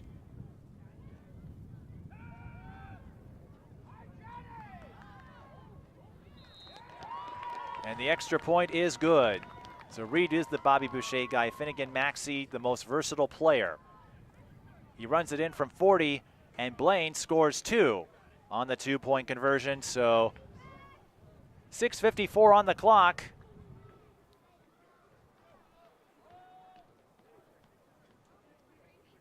And the Bengals lead the Bulldogs 8-0 on a one-play, 40-yard drive.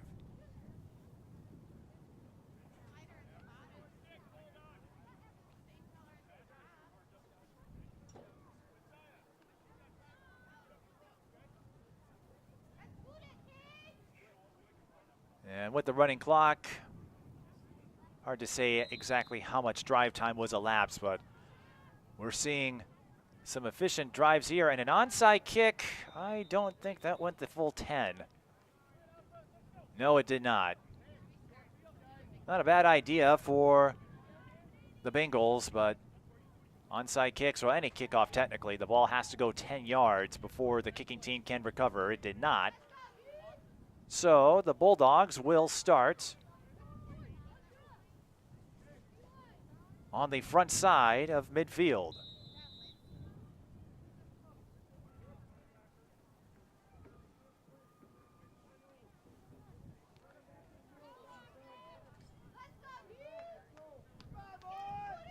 Let's see if they can improve their offensive proficiency. They were held to a 3 and out on their first drive. And the Bengals responded by running it in from 40 on the first play. And the run game still struggling to create energy for the Bulldogs, as Pomplin was wrapped up again behind the line of scrimmage for a loss of 2.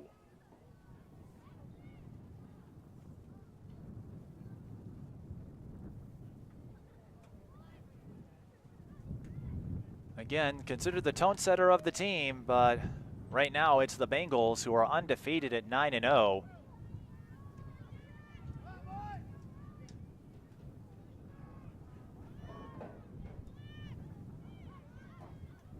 They're setting the tone in a big way. Pressure to the quarterback, and down he goes for a sack. Jack Smoody, the lead by example defensive tackle. People know where he is on offense or defense.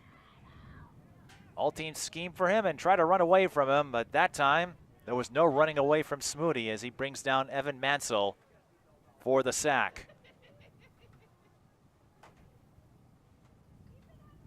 And Blaine, they have lost yardage on every play from scrimmage thus far,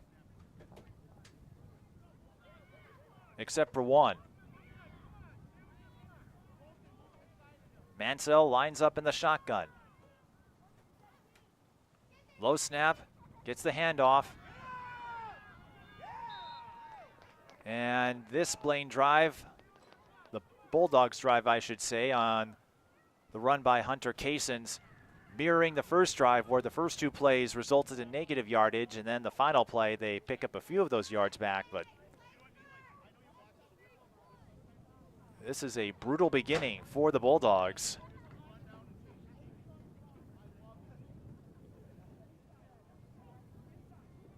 As they get it to about midfield, they have lost yardage. They're going to go for it here on 4th down. Mansell launches the ball and cannot connect with number 10, Ryder Caffing. So the Bengals will take over on downs. And the clock stops with 4:14 left in the first quarter. Again, 10-minute quarters. And the clock stops because of an injured player.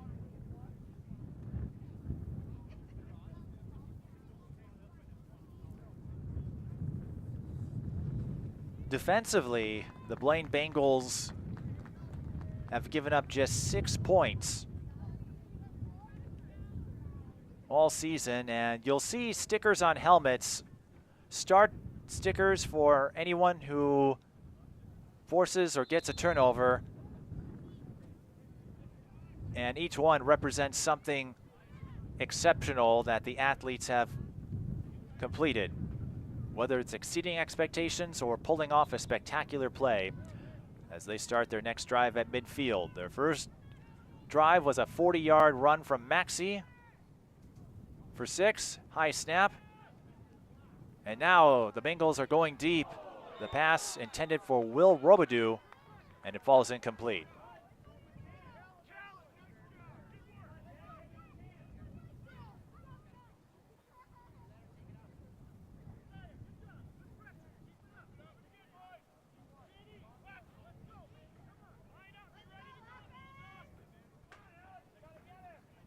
That stops the clock with 3:49, and that does give us a chance to highlight that the quarterback for the Bengals is Cade Grant. We haven't been able to say his name yet, not that we've needed to. He pitches it to Robidoux. Cuts back up the middle after initially looking right, and he'll pick up 6 yards on the carry. Robidoux has speed and power when he runs the ball, and the Bengals have noted his improvements as a power runner. Likes to force turnovers as a defensive end. Right now, he gets the Bengals to 3rd and 4. They fake the pitch. It's Maxey with plenty of space on the left side if he can clear his defender. Can't quite do so, but he'll have enough for the first down. And sometimes, that's all you need. Finnegan Maxey picks up 4, and the drive continues for the Bengals. They say he makes the most of every carry he gets on offense.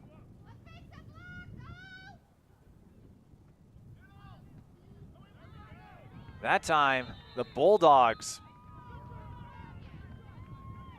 corral the Bengals in the backfield. Maxey on the carry, and he is stopped for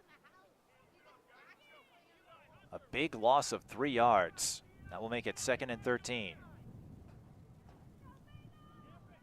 And with 4 10-minute quarters, this game will move rather quickly.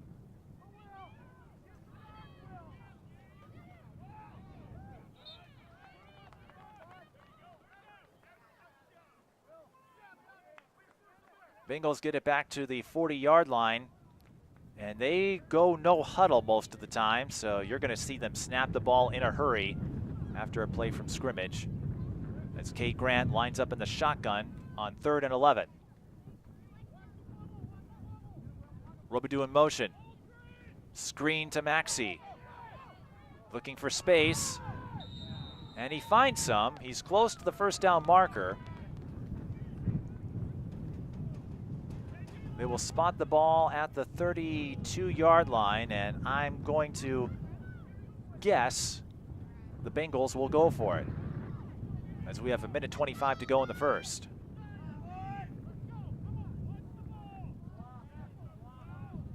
The officials are signaling to stop the clock.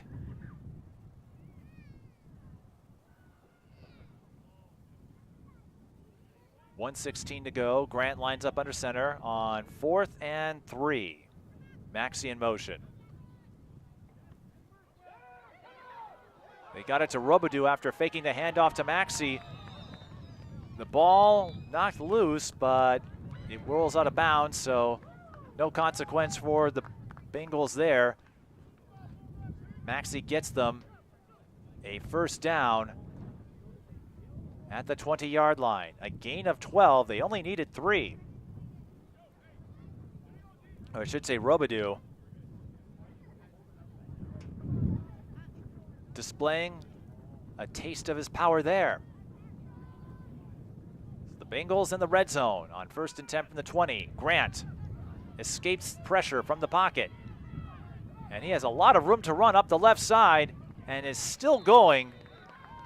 His degree of improvisation nets another first down for the Bengals as we have less than a minute to go in the first quarter.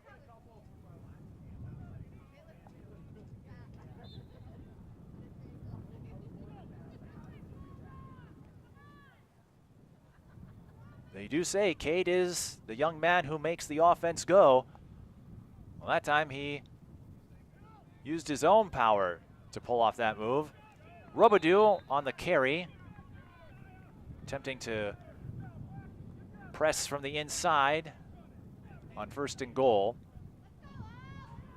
He was held for no gain.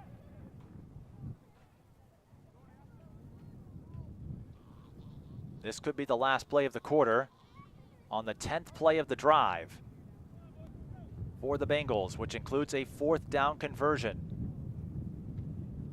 Maxey, can he turn the edge? Goes back up the middle and will bring the ball to the 5-yard line. So it will be 3rd and goal from the 5 following this quarter break. We've completed 10 minutes of the 5th grade championship between the Blaine Bulldogs and the Blaine Bengals, and it's the Bengals in the Columbia Blue with the 8-0 lead. And they are threatening to score again. And a reminder, as we flip the field, you can watch highlights from all of our sporting events, all of our coverage in broadcast and highlight form on SportsDen, live every Monday night on North Metro TV. And you can also follow us on the social media channels of North Metro Television. Facebook, Twitter, and Instagram, that's where you can find us. Just look up North Metro TV and you'll find all of our coverage for the world to see. 3rd and goal from the 5 as we begin the second quarter. JT Sieg in motion, but they go up the middle again. I believe Robidoux was on the carry, and he is stopped a couple yards short. They spot him at the 3. I presume the Bengals will go for it here.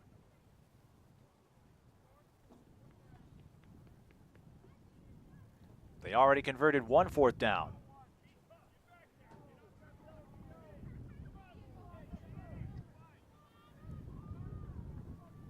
And in the no huddle, we'll see if this pays off for them. Toss to Robidoux. Looked to go left initially, then saw a huge gap emerge up the middle. Robidoux follows it and gives the Bengals another touchdown.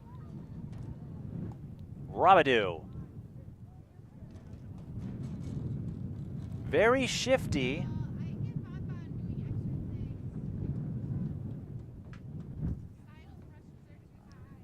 And now the Bengals line up for the extra point. Again, a run for 1 or a pass for 2. Grant will look to throw again. Doesn't see an option, so he says, I'll just take it in myself, make use of the space I have. And the Bengals make it a 15-0 lead following the 3-yard touchdown run by Robidoux.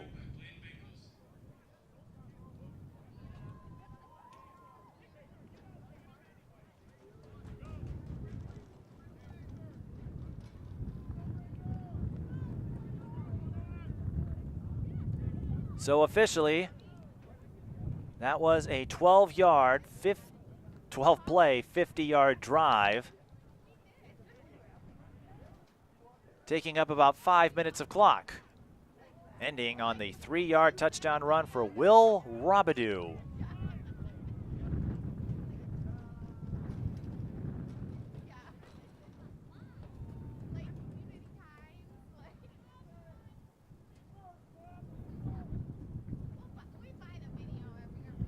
They say he's improved as a power runner, and that is another example. It's not just about overpowering your defender, trying to find the edge. It's about exploiting the gaps that either your linemen create or open up on their own. Right now, the Bulldogs on the kick return. Number 32, Messiah Shaw, was doing his best to extend that return. And the Bulldogs will take over. Let's see if they can get some yards on their side. Again, they are struggling to move the ball upfield. They have lost yardage in their first 2 drives if you look at their total offense.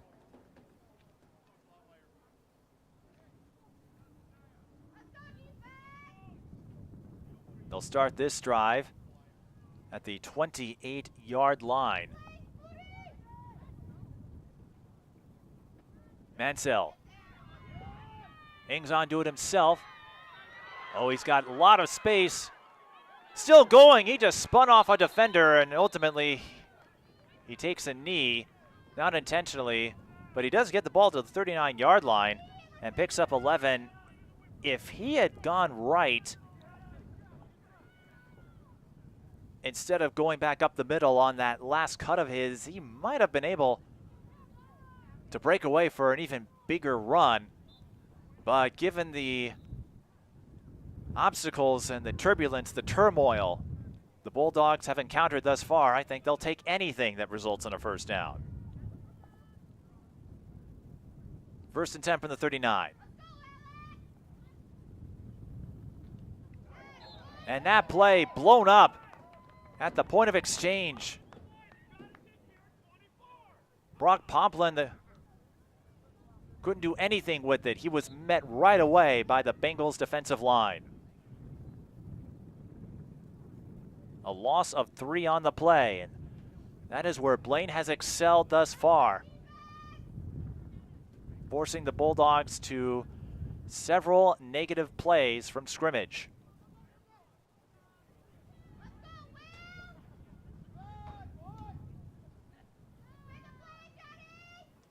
Second and 13. They go to the ground again. The Bulldogs make up for that lost yardage and then some. That is number 15, Hunter Casons. He plays bigger than his size suggests, and he comes up with a big first down run on a 13-yard gain. 1st and 10, just shy of midfield. And this is exactly what the Bulldogs needed.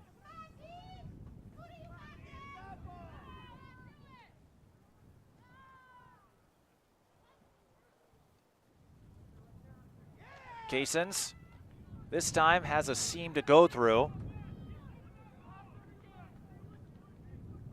and he'll pick up about 6 yards. That was Pomplin, I should say.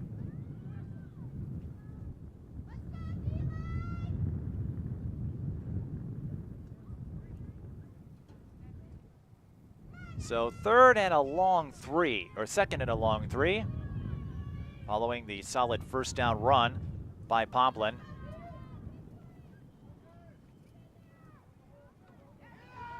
Now it's Casons who shakes off one tackler and is able to lean forward and net a couple of yards out of that. He gets the ball to the 42, and it looks like he got banged up on that play. It's always fun to log a highlight like that 40-yard run from Maxey, but even those little runs like we saw out of Casons can make a difference at the running back position. Not every game is going to be filled with big plays of 40 yards or more. but turning a potentially negative play, shaking off tackles and creating a positive out of it. That can go a long way too, because instead of 3rd and long potentially, it's 3rd and about 1.5 yards.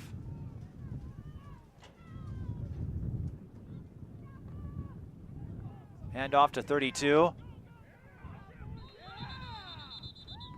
Solid penetration by the Bengals defensive line. Number 32 is Messiah Shaw. And that will bring up 4th down, as Shaw was pushed back to the 43.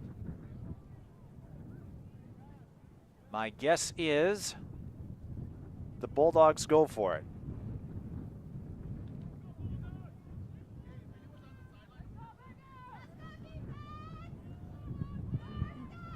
They're lining up that way. Mansell, flag on the play. He'll get the 1st down, but I think this is coming back.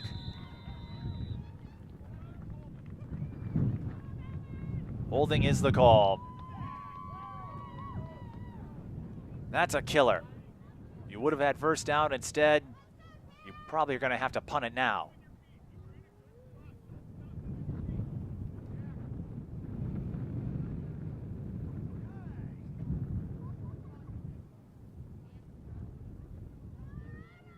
As the penalty pushes the ball back to the 45-yard line.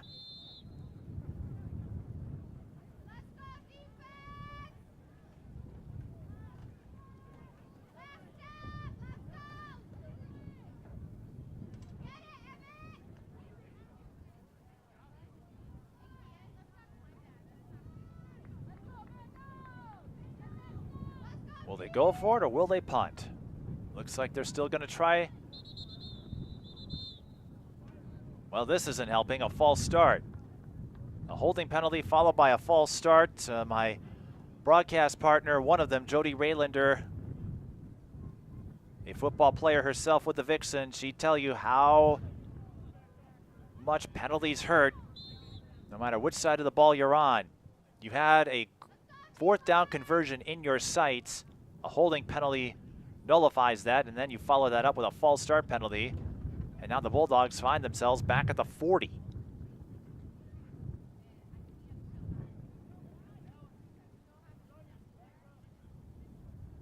And the Bengals already have a 15-0 lead.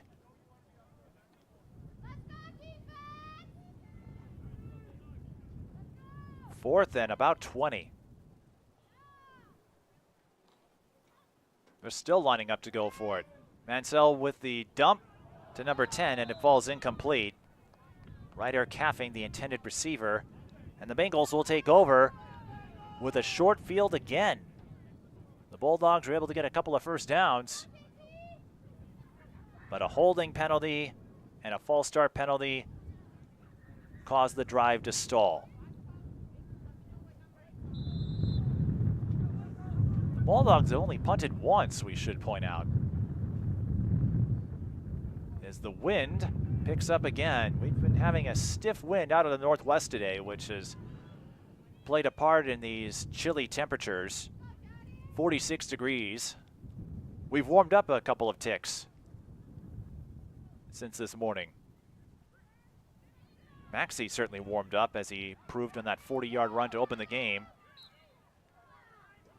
And he's able to run through the initial coverage and find a hole to get 2 yards on 1st down. So 2nd and 8 coming up for the Bengals. Finnegan Maxey, the most versatile player on the team.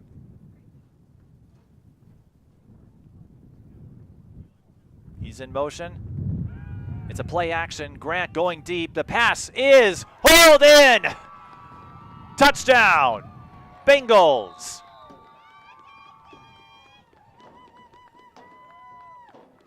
JT Seig with a 38-yard reception. He initially bobbled the catch, but he was able to get a grip on it. They say he's lightning quick with great hands. The future is bright. Well, right now the future looks like a 38-yard touchdown reception.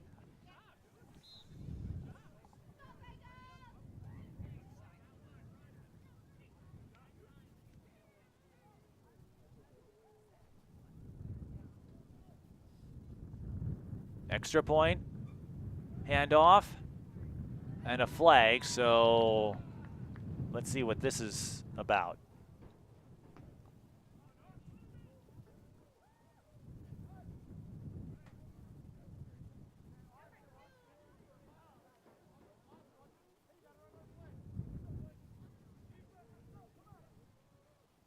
It was a holding call on the Bengals, so they will replay the point.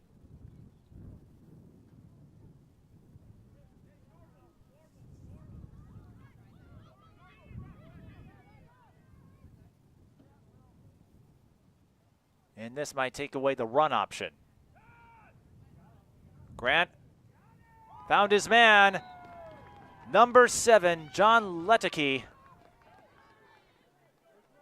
And the Bengals will get 2 points out of it, so the holding penalty works out in an unusual way.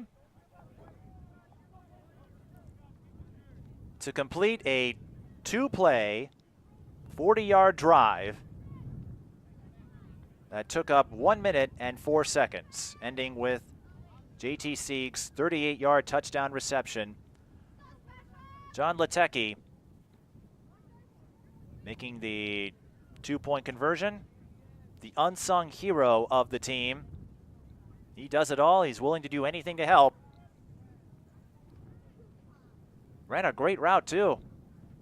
Cade Grant, we saw a couple of fine throws on his end. Whether it's a swing pass or a deep ball, they say Cade Grant will put it on his target. He did so, as the Bengals take a commanding 23-0 lead with over 3 minutes to go. This is Shaw on the kick return. He'll bring the ball to the 43-yard line, and you have to think for the Bulldogs to have a reasonable chance of hanging around, they've got to score here with 3:01 to go. The Bengals will get the ball to start the second half.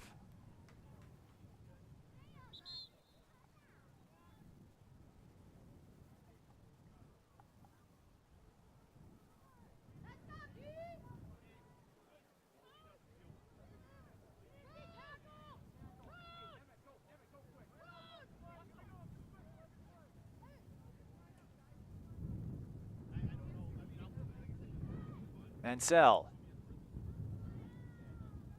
in the pistol formation on 1st and 10. Quick throw, slings it to number 30 for the catch. That is Cooper Hansen, a smooth athlete in the words of the Bulldogs coaching staff. And the Bulldogs start this series with a 4-yard passing play to the 49-yard line. Actually, they gave him 5.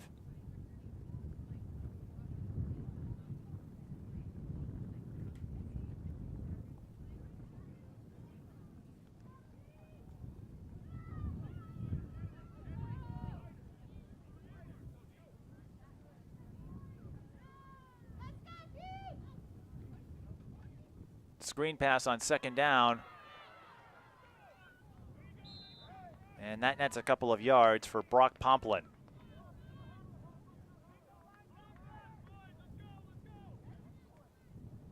So it will be 3rd and 2 yards. Following the 3-yard gain, but the Bulldogs are going to have to move the ball more quickly than that if they want to get on the board before the half ends.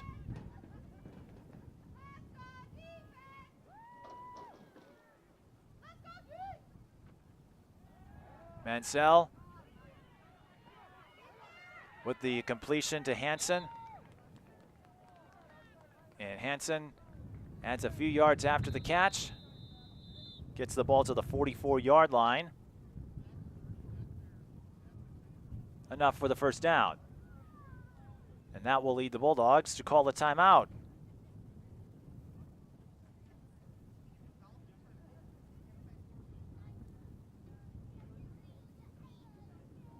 The 3rd first down earned by the Bulldogs in this first half.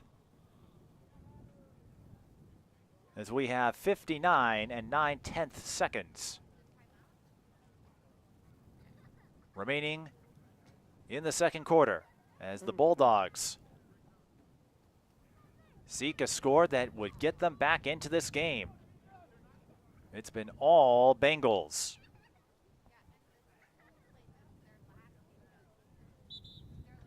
We've scored 3 touchdowns on all 3 of their possessions.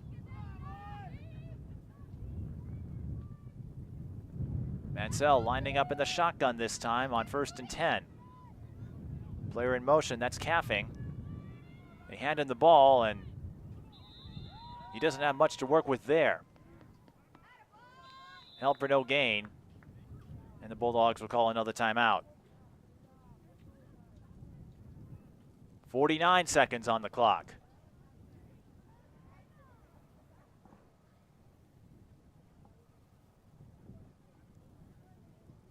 I see a lot of winter weather gear in the stands at Centennial High School in Circle Pines, especially for the younger players. Chris Sawson was with us for the first couple of games.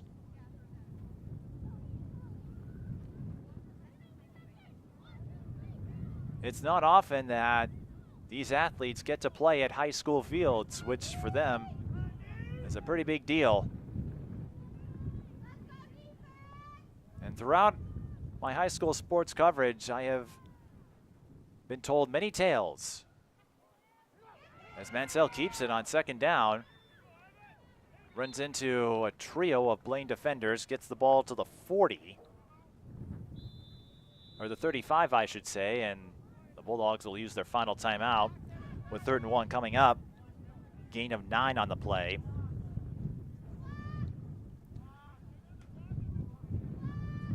Which gives me a chance to finish up the story. Many coaches have told me tales of high school teams setting up community events, youth nights, community service work with the elementary schools, establishing those partnerships.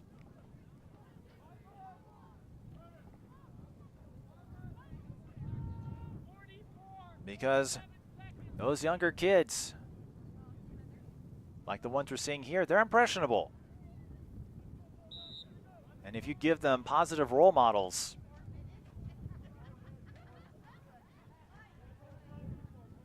they can carry over to that next generation.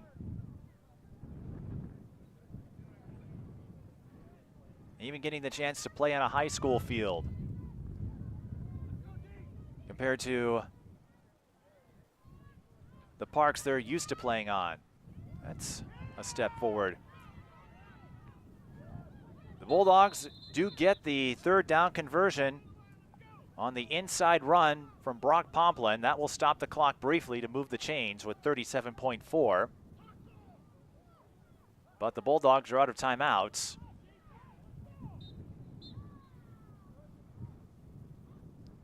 Six-yard gain on the play. That time, number 15, Hunter Casons keeps it. Doesn't get much there. The clock continues to tick, 23 seconds now.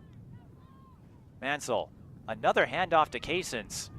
I'm not sure about these run plays when you're trying to score a touchdown. It's 3rd down, but we have 10 seconds left. Time for one more play from the 18-yard line. They get the snap off. Casons again, looking for a seam. He won't find one. Bulldogs looking to pick up some momentum from the run game. That won't happen. And the Bengals 5th grade team leads the Bulldogs 23-0 as we enter halftime in the 5th grade championship, part of the 2022 NMYFL championship event here at Centennial High School in Circle Pines. We'll rejoin you in a few minutes and see if the Bulldogs can respond to the first half surge from the Bengals. You're watching NMYFL football on North Metro TV.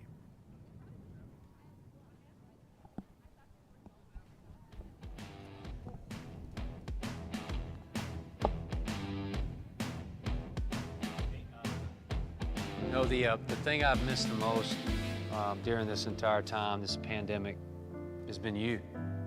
I love playing to a live audience. There's nothing like it. The COVID-19 vaccines are going to help us all get back to the moments we miss. It's totally normal to have questions. I did too. That's why it's so important to get informed. So ask your doctor and get the facts. It's up to you. When times get dark,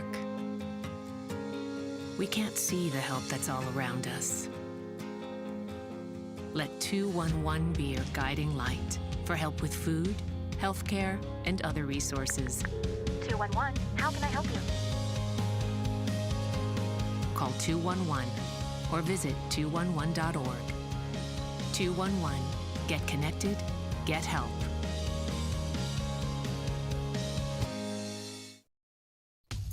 Wash, washy, wash your hands.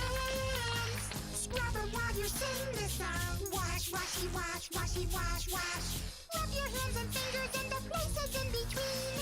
Using soap and water makes your hands so clean. Wash your hands. Great job, you're almost done. 5, 4, 3, 2, 1, now dry. Wash your hands for 20 seconds, just like Elmo. Last week, Brandon met a girl on a dating app. One day after work, he finally found the courage to ask her out. No answer. He started to panic. Was he being too pushy? Maybe it was too Hey, sorry I didn't respond. I was driving. I would love to go on a date. How does tonight sound? Brandon tried to play it cool, but inside he knew. A girl so smart, so responsible. She must be a keeper.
Mike Beaton, here I am all by myself talking to myself. That's Chaos Theory.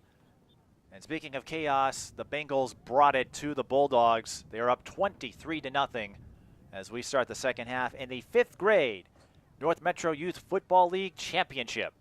We have one more game after this, and that will conclude our 5-game marathon. And that first half was a marathon of Bengals touchdown. 3 possessions, 3 touchdowns as the Bulldogs go for the short kick. And it was muffed by the Bengals, but they were on top of it. Bulldogs weren't in any serious threat, not in a position to grab it. Evan Scholstad able to make the catch. Second year in tackle football.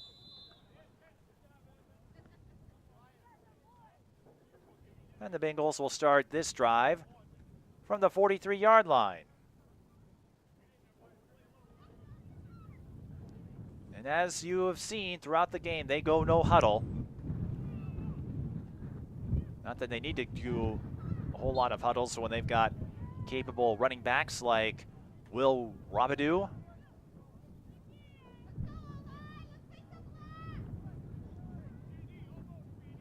And Robidoux brings the ball up to the 48-yard line for a gain of 5.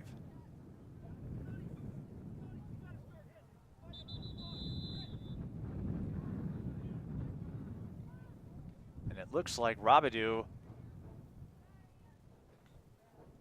got banged up on the play. He's holding his helmet.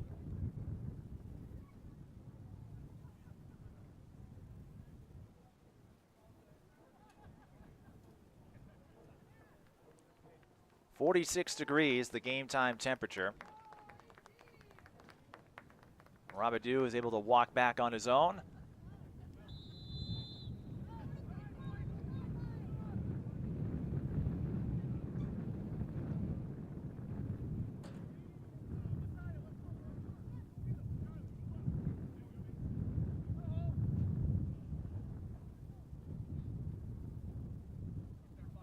A draw that leads to a run along the right side for the Bengals. They'll get the first down. That's number 3, Blaze Buxa. And they spot him at the 40 for a gain of 12.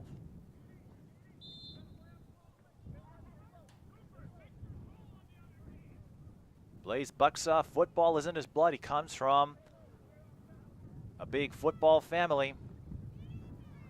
Is known to blow people off on offense. That was his first carry of the game. Now he has his second one. And he advances to the 35-yard line for a gain of 5. As the sun begins to peak on a day that began under overcast skies. Now it's Muncie.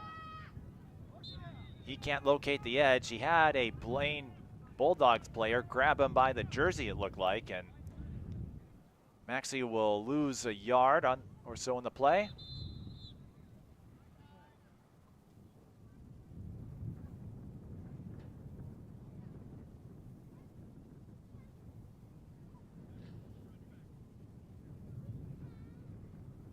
And another stoppage in play here as a Bulldogs player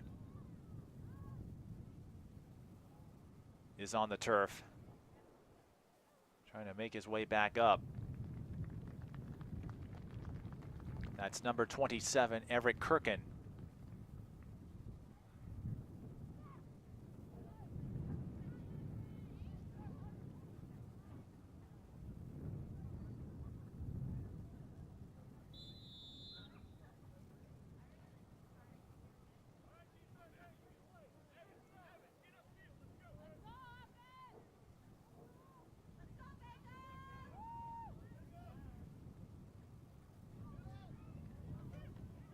Buxa again.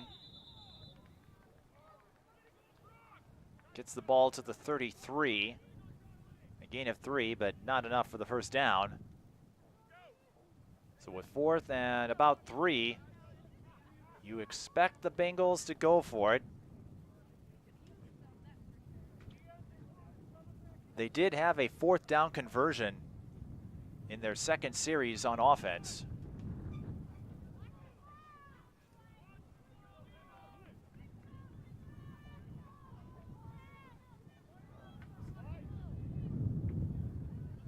Player in motion. And movement at the line. False start is the signal, so that's going to push the Bengals back 5 yards. So they're experiencing a more sluggish start in the second half, at least on their first drive.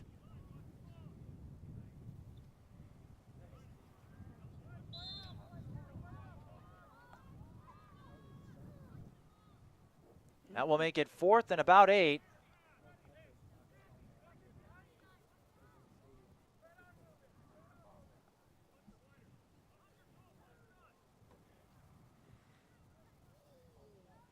Grant lines up under center. He'll look to throw, and the pass is incomplete. Number 7, John Latecki, almost had it. Got the ball for a fleeting moment,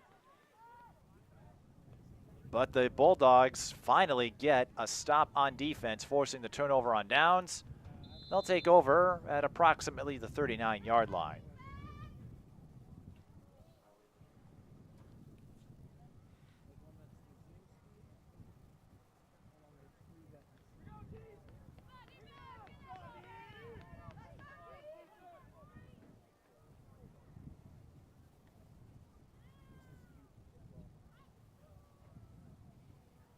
Can the Bulldogs translate it to offense? They have struggled to establish the running game. Charlie Paskey gets them a couple of yards there. I think they're going to have to find more productivity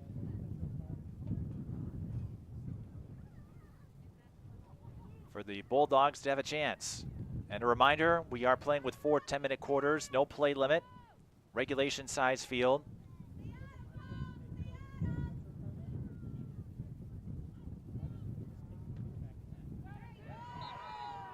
And that running play goes nowhere because of the penetration from number 24, Jack Smoody.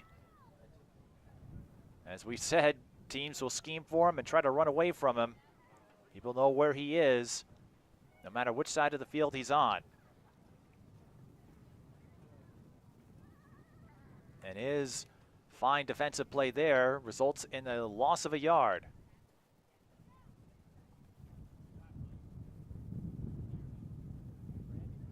That makes it 3rd and about 8. Bulldogs, they need to get past the 49-yard line. Munsell flushed out, gets to the 45, and was still churning. He will get close to the first down marker. You got enough? I couldn't see him amidst the sea of white and Columbia blue, but Mansell turned what could have been a broken play into a run for a first down as he was able to bring the ball right at the 49-yard line. A big conversion by Mansell when it looked like the Bengals defense was primed for another 3 and out. Handoff. And nowhere to go for Messiah Shaw. He's pushed back a couple of yards to the 47. And that is a microcosm of the run game for the Bulldogs. They just can't get any consistency. They can't string together enough positive plays to influence the game. It's been run, run, run, and the Bengals not giving the Bulldogs a lot of options on that front.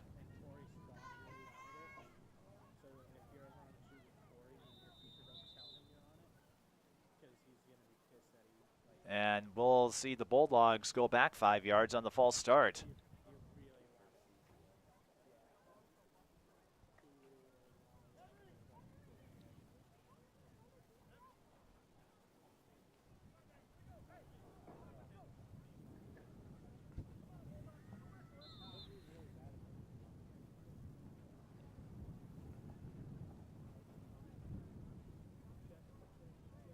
Clock rolls again.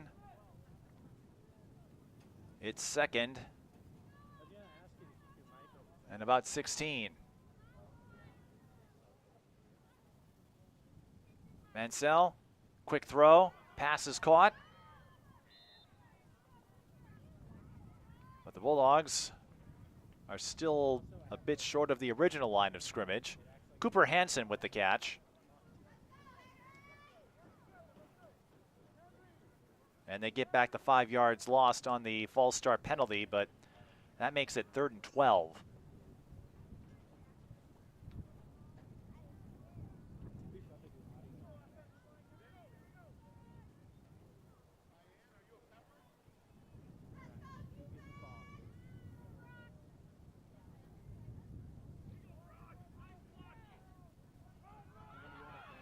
The Bulldogs get a seam up the middle for a moment. Messiah Shaw brings it past midfield, but all that's going to do is bring up 4th down.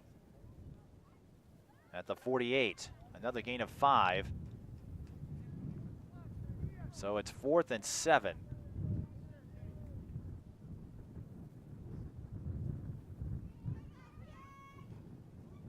And for the Bulldogs, they will go for it. They almost have to at this stage. They have any reasonable chance of staging a rally. And they get the Bengals to jump on the hard count. I didn't see any movement from the Bulldogs. And encroachment is indeed the call, so that turns 4th and 7 into 4th and 2. Not enough for the first down, obviously.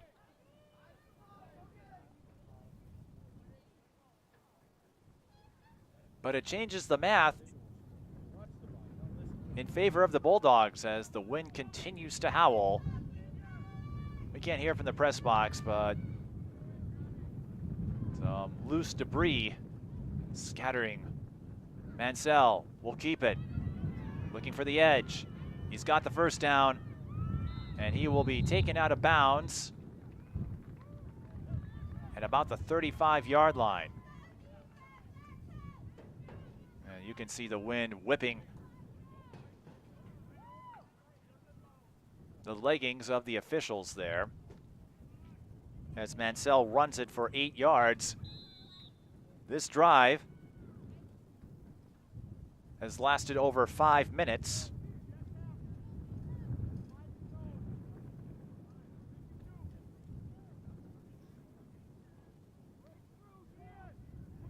In a quick-moving third quarter.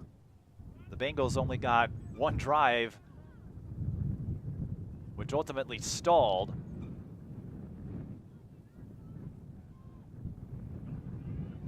Shaw again on the carry. Ran through a hole up the middle, but brought down for a short gain. And we should get one more play before the quarter ends.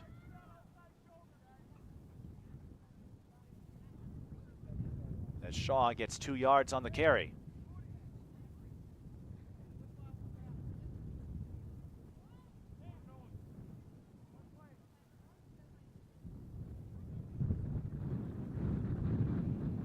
Final play of the quarter.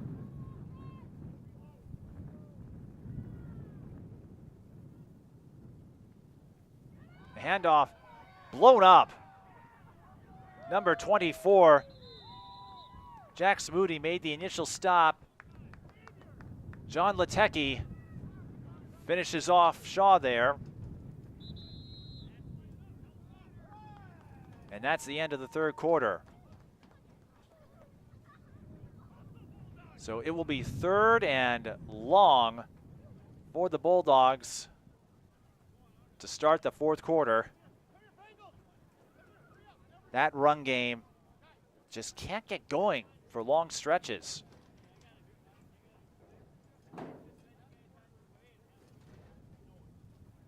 Smoody and Latecki joining forces for that stop. Loss of about 5. It will be 3rd and 13 from the 38-yard line.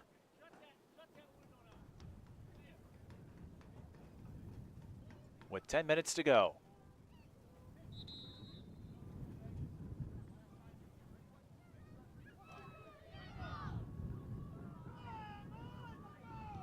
So a fast-moving third quarter.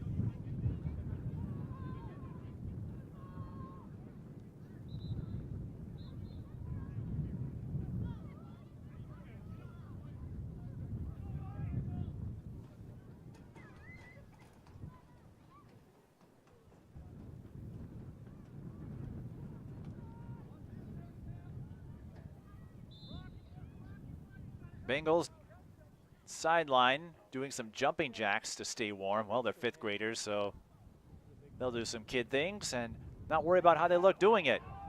Breaking a tackle, number 32, Shaw. He still has room along the left side.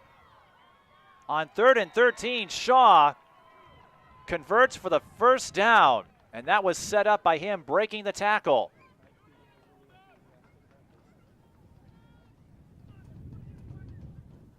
He ran into a C, but I see they spotted him at the 22-yard line. A 16-yard gain on 3rd and 13.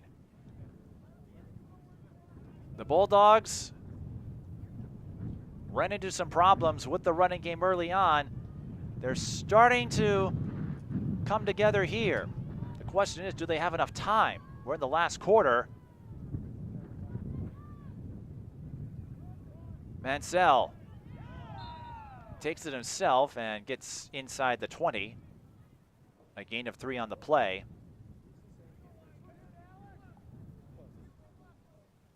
And the Bulldogs will line up for their 12th play of the drive. On the one hand, it's encouraging to see them move the ball downfield.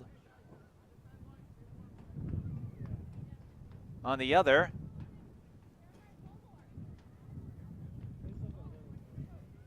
the Bulldogs coaches might like to see a faster moving series because a lot of time is being eaten up here. This is the 12th play of the drive that began with 6 minutes and 30 seconds left in the 3rd quarter as Shaw scampers up the left side, just shy of the 10.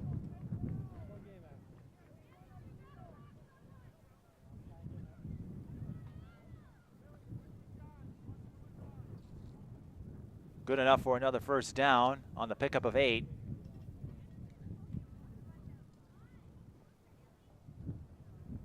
But when they get this snap off, we'll have nearly 9 minutes of clock elapsed on this drive.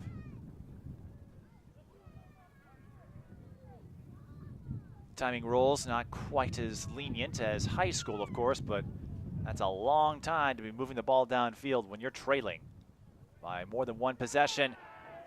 Mansell dropped by Lateki for the sack.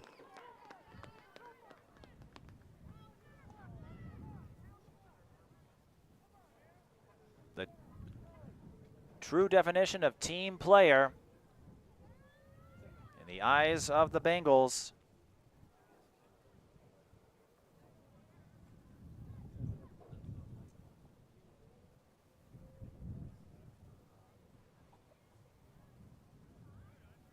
A loss of 4 on the sack.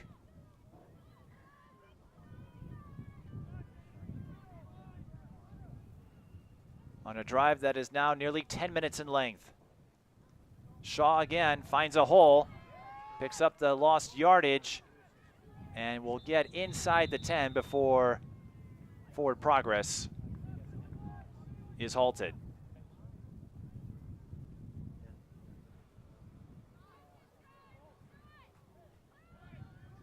So 3rd and about 9. The Bulldogs don't have to get a first down. Or I should say they don't have to score. They can get a first down without scoring, but I think they'd like to score here. Although with this drive now over 10 minutes in length, I'm just not sure there's enough time for the Bulldogs here. They needed a quicker response. What they've done is highly encouraging, including a couple of 4th downs. Or a 4th down conversion, a big 3rd down conversion. Mansell looking for a seam. Now works to get outside, and he is stopped at about the 6. And you'll go for it here.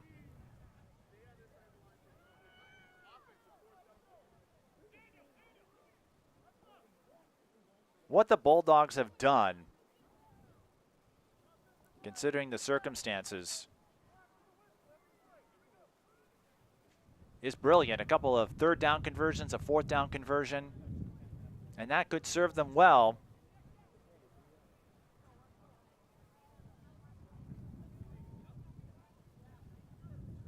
down the road. In fact, members from both teams will join up for the upcoming King of Gridiron football tournament.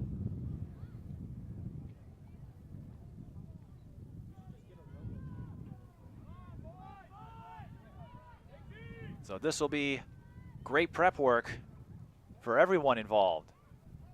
4th down, Mansell taken down for the sack. Robidoux and Lateki team up. And a 16-play drive is all for naught. The Bengals can effectively milk the clock here.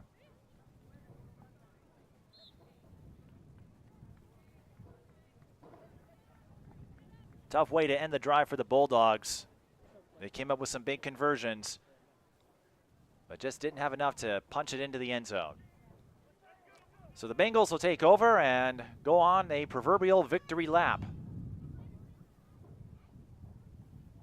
And we mentioned the cooperation that is forthcoming between these two for the King of Gridiron football tournament. As Blaze Buxa brings the ball up.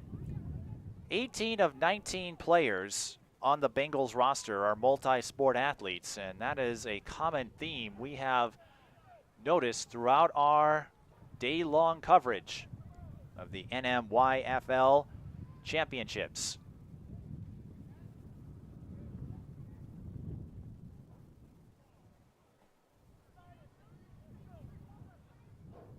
The Bengals did their damage in the first half, scoring 3 touchdowns in their first 3 possessions of the game.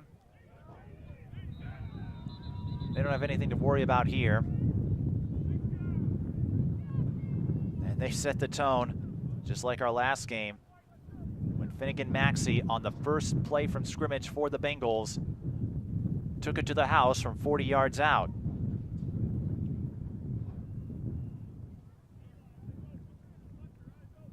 And then the Bengals put together a sustained drive, scoring a 12-play, 50-yard trip to the end zone, and then another exclamation point with the 38-yard touchdown reception by Sieg on the second play of the series. As we enter the stat padding phase of this game. And a reminder that if you're watching this on North Metro TV, we have one more game coming your way, and that is the 6th grade championship between Blaine and Centennial. And that one should start at its scheduled time with this game decided. 4th down for the Bengals, but Academic at this point. They've done enough for the win.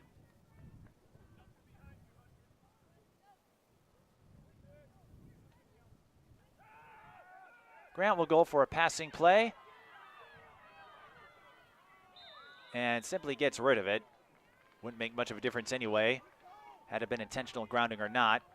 So the Bulldogs will take over and have a short field as they try to remove the goose egg with just over a minute to go, 1:23 to be precise.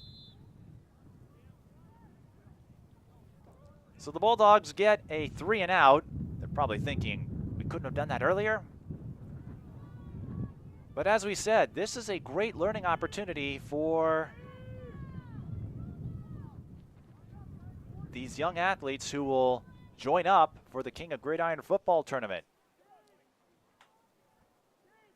They'll learn a lot about each other, and that could pay huge dividends as they share information, resources, and other techniques. As Shaw gets the carry, looking for a space to run through, can't find it. So it's not just looking forward to next year, it's sharing notes for an upcoming tournament that could be influential.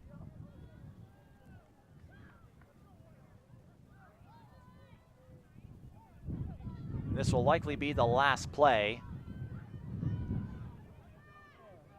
of the game with 13 seconds to go. Mansell looking for the edge, but not enough blocking help up front, and a fitting way for the Bengals to go out on a defensive effort. Their defense did the job throughout the game, forcing a turnover on downs on that lengthy third quarter drive that started in the third for the Bulldogs, I should say. And the Bengals complete a wire-to-wire effort, winning 23-0 over the Bulldogs. So the Bengals' fifth grade team wins the fifth grade championship with an undefeated mark. A fantastic two-way effort for the Bengals, and for the Bulldogs, they found some success moving the ball downfield later in the game. But again, several members from these two teams will become one at the King of Gridiron Football Tournament. So even though there is a winner and a loser today, the people who are moving on to the next tournament should pick up some notable wins as far as information and camaraderie. As they put it, opponents today, friends tomorrow, and very likely they'll be friends sooner than that. We have one more game coming your way before we call it a day here at Centennial High School. But again, congratulations to the Blaine Bengals for beating the Blaine Bulldogs 23-0 in the fifth grade NMYFL Championship. For our North Metro TV crew, I'm Mike Peden. Thank you for watching.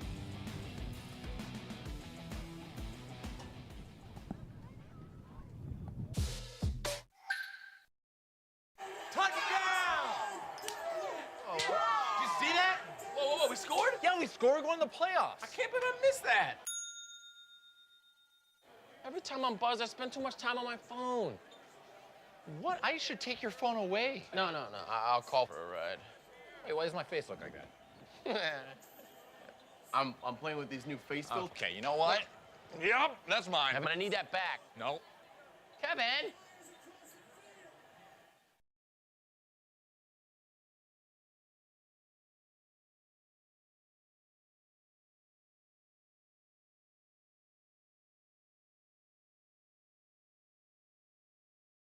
Like yelling at me, and then you just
One more game awaits us in our marathon of North Metro Youth Football League championship events. Mike Peden with you.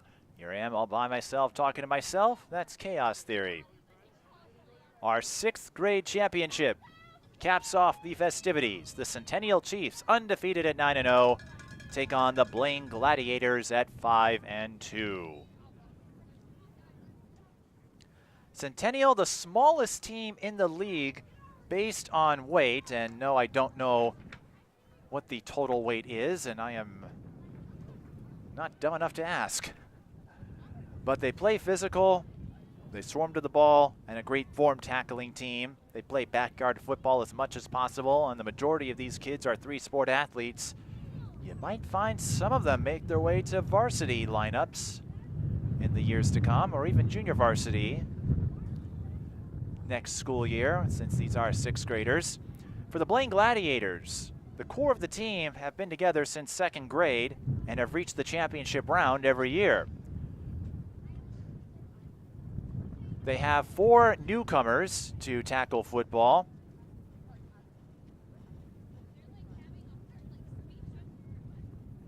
And the Gladiators took on the Chiefs earlier this season in week 2. Didn't get the win there, but they have a chance to pick up a big win here. The Gladiators say they're peaking at the right time. They're coming off a big win on Thursday to earn a spot in this round. And they say nothing is going to stop us, but the Centennial Chiefs may have other ideas. A reminder, if this is your first time tuning in today, we play 10-minute quarters. That is the one major difference between this game and the high school, college, or pro games you are accustomed to watching on Fridays, Saturdays, and Sundays. So that's about it. 10-minute quarters and no other provisions in place. We do use the regulation size football field. And Centennial's lineup includes a young woman by the name of Aria Fremming.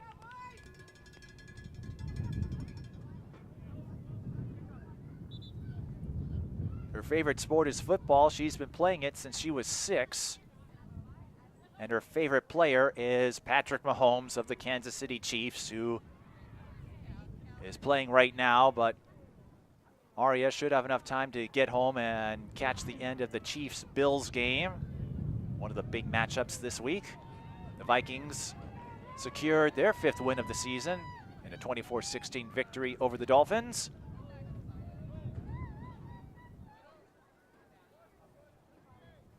And we'll talk more about these players as we make our way through this game. Blaine with a slightly bigger roster. We'll get names and numbers as we move along. A lot of two-way players.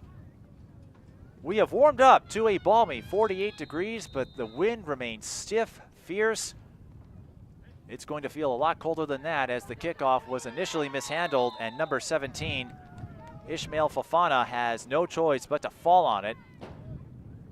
So Blaine, and since we have separate schools now, I can go back to just using the first names and not the nicknames. Blaine will start their first series at the 36-yard line.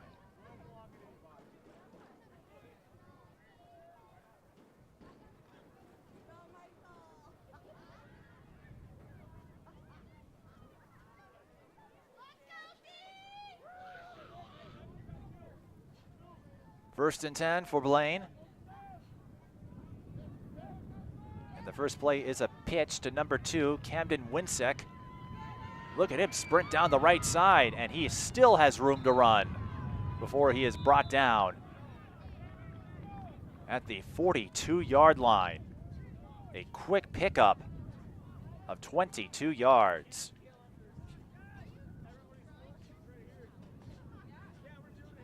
Now that's a good play. Aiden Lavick is the quarterback for the Bengals as he lines up in the shotgun, or I should say the Gladiators. I'm used to saying Bengals because of my high school coverage. Lavick keeps it himself. Tackled from behind by number 23, Leighton Guggenberger. But Lavick is able to pick up a gain of 5 as he brings the ball to the 37-yard line. Again, Blaine lost to Centennial in the second week of the Youth Football League season.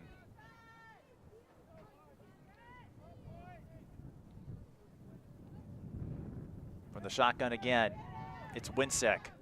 Finds another hole, breaks away down the left side. He's clear.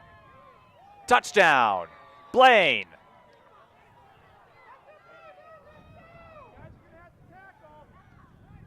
A terrific start for the Gladiators. A 37-yard touchdown run for Camden Winsick. The Gladiators coaches call him a straight dude, best football player in Blaine youth football. And he certainly made a case there. And a quick reminder, on extra points, you can run for 1 or pass for 2. We don't have field goals.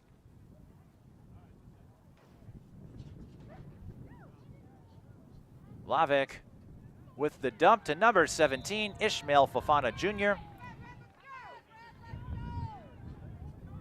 And just like that, Blaine with an 8-0 lead, scoring in approximately 90 seconds.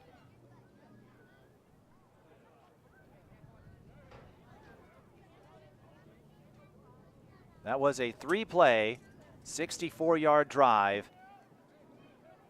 And officially the time, 1 minute and 35 seconds. Again, the timing procedures not quite identical to what you see in high school, college, or the pros in terms of clock stoppages and that nature. But that's a good way to start for the Gladiators, who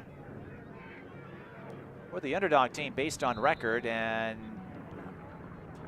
Centennial unable to get a return on their kickoff as number 81, Everett Dickerman, had to fall on it before the ball went out of bounds.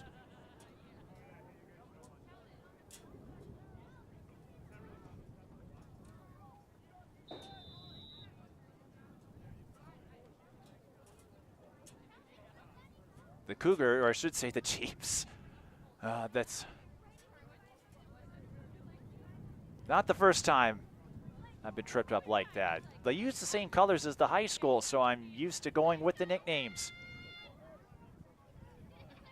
Heck, we have the Cougar logo at midfield here, but it's the Chiefs.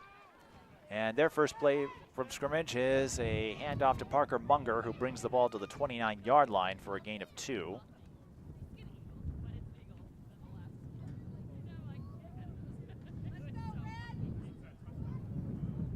We'll get names and numbers of the Centennial Chiefs team as we make our way through.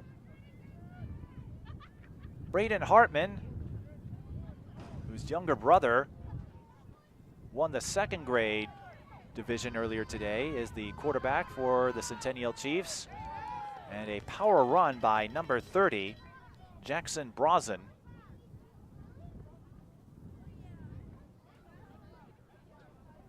He's known as Flintstone and Action Jackson as he brings the ball to the 35-yard line for a gain of 6 to make it 3rd and 2. He rarely ever wears shoes, even in winter.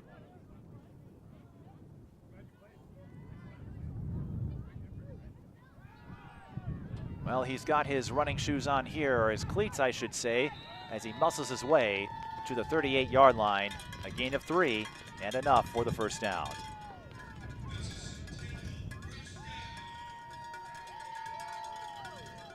Brazen's other hobbies include drawing, hunting, and playing with his dog, Teddy.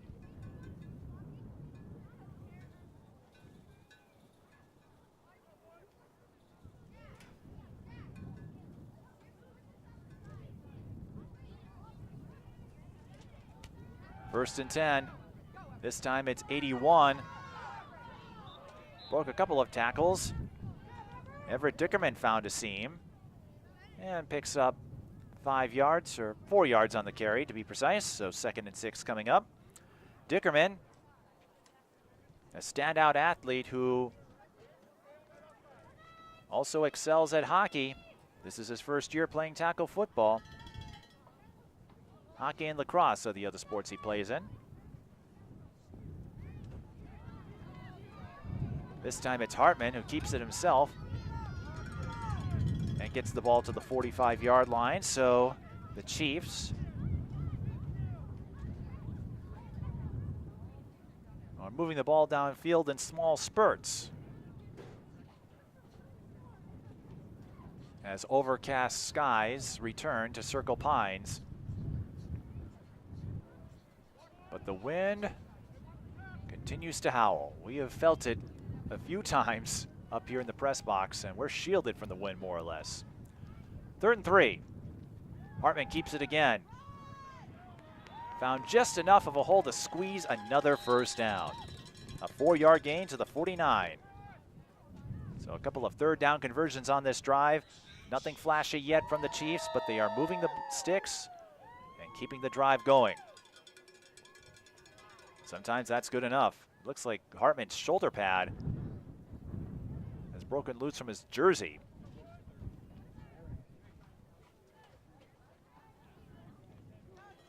Hartman, a lacrosse and hockey enthusiast as well. He loves to hunt and fish.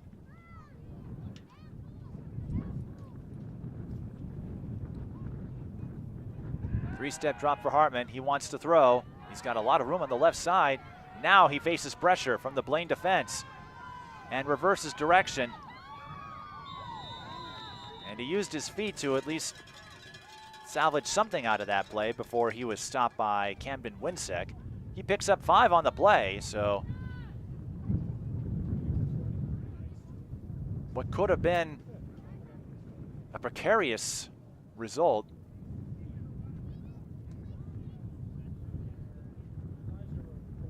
instead makes it 2nd and 5. Braden Hartman wears 16 for his favorite football player, Joe Montana, and that surprises me. Joe Montana, his career was finished long before Braden was born. I'm guessing his parents and his extended family might have had something to do with that. Brazen with the carry, he's held for no gain, and that will make it 3rd and 5. That is what has really impressed me over these last few years covering high school youth sports, are the number of kids who look up to athletes whose careers took place long before they existed. Joe Montana, he was a staple of the 80s in the San Francisco 49ers before finishing his career with the Kansas City Chiefs. 3rd and 5, Hartman drops back, throws it. I think he got in front of the line. No, he was behind it, but the pass was incomplete. I was looking at the wrong yard marker. Nice job by Hartman to scramble, but it's 4th down.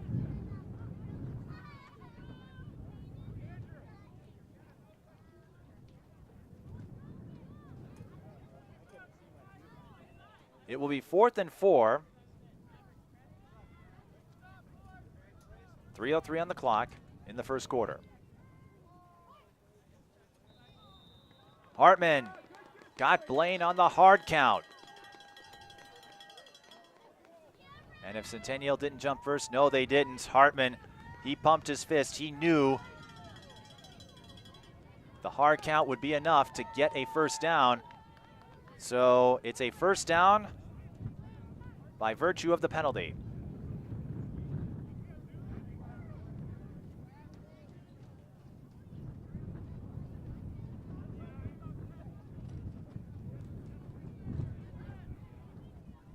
So no 4th down conversion to worry about yet. Hartman on the screen, incomplete. Brazen, the intended receiver. And that will make it 2nd and 10 from the 40.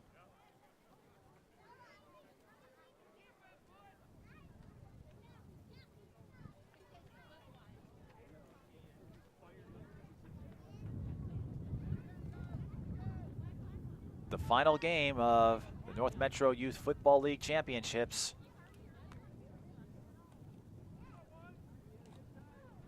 Our most watched event on the North Metro TV calendar.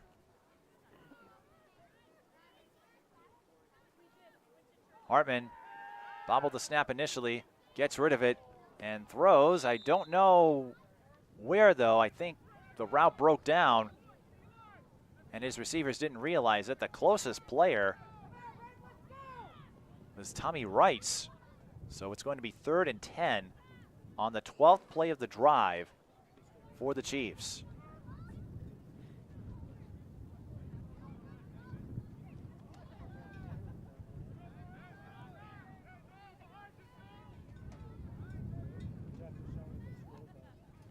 Dickerman in motion. Had a hole up the middle, but it closed up quickly. Number 93, Camden Roots, involved on the coverage there, holding Centennial to a 2-yard gain, and they have 4th down again. And Hartman can't rely on the hard count in this case. Centennial will go for it, though, and I don't blame them.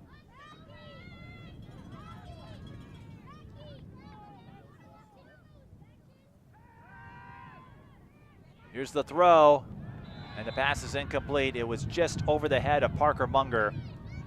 And Blaine takes over on downs with 2 minutes and 15 seconds left in the first quarter.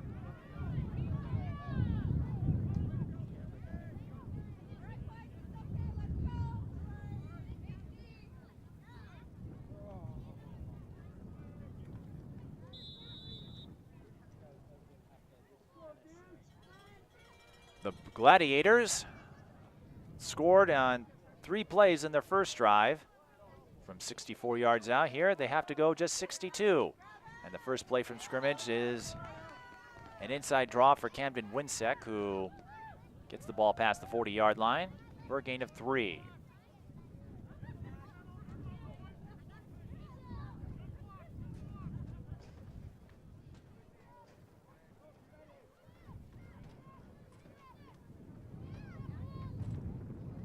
Sun peeking out again. Lavick in the shotgun got the snap and gets it to the 44-yard line, so it will be 3rd and about 4 with just over a minute to play in the quarter.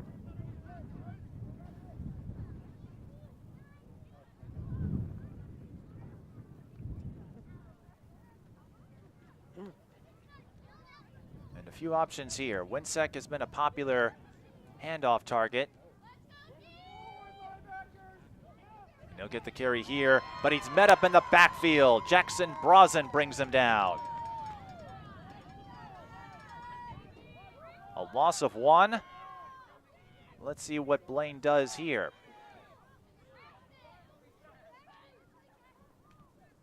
Action Jackson and Flintstone. I think the Flintstone nickname comes from him preferring not to wear shoes, but Action Jackson, a wrestler and lacrosse enthusiast in addition to football. 4th and 5, Blaine will go for it. Lavick rolls right, throws, pass caught, and Blaine will pick up the first down. And number 16, Jordan Loth, the best hands on the team. In the words of the Gladiators coaching staff, with a key 4th down conversion.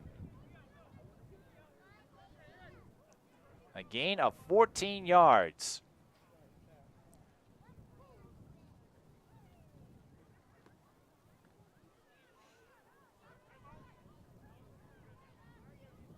"17 seconds.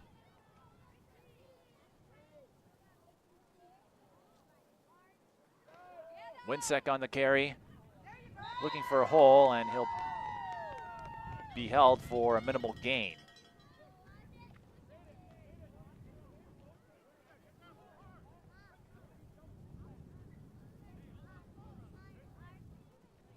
Half a yard, if that, and that brings the first quarter to an end. Blaine has the ball, and they also have an 8-0 lead over the Centennial Chiefs in the 6th grade division. All part of the 2022 North Metro Youth Football League Championships. And with this stoppage in play, a quick reminder that you can watch highlights from all of our sports coverage on SportsDen every Monday night. And coming up, we have some more section games on the airwaves of North Metro TV, including a pair of soccer section finals on Tuesday.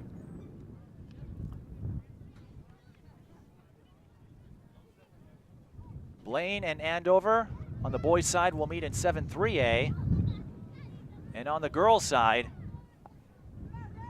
it will be Blaine and Centennial. Blaine girls hosting Centennial on Tuesday, Andover hosting Blaine boys on Tuesday. Second down, and Lavick, not a lot of space to run. Centennial covered the edge well.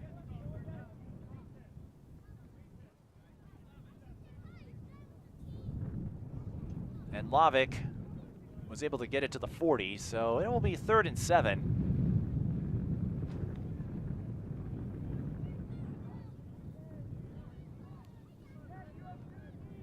But we saw Blaine go for it on 4th down and convert last time. I presume this is 4 down territory here.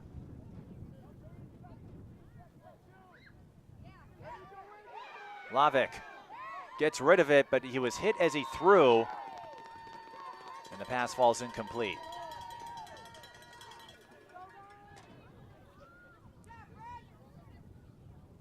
You presume they'll go for it. We have seen punting in the 5th and 6th grade games. They don't allow punts at the younger levels, but this is effectively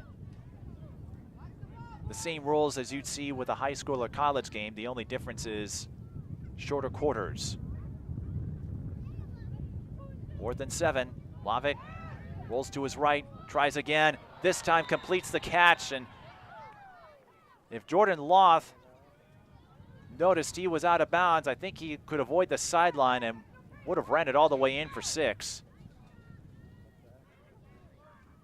But he had enough spatial awareness to make the catch and get the first down. So another 4th down conversion for the Bengals. Their second on a 14-yard passing play.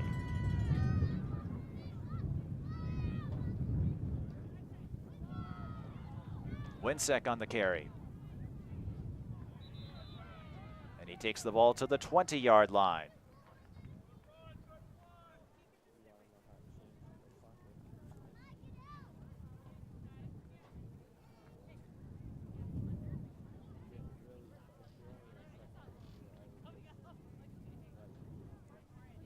And this has been a common thread we've seen out of the championship winners. They can score on quick drives. They can also go on extended drives.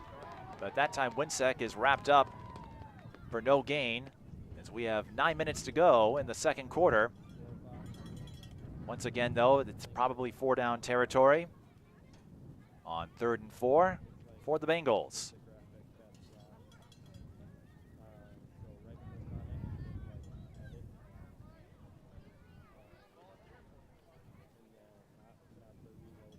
Loth in motion.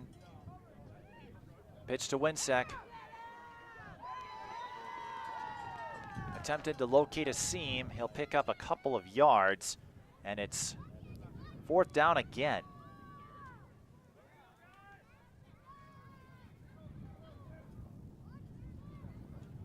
The last 2 times Blaine was on 4th down, they were looking for Loth, the tight end, on a passing route, and spotted him. Loth in motion.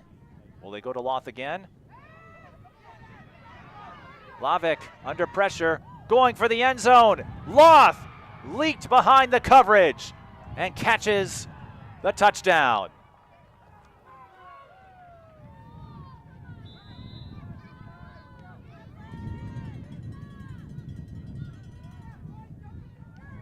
The best hands on the team. That's what the coaching staff said, and they weren't kidding. Of course, Loth just leaked ahead. There was a lot of pressure on Lavick.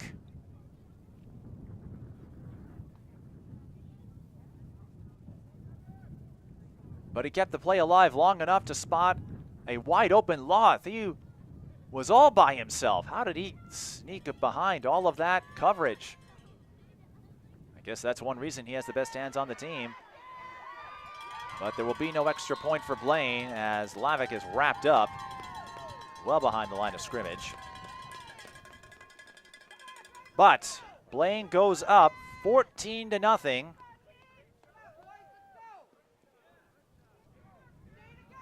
On the 18-yard touchdown reception by Jordan Loth, who could play quarterback himself if needed. Right now, Aiden Lavick seems to be handling the role just fine. So Blaine, 2 drives, 2 touchdowns. That was a 12-play, 62-yard drive. Short kick here. 6 minutes and 15 seconds of clock, and Blaine almost had it. Instead, it's going to be an illegal kick as it went out of bounds. And Centennial, let's see what they do here. They could opt for a re-kick if my understanding of them is correct, or they could just take the penalty because they would start at the 42-yard line, and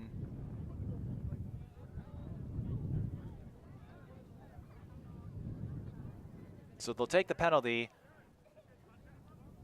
and that will spot the ball 5 yards from where the kick went out of bounds. It's not the worst penalty in the world to take, but it gives Centennial a shorter field. Their last drive stalled after 13 plays. They're going to need a score here. An end around for Dickerman. Squeezed through the double team and is still going. He's broken away to the 20. Camden Winsek tackled him from behind, but Everett Dickerman just ducked underneath a pair of defenders, and he is reeling a little bit from that hit. That was a 33-yard run for Everett Dickerman. This is his first year playing football and is considered the best receiver on the Centennial team. Dickerman appears to be all right, but he'll have to sit at least this play out with injury procedures.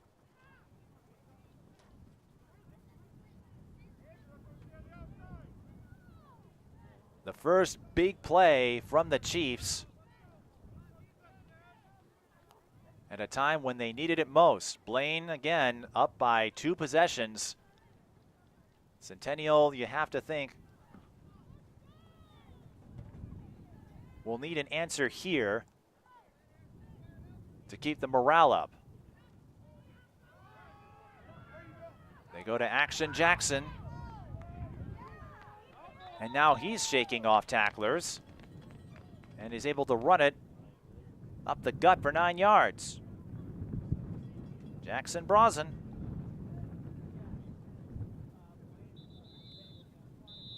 And another clock stoppage here. There are a couple of players who are hurt. 6:50 to go. Brazen is one of them, and for the Blaine side, it's number 90 or 86, JP Pajak. Pajak goes back to the sideline. The benches aren't that deep. Blaine has a few more players available than Centennial does.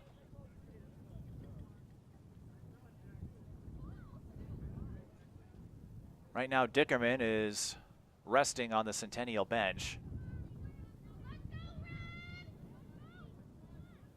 So this drive proving costly for Centennial as far as their personnel goes. 2nd and 9. We'll see how they respond. Hartman keeps it himself after faking the handoff to number 7, Evan Lynn, and it looks like he lost a couple of yards there, so that's going to make it 3rd and 3. And Brazen is all right. He gets back out there. Dickerman getting some consolence from the coaching staff, and I think maybe one of his family members too.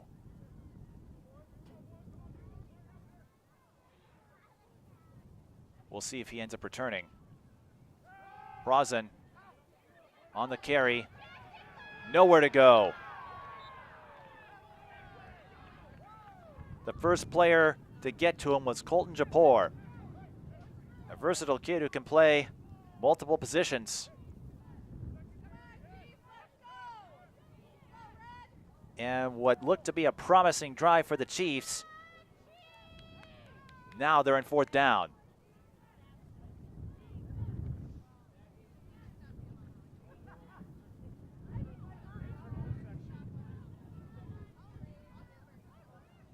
Hartman in the shotgun. Fakes the handoff to Brazen. He wants to throw.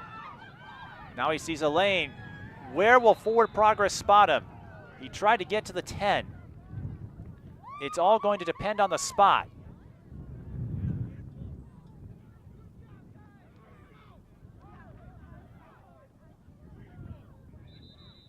And we're going to bring out the sticks to measure it. It's going to be 1st down. It's just a matter of which side. That was close. Let's go, Burger! We need you!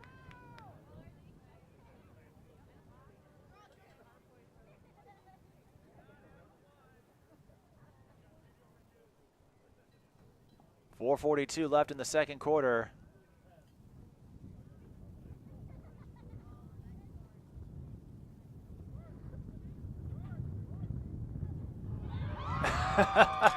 I'm laughing because, of course, Blaine was pointing their direction. Centennial waited just a minute, but the official signaled 1st down. Braden Hartman got it by the skin of his teeth. So it will be 1st and goal, I believe, from the 10. And the clock will run again. Dickerman putting his helmet back on, or at least trying to. 1st and goal. Hartman fakes the screen, now rolls out. And the ball is fumbled. It will be collected. Or is that incomplete?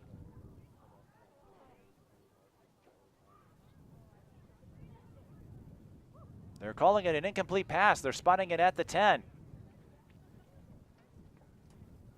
He must have released it. I thought he was going to run it, but Hartman had a player right behind him. I don't know if he sensed it. That was a close call. Evan Lynn was the closest player to it. So the official ruling is incomplete pass. That will make it 2nd and 10. But an encouraging sign for the Chiefs. Dickerman has the helmet on. He might return on the next play. Brazen on the carry, shaking off tacklers, and he'll push the pile forward. Just shy of the 5-yard line. So Dickerman just needed a moment to recuperate, it looks like. We'll see if he returns on this drive or if he comes back in later. Another 3rd down coming up. And Centennial, they have 3rd and goal. So they can't get any more 1st downs here. This is a drive they'd like to convert. It's Parker Munger. And he is snatched from behind by Camden Winsek, and that will bring up 4th down. A loss of 4.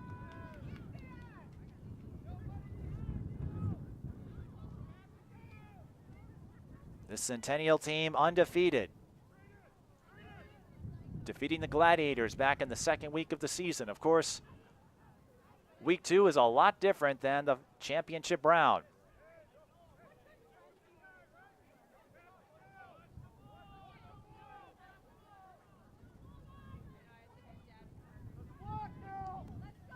Hartman on 4th down, 4th and goal. Under pressure again. Gets away from it. And the pass is caught! How did Hartman find Evan Lynn like that? I thought that play was going to blow up in Centennial's face. Instead, Hartman evades the sack and somehow finds Lynn, who caught the pass on his knees. As long as the ball doesn't touch the ground, it counts, and Centennial converts again on 4th down. 2 4th-down conversions by Hartman, and here is the extra point. Again, a run for 1 or a pass for 2. Hartman finds Mr. Parker Munger for 2, and with 2:36 left in the second quarter, it is now 14-8.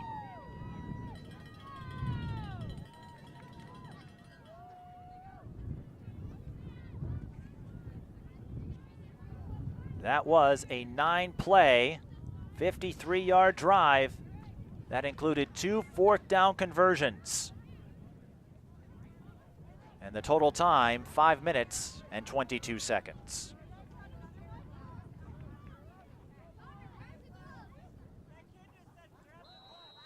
That was a sensational scramble by Hartman and a sensational catch by Lynn. And now we're going to have an illegal kick on Centennial. So Blaine will get excellent field position to start this series.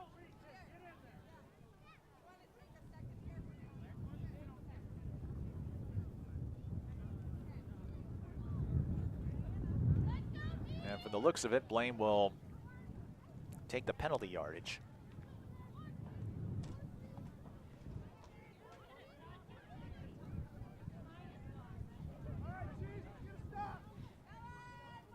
And Blaine will start at about the same spot that Centennial did, at the 48.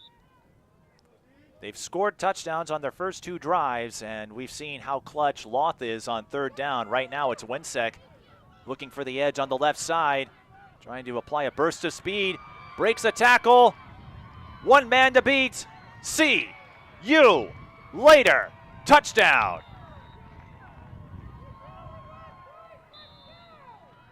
A 1-play, 52-yard run. And Blaine jumps ahead once more.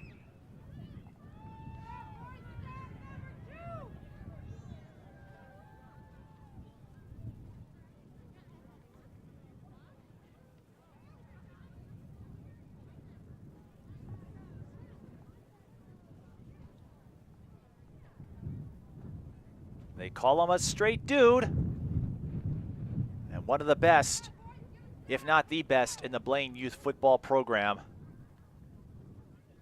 Imagine how ferocious he could be in a Blaine Bengals jersey down the road. Centennial stops the 2-point conversion. They ran a play from Colton Japor to Aiden Lavick, switching up the quarterbacks, but no PAT. So Centennial gets a piece of consolation, but Blaine is up 20-8. Well, simple math on that drive. 1 play, 52 yards, 21 seconds. A 52-yard touchdown run for Camden Winsek. And Blaine, once again, up by 2 possessions. 2:15 left in the second quarter.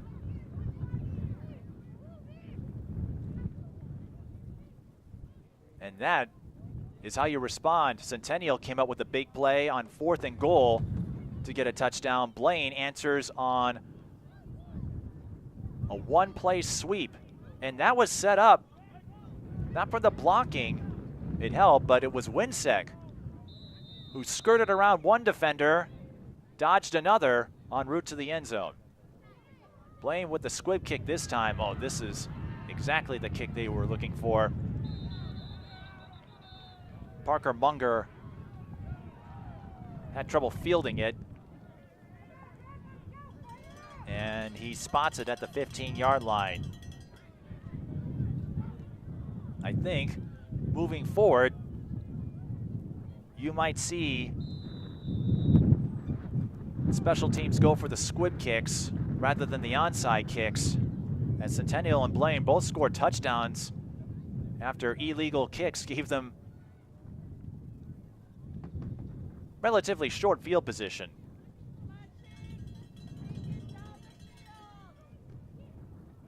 Starting from the 15 is a heck of a lot different than starting at the 47.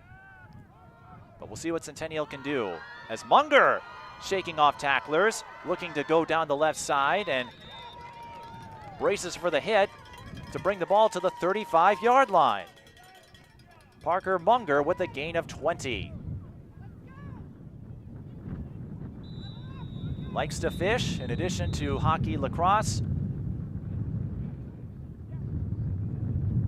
And the official signaling timeout for Centennial. I believe the Chiefs had all three. And again, it's the Chiefs, not the Cougars. And it's the Gladiators, not the Bengals, even though the two sides are wearing the school colors.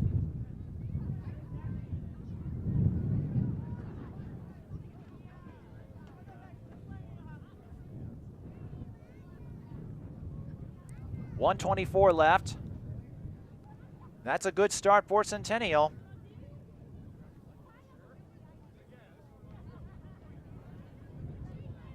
They will get the ball to start the second half. So if they do this right, they could bracket the halftime intermission and come up with a couple of scores to work their way back in this game, maybe even get in front. But first things first, you got to score on this drive. Hartman flushed out, has some protection, and he's just going to take it himself and get what he can. He brings the ball to roughly the 39-yard line.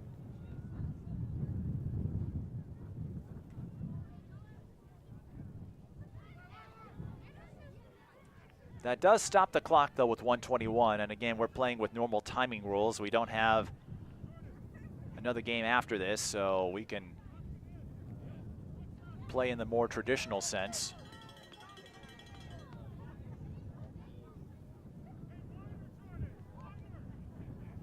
Hartman fakes the handoff. It's a play action on 2nd and 6, and he's in trouble. And sacked by Andrew Way. He weighs 85 pounds, but he's willing to take on kids almost twice his size, and pound for pound, one of the best linemen the Gladiators have seen. Way with a 5-yard loss on the sack.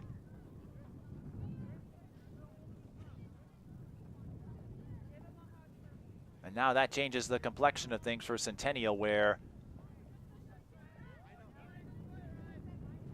they're trying to eat up time now. Play action, Hartman throws up the middle. The pass is caught by Dickerman. That will stop the clock to move the chains, but there's only 27 seconds, and now Centennial will use a timeout. A 14-yard pickup.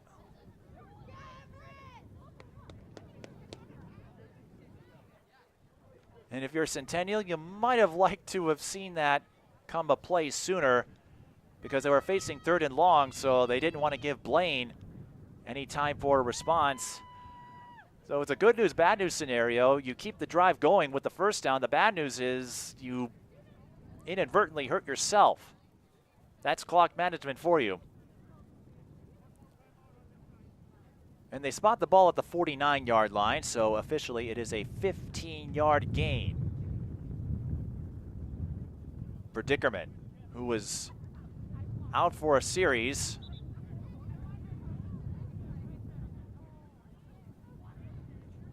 On an injury timeout, but he's back out there and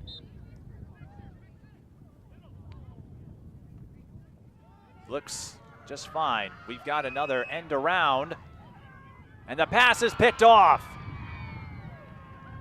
Munger, his pass was short, and Corey Caprita, the quietest guy on the team, making some noise there, plays center and cornerback for the Bengals. And that will end the Centennial drive. We'll see if Blaine tries to run something here or just opts to take a knee. But a big defensive stop for the Bengals. Time was not on Centennial's side as it was. But they have 17 seconds, and the ball is at the 48. They might hand it off to Camden Winsek and see what he can do with it. He has already erected 2 big-time runs for touchdowns, one from 37 yards and one from 52.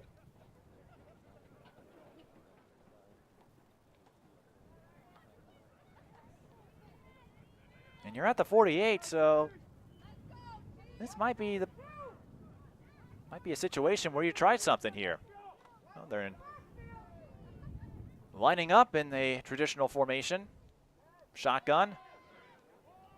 And the pass is caught by Loth, who has another big play on the resume, trying to reach the goal line, and he does!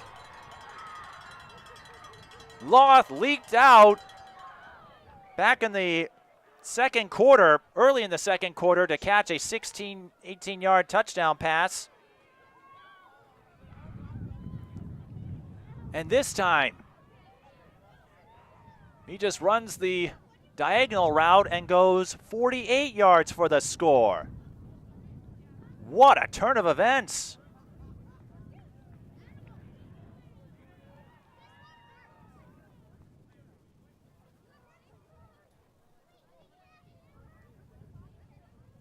Two-point conversion as Blaine takes a commanding lead. That might take the sails out of the Cougars. The pass falls incomplete. But another quick drive, one play, 12 seconds, 52 yards. Jordan Loth, the best hands on the team, and he is showing it. 2 touchdown receptions, and that time he caught it in stride and was able to keep the Centennial defenders at bay on that diagonal run, reaching the end zone just as he was hit. You couldn't have run that any better. How about that for a 17-second drill? Forget 2 minutes.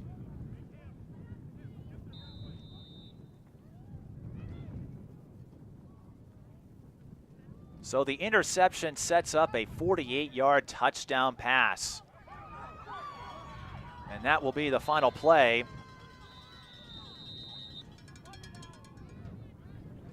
of the second quarter. Yes, it is.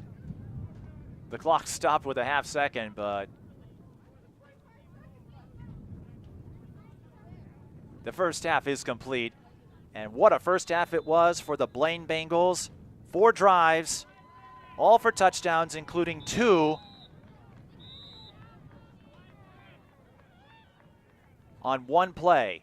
2 one-play touchdown drives. So they can score on the home run plays. They can score by putting together a series of little things. We'll take a break and rejoin you in a few minutes as the Blaine Gladiators are closing in on the 6th grade NMYFL championship. We're back in a moment.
A sizzling first half offensive onslaught from Blaine gives the Gladiators a 26-8 lead over the Centennial Chiefs in the 6th grade championship, part of the 2022 NMYFL championship event. I'm Mike Peden, all by myself talking to myself. That's Chaos Theory. And Blaine, 4 drives, 4 touchdowns. Their last 2, hold up, we've got to get the clock reset. Their last 2 drives were 1-play scores. A 52-yard run by Camden Winsek and a 48-yard reception by Jordan Loth. Winsek and Loth highlighting a sensational offense as Blaine goes for the onside kick again. It goes past 10 yards, but Centennial falls on it. Interesting decision by the Gladiators considering their success. Luis Alvarez falls on it. He's known as Felipe, has played flag football since kindergarten.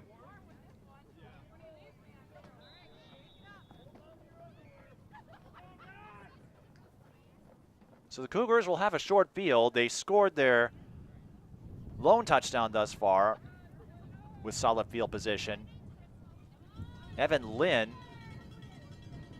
made that catch, and what a sensational catch it was.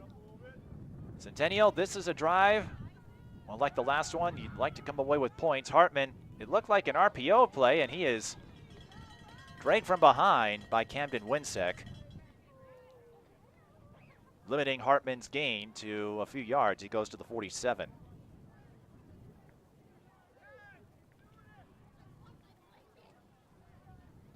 By the way, Evan Lynn, he's known as Chicken Nugget on the team, a punishing blocker and runner. Also takes up wrestling and lacrosse. Dickerman in motion on 2nd and 6. Gets away from the first tackler.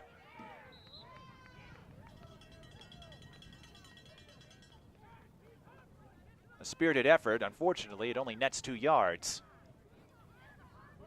So 3rd and 4 coming up for the Chiefs as they look to get back in the game. And a reminder that for the most part, we play the same rules as you see in a high school game, except there are no field goals. And that's going to be encroachment on the Gladiators, and that will give the Chiefs the first down.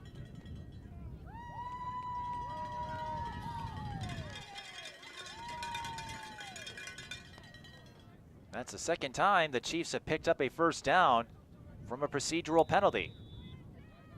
And Evan Lynn, amusingly, points that way.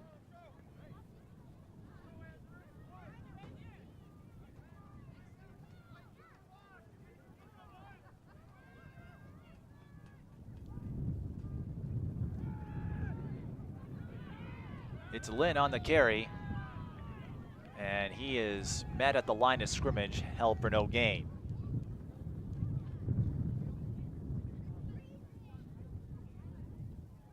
And to finish up on Alvarez, he is another Justin Jefferson fan and would love to play professional football when he gets older. He's got a few years before he has to worry about that decision. Playing his first season of tackle football.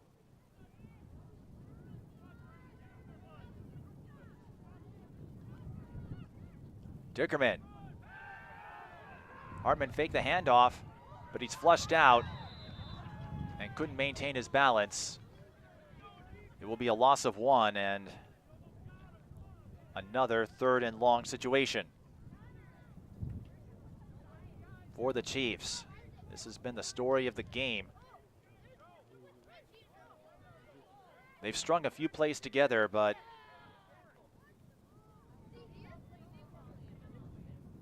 they haven't had too many of those giant plays. They did get that one by Dickerman for 33 yards, but that is their longest play from scrimmage. Blaine putting up a series of them. And we've got movement at the line, I think.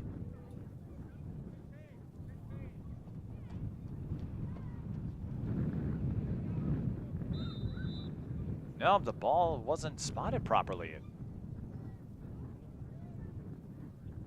Okay. No penalty.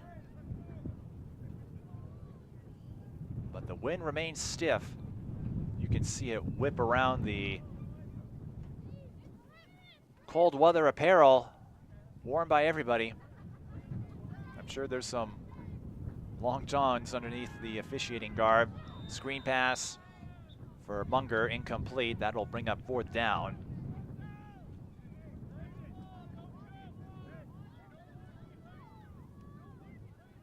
And that stops the clock with 5:47.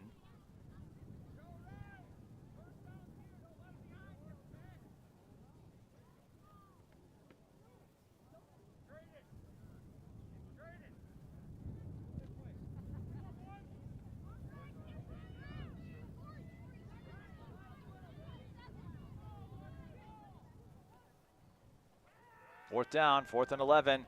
Hartman in trouble. Has to get rid of it, looking for Dickerman. He's got him! And Dickerman will sprint to the end zone for the touchdown. Another 4th down crazy clutch play. And on top of that, Centennial gets a giant play of their own.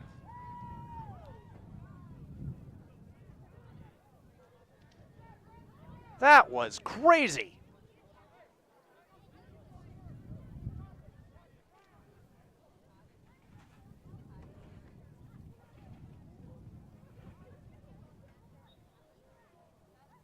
Centennial for the point after. Again, a run for 1, a pass for 2. No field goals. Hartman rolls right. Looking for Dickerman again, and he's got him. Everett Dickerman had to sit out for a series when Centennial scored. And the Chiefs, who look like they would be held at bay, come up with an improvisational 41-yard strike. Everett Dickerman, his first year of football. Something tells me he might stick around this sport for a while. And the best receiver on the team, in the words of the Chiefs coaching staff. It is now a 10-point game, 26-16.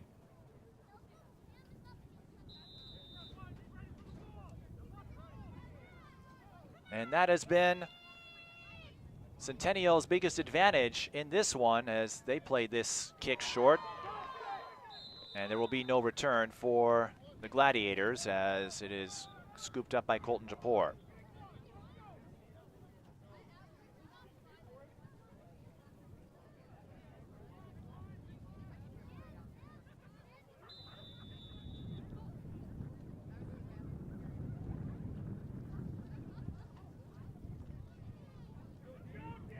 So that brings the ball to the 36-yard line, but we've seen Blaine move the ball in a hurry. 3 of their scoring drives and a fumbled snap. Not the start Blaine was looking for. Camden Winsek can do nothing but fall on it, and it's a loss of 4. I was going to say, the Gladiators, among their touchdown drives today, they've come on 3 plays and twice on 1 play. But now they start in a bind. Winsek looking for space, and he can't find one. Solid coverage by the Chiefs. Chase Sunseth and Parker Munger involved in the coverage. Sunseth, his nickname is Sunscreen. Get this, he survived the 1-chip challenge. If you know what that is, it involves cayenne pepper, Carolina Reaper, some of the spiciest peppers in the world. Pepper extract, that is. I'll finish that in a moment because we've got 3rd and about 13 for the Gladiators on a pitch to Winsek. Looking for the edge again. He won't get there. Stopped about a yard shy of the 40. We'll see if Blaine goes for it. So the 1-chip challenge, you might have seen some clips of it on YouTube. It's a viral thing. Even Hot Ones has done a couple of those one-chip challenges where you eat this chip and you see how long you can go before dousing it. I don't know what the survival parameters are, but Jay Sunset has a highly tolerable spicy palate. Blaine punts it away. That is the first 3 and out of this game, and they'll down it at about the 37-yard line.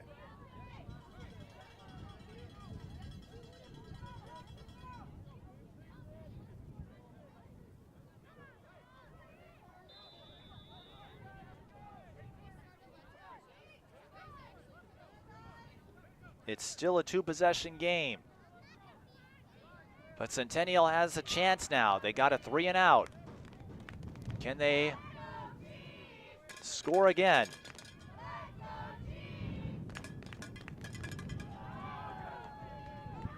Brazen shakes off one tackler.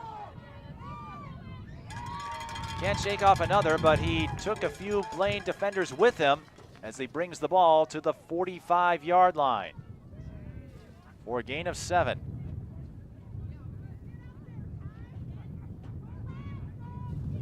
Their last scoring drive took 4 minutes and 22 seconds.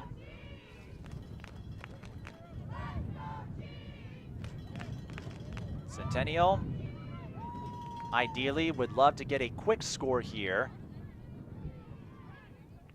to give themselves an opportunity. Hartman finding holes, and Centennial is now moving the ball downfield. Hartman finds a hole and gets it just past midfield. That's good enough for a first down.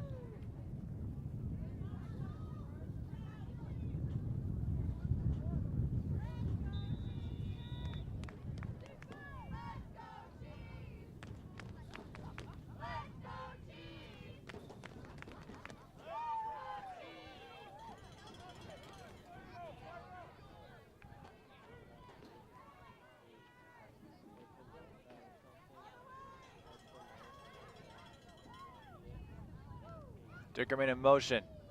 He gets the carry. Cuts back after he didn't like what he saw along the left side. And he'll bring the ball to the 46-yard line for a gain of about 4. Again, you'd like a quick score here, if you can. But anything that nets you points would be helpful.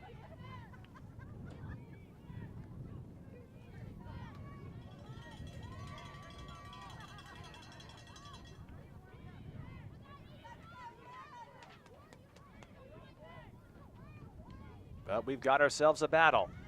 Screen pass, caught by Munger. He's got some room along the right side.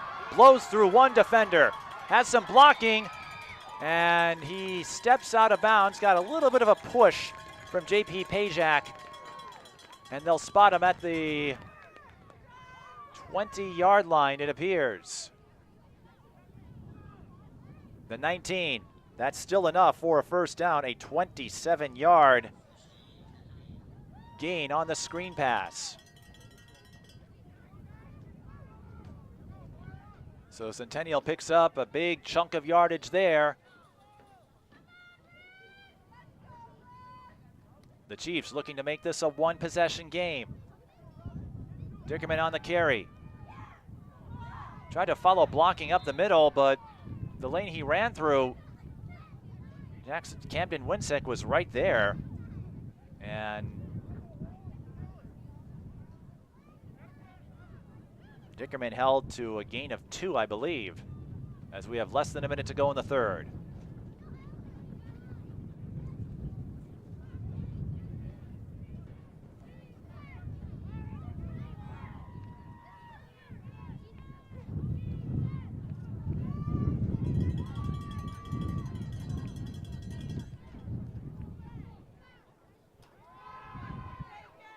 Brazen looking for the edge on the left side, can't get there. Adds a few more yards though. Colton Japor brings him down And we'll see if Centennial gets another snap off here before the end of the quarter. It will be 3rd and 5. 4-down territory. So if they don't pick it up here, they'll have another chance. They get set. Munger in motion. Play action. Hartman. He's got players all over him and just has to get rid of it.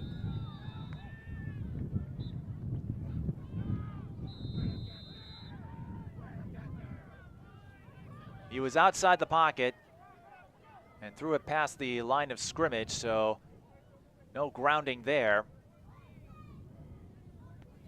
But we'll flip the field as we end the 3rd quarter.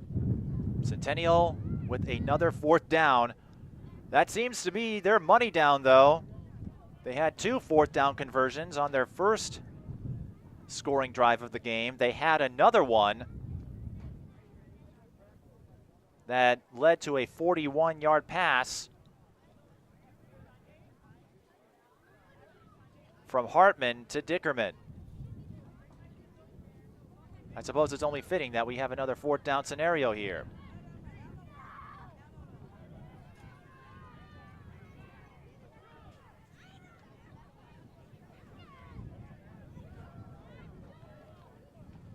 So here we go, final frame of the game, the final frame of this game, and the final frame of the day. It is 4th and about 5. Oh, movement at the line. It's encroachment. That will move the ball 5 yards. And depending on where they spot it, that's enough for a 1st down, I believe. It is. Wow. Centennial had 4th and 5. A stop here likely clinches the game for Blaine. And now the Chiefs with a fresh set of downs. We've mentioned they've caught Blaine on procedural penalties. They jumped the line of scrimmage, hence the encroachment call. Hartman lines up in the shotgun on 1st and goal. Rolls left, goes up the middle, and the pass is incomplete. Dickerman, the intended receiver. Hartman throwing across your body like that. He threw to his right while he was going left. That's tough to pull off no matter the age level. I think Hartman needed a little more pizzazz on the throw. But again, it's 2nd and goal. Plenty of time here. 9:51 left in the 4th.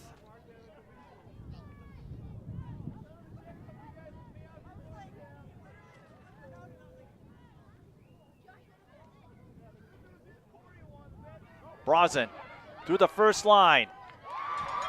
Slicing through defenders like butter. And he tops it off with a 9-yard touchdown run. Jackson Brazen, Action Jackson. Or Flintstone. I guess on that run you could probably hear the sound effect you may associate with the show when it came to vehicles, since they were foot powered. That would sum up Brazen's run there.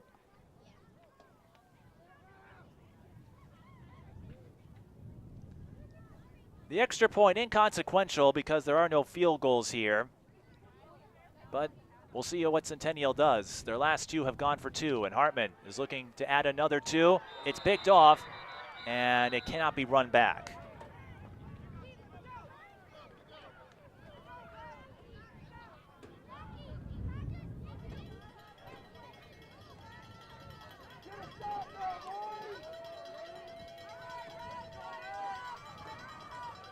Adding another 2 points would have helped the math if you had scored again, because, well, looking at the math there, well, it would have given Centennial a possible path if Blaine were to get an answer when you extrapolate it, but ultimately it's of little consequence because there are no field goals here, so might as well go for 2.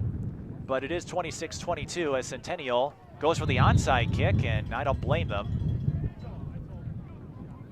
When it's a one-possession game, Blaine will pick it up with 9:45 to go at the 48-yard line. That last drive for the Chiefs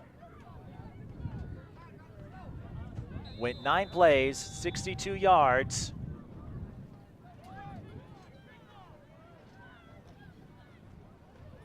And took up 4 minutes and 14 seconds. But more importantly, Centennial left themselves enough time where if they can get a stop at any point, if they can get a stop, the official signaling to run the clock. It's been stuck at 9:45. And we're going to have to get this settled here. Something is up with the scoreboard.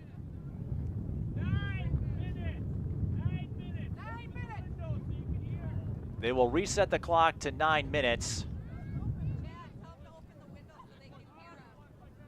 There we go. Because Blaine did make a run play. And in a close game like this, that matters. You want to make sure the timing is on top of it. So Blaine had run a play from scrimmage, but the clock was stuck. It's ticking now. As I was saying, Centennial just needs to get a stop. Winsek held for a short gain.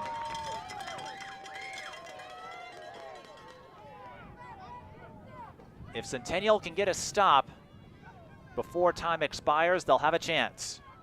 It looked like Blaine was going to pull away. They were up 26-8. They were held to a 3-and-out on their first drive of the second half. Centennial has scored 2 touchdowns. So what could have been a runaway has turned into an entertaining duel. Winsek trying to bust through the middle. He got through the first couple of defenders, but he's going to be a yard shy of the first down. I think Blaine goes for this. If it were me, I'd say go for it.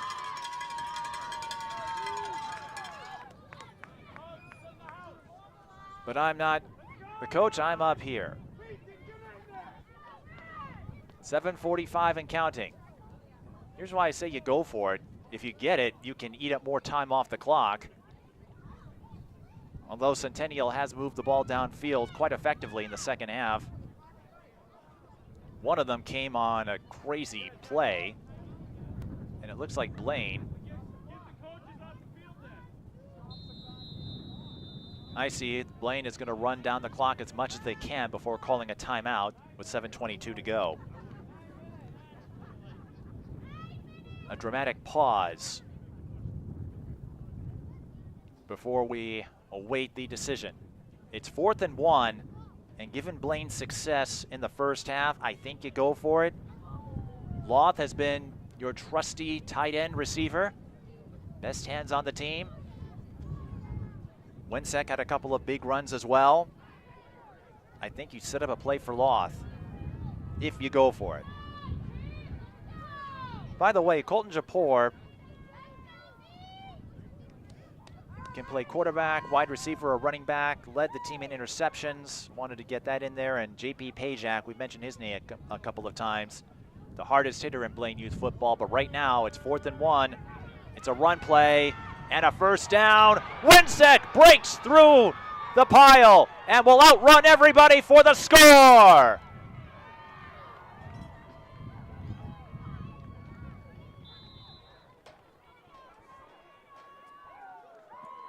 Another gigantic play from Camden Winsek.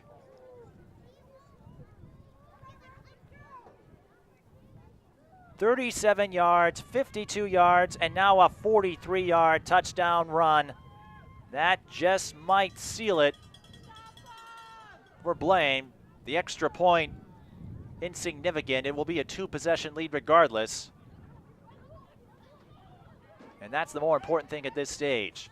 But Blaine will happily take the 2 on the throw from Lavick to number 17, Ishmael Fofana, the fast, agile tight end. 4th and 1. It was a simple run play that turned into a humongous run play as Winsek came out of the other end, went into the pile, found a hole at the other end, and nobody was going to catch him. A 4-play, 52-yard drive that takes 2 minutes and 32 seconds, but more importantly, I think that should just about do it unless Centennial can get a quick score here. Talk about clutch playmaking. We have seen a lot of it in this second half. Centennial working their way back to 1 possession. And now everyone kicking it short. No one risking any returns here. But we've seen the 2 sides make the most of shorter fields, so I guess you have to weigh the pros and cons of it. Centennial still has 7 minutes and 11 seconds, and as we said, they still have a chance because if they can put up a quick score here, that makes it a 1-possession game again, and I believe they still have their timeouts. So Centennial not quite out of it, but Blaine took a big step towards winning the 6th grade championship and avenging their Week 2 defeat to this Chiefs team. Dickerman on the run for first down, finds a hole, breaking tackles, and if it wasn't for Andrew Way, Dickerman might have broken away for 6. But still, a solid run that results in a first down, a gain of 25.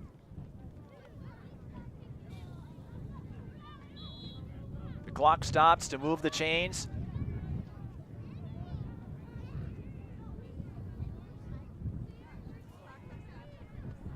This time, it's Lynn on the carry. And Centennial's going to need a few more yards than that. Lynn picks up 3. Again, you're fighting time as well as the Gladiators.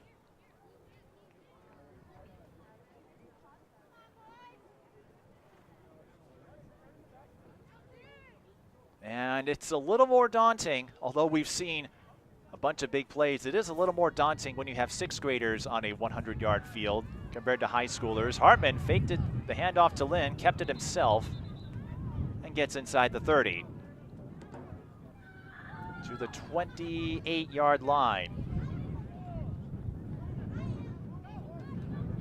3rd and short.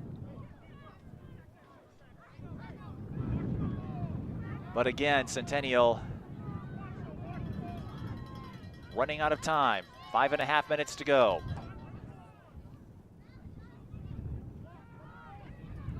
It's Dickerman. He's got to get the first down. And he does. The clock will stop briefly to move the chains. It's a 5-yard gain.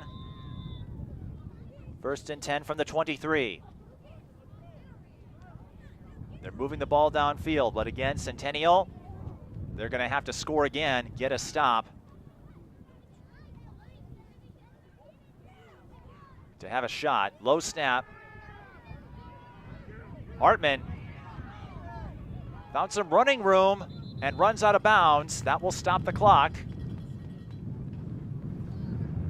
with 4:50 to go.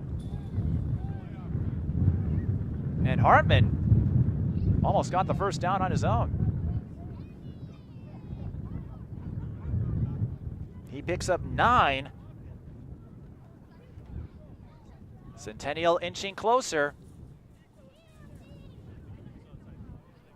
That was a beautiful run by Hartman. You get a big pickup, and you stop the clock. Anything to extend the game, Centennial will take gladly. Screen pass, and that's not what they were looking for. It falls incomplete. It will be 3rd and 1. 4:46 and counting.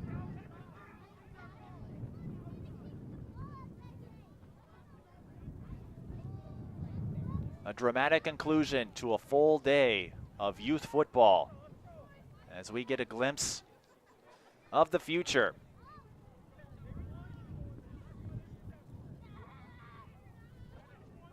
Where a lot of young men and women that we're seeing today could later suit up for the high school teams on these very fields. Munger on the carry. Does he have enough for the first? Let's see where forward progress spots him.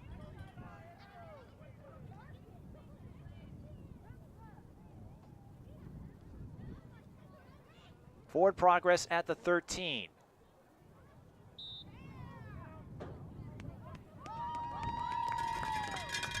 And that's enough. So Munger gets the 3rd down conversion. The clock stops to move the chains briefly, but now it rolls again. And a reminder, forward progress, it's not where the player is tackled, it's where the player with the ball handler was when they were first met by a defender. Dickerman saw nothing up the middle and unfortunately can't get out of bounds in time, but he's able to turn what could have been a broken play into a decent gain as he picks up 6. But we have less than 4 minutes to go.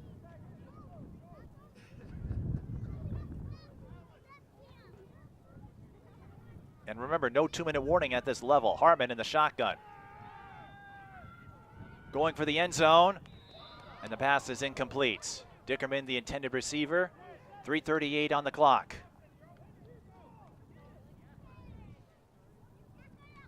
Whatever happens, you have to appreciate the adjustments Centennial made offensively. They struggled to find rhythm in the first half. They had that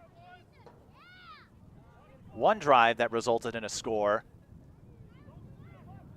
and then it looked like the bottom was about to fall out. Fumbled snap. Hartman recovers it, but you couldn't do much there as he is hounded by J.P. Pajak, and this is it. 4th down from about the 12. You can't afford miscues at this stage, whether it's procedural penalties, bad snaps.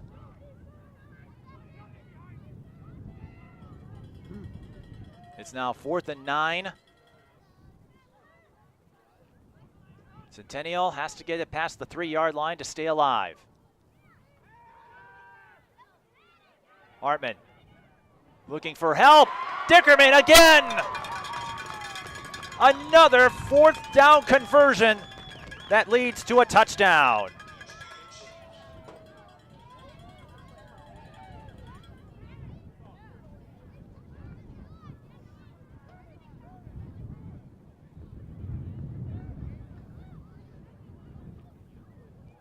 I don't believe this. Everett Dickerman, his first year of football. Centennial considers him the best receiver on the team. He has lived up to that. Here comes the conversion. Hartman under pressure, but he hooks up with Dickerman again. That makes it 34-30 with 2:49 left.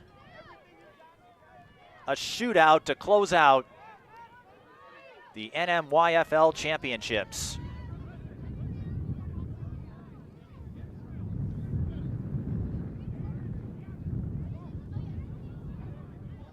That was an 11-play, 60-yard drive.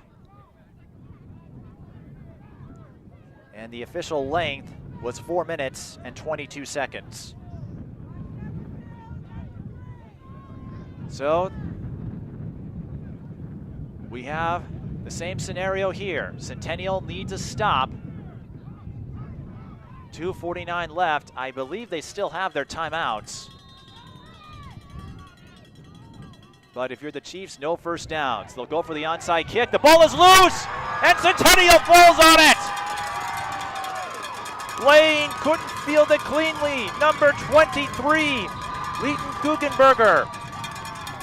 When he's not playing football, he enjoys biking, reading, inventing, and being outdoors. Well, he invented a clutch special teams play. Did the ball cross 10 yards, though? The officials having a quick discussion. I thought it did.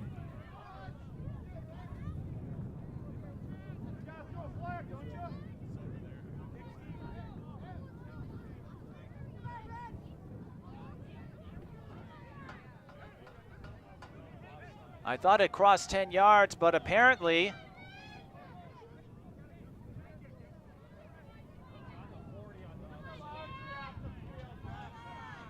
I didn't see a flag initially. I think the ball crossed 10 yards, but we had an offside call apparently. So another wild sequence. That's what happened. Centennial was offside on the kickoff. So they had a perfect special teams play, seemingly, but it was negated by an offside call. Wow. Well, they'll try the onside again. This time Blaine able to fall on it. Oh my goodness.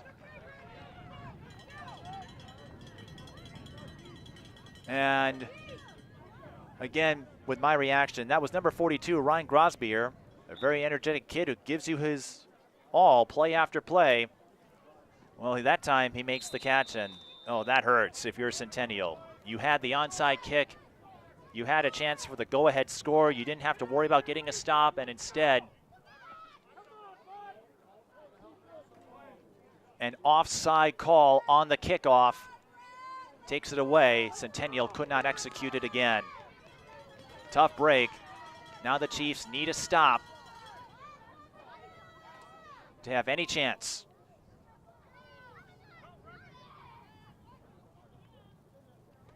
Winsek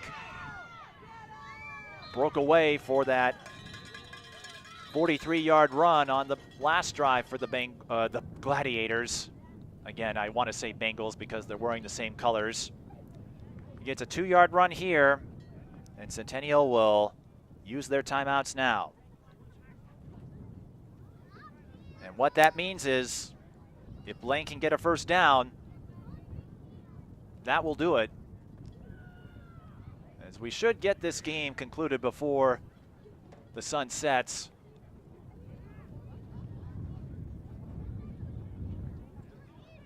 Still have enough daylight left with 2 minutes and 10 seconds to go.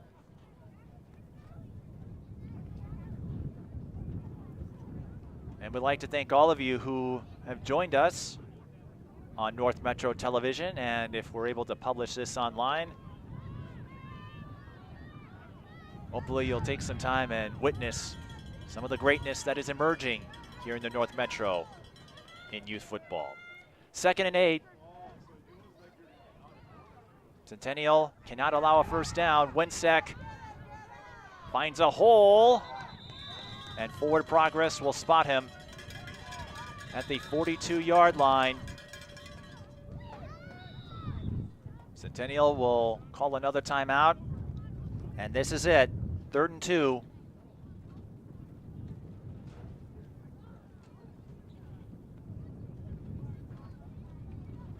Blaine 2 yards away from hanging on. And if they do, going back to that 4th and 1, Winsek turned a run up the middle into a 43-yard score. By the way, don't forget to follow us on social media on Facebook, Twitter, and Instagram at North Metro TV. I'm sure we'll have some moments and memories of today's games on there as well. But here we go. It's 3rd, and they moved the ball back to about the 43, so it's 3rd and 3, but it doesn't matter if Blaine gets the first down. Oh, Winsek has got it, and then some. He's going to outrun everyone once again. Beep, beep. Forget the first down. Blaine will close it on the touchdown.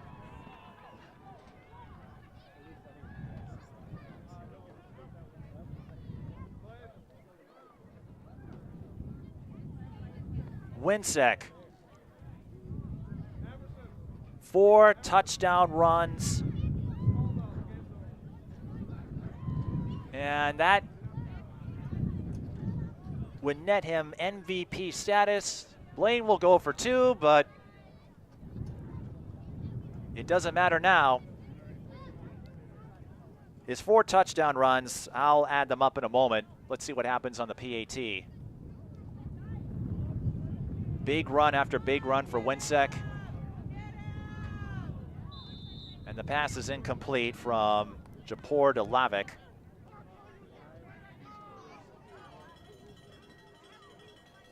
So another quick scoring drive for the Bengals. 3 plays, 50 yards, 57 seconds. Remember, Centennial had recovered the onside kick, but they were called offside on the kickoff, had to re-kick. Blaine recovered. On 3rd and 2, Winsek comes up clutch again. His 4 touchdown runs, 42, 43, 52, 37. So just on those alone, he has over 160 yards rushing. Whoops. There's going to be a flag for a late hit. I don't think it was intentional, but JP Pajak couldn't put on the brakes, so Centennial will get a free 15 yards, but there's not enough time, more timeouts now, down by 2 possessions. The Chiefs did everything they could in the second half. They just couldn't get enough stops against the Blaine Gladiators, who ultimately scored on 6 of their 7 drives. 40-30 is the score now. And Centennial, they'll look back on that offside call on the onside kick.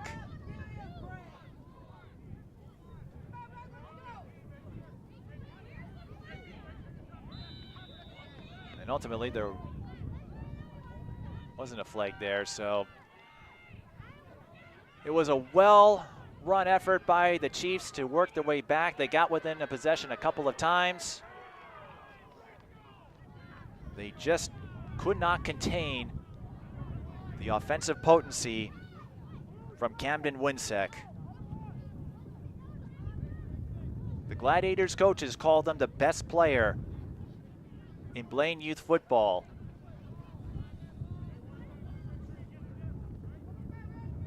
He certainly lived up to that billing today. A straight dude.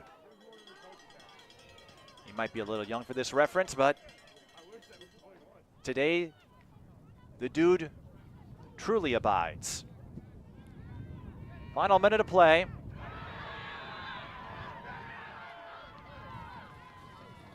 We saw some clutch plays too from Centennial, though. And even though this is the final year of youth football for the likes of Dickerman and Hartman,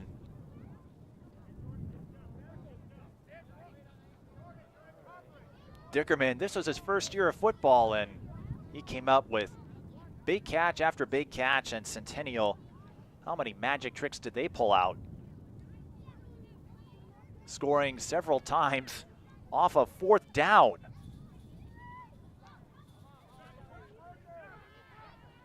Three times they were facing 4th down. 3 times they answered with a touchdown. It won't be enough to get the win today, but if these young athletes like Braden Hartman and Everett Dickerman stick around the sport, imagine what could happen in the high school level. 46 seconds to go. Centennial still playing their hearts out. The game's out of reach, but they're going to do their best to make a fight of it until the end. That's what you'd like to see. Hartman On the run, connects with Dickerman again. You certainly hope it's a tandem that will stick around, even though this is the last year of youth football. You'd love to see them continue this dynamic in junior high and maybe a few years in high school. Who knows, perhaps right here at Centennial in Circle Pines. Or maybe Blaine or Spring Lake Park will have something to say. Screen pass to Munger. He'll add a few more yards to his total. And Centennial will use their final timeout. Academic at this point, but once again, a reminder that you can follow us on social media, Facebook, Twitter, Instagram at North Metro TV. We also have a new episode of Sports Den coming your way tomorrow night. And on Tuesday, we'll have a pair of section soccer finals on the North Metro TV airwaves. We can't publish them to YouTube owing to section regulations. But we will have coverage of Blaine Andover in the Section 7 3A boys final.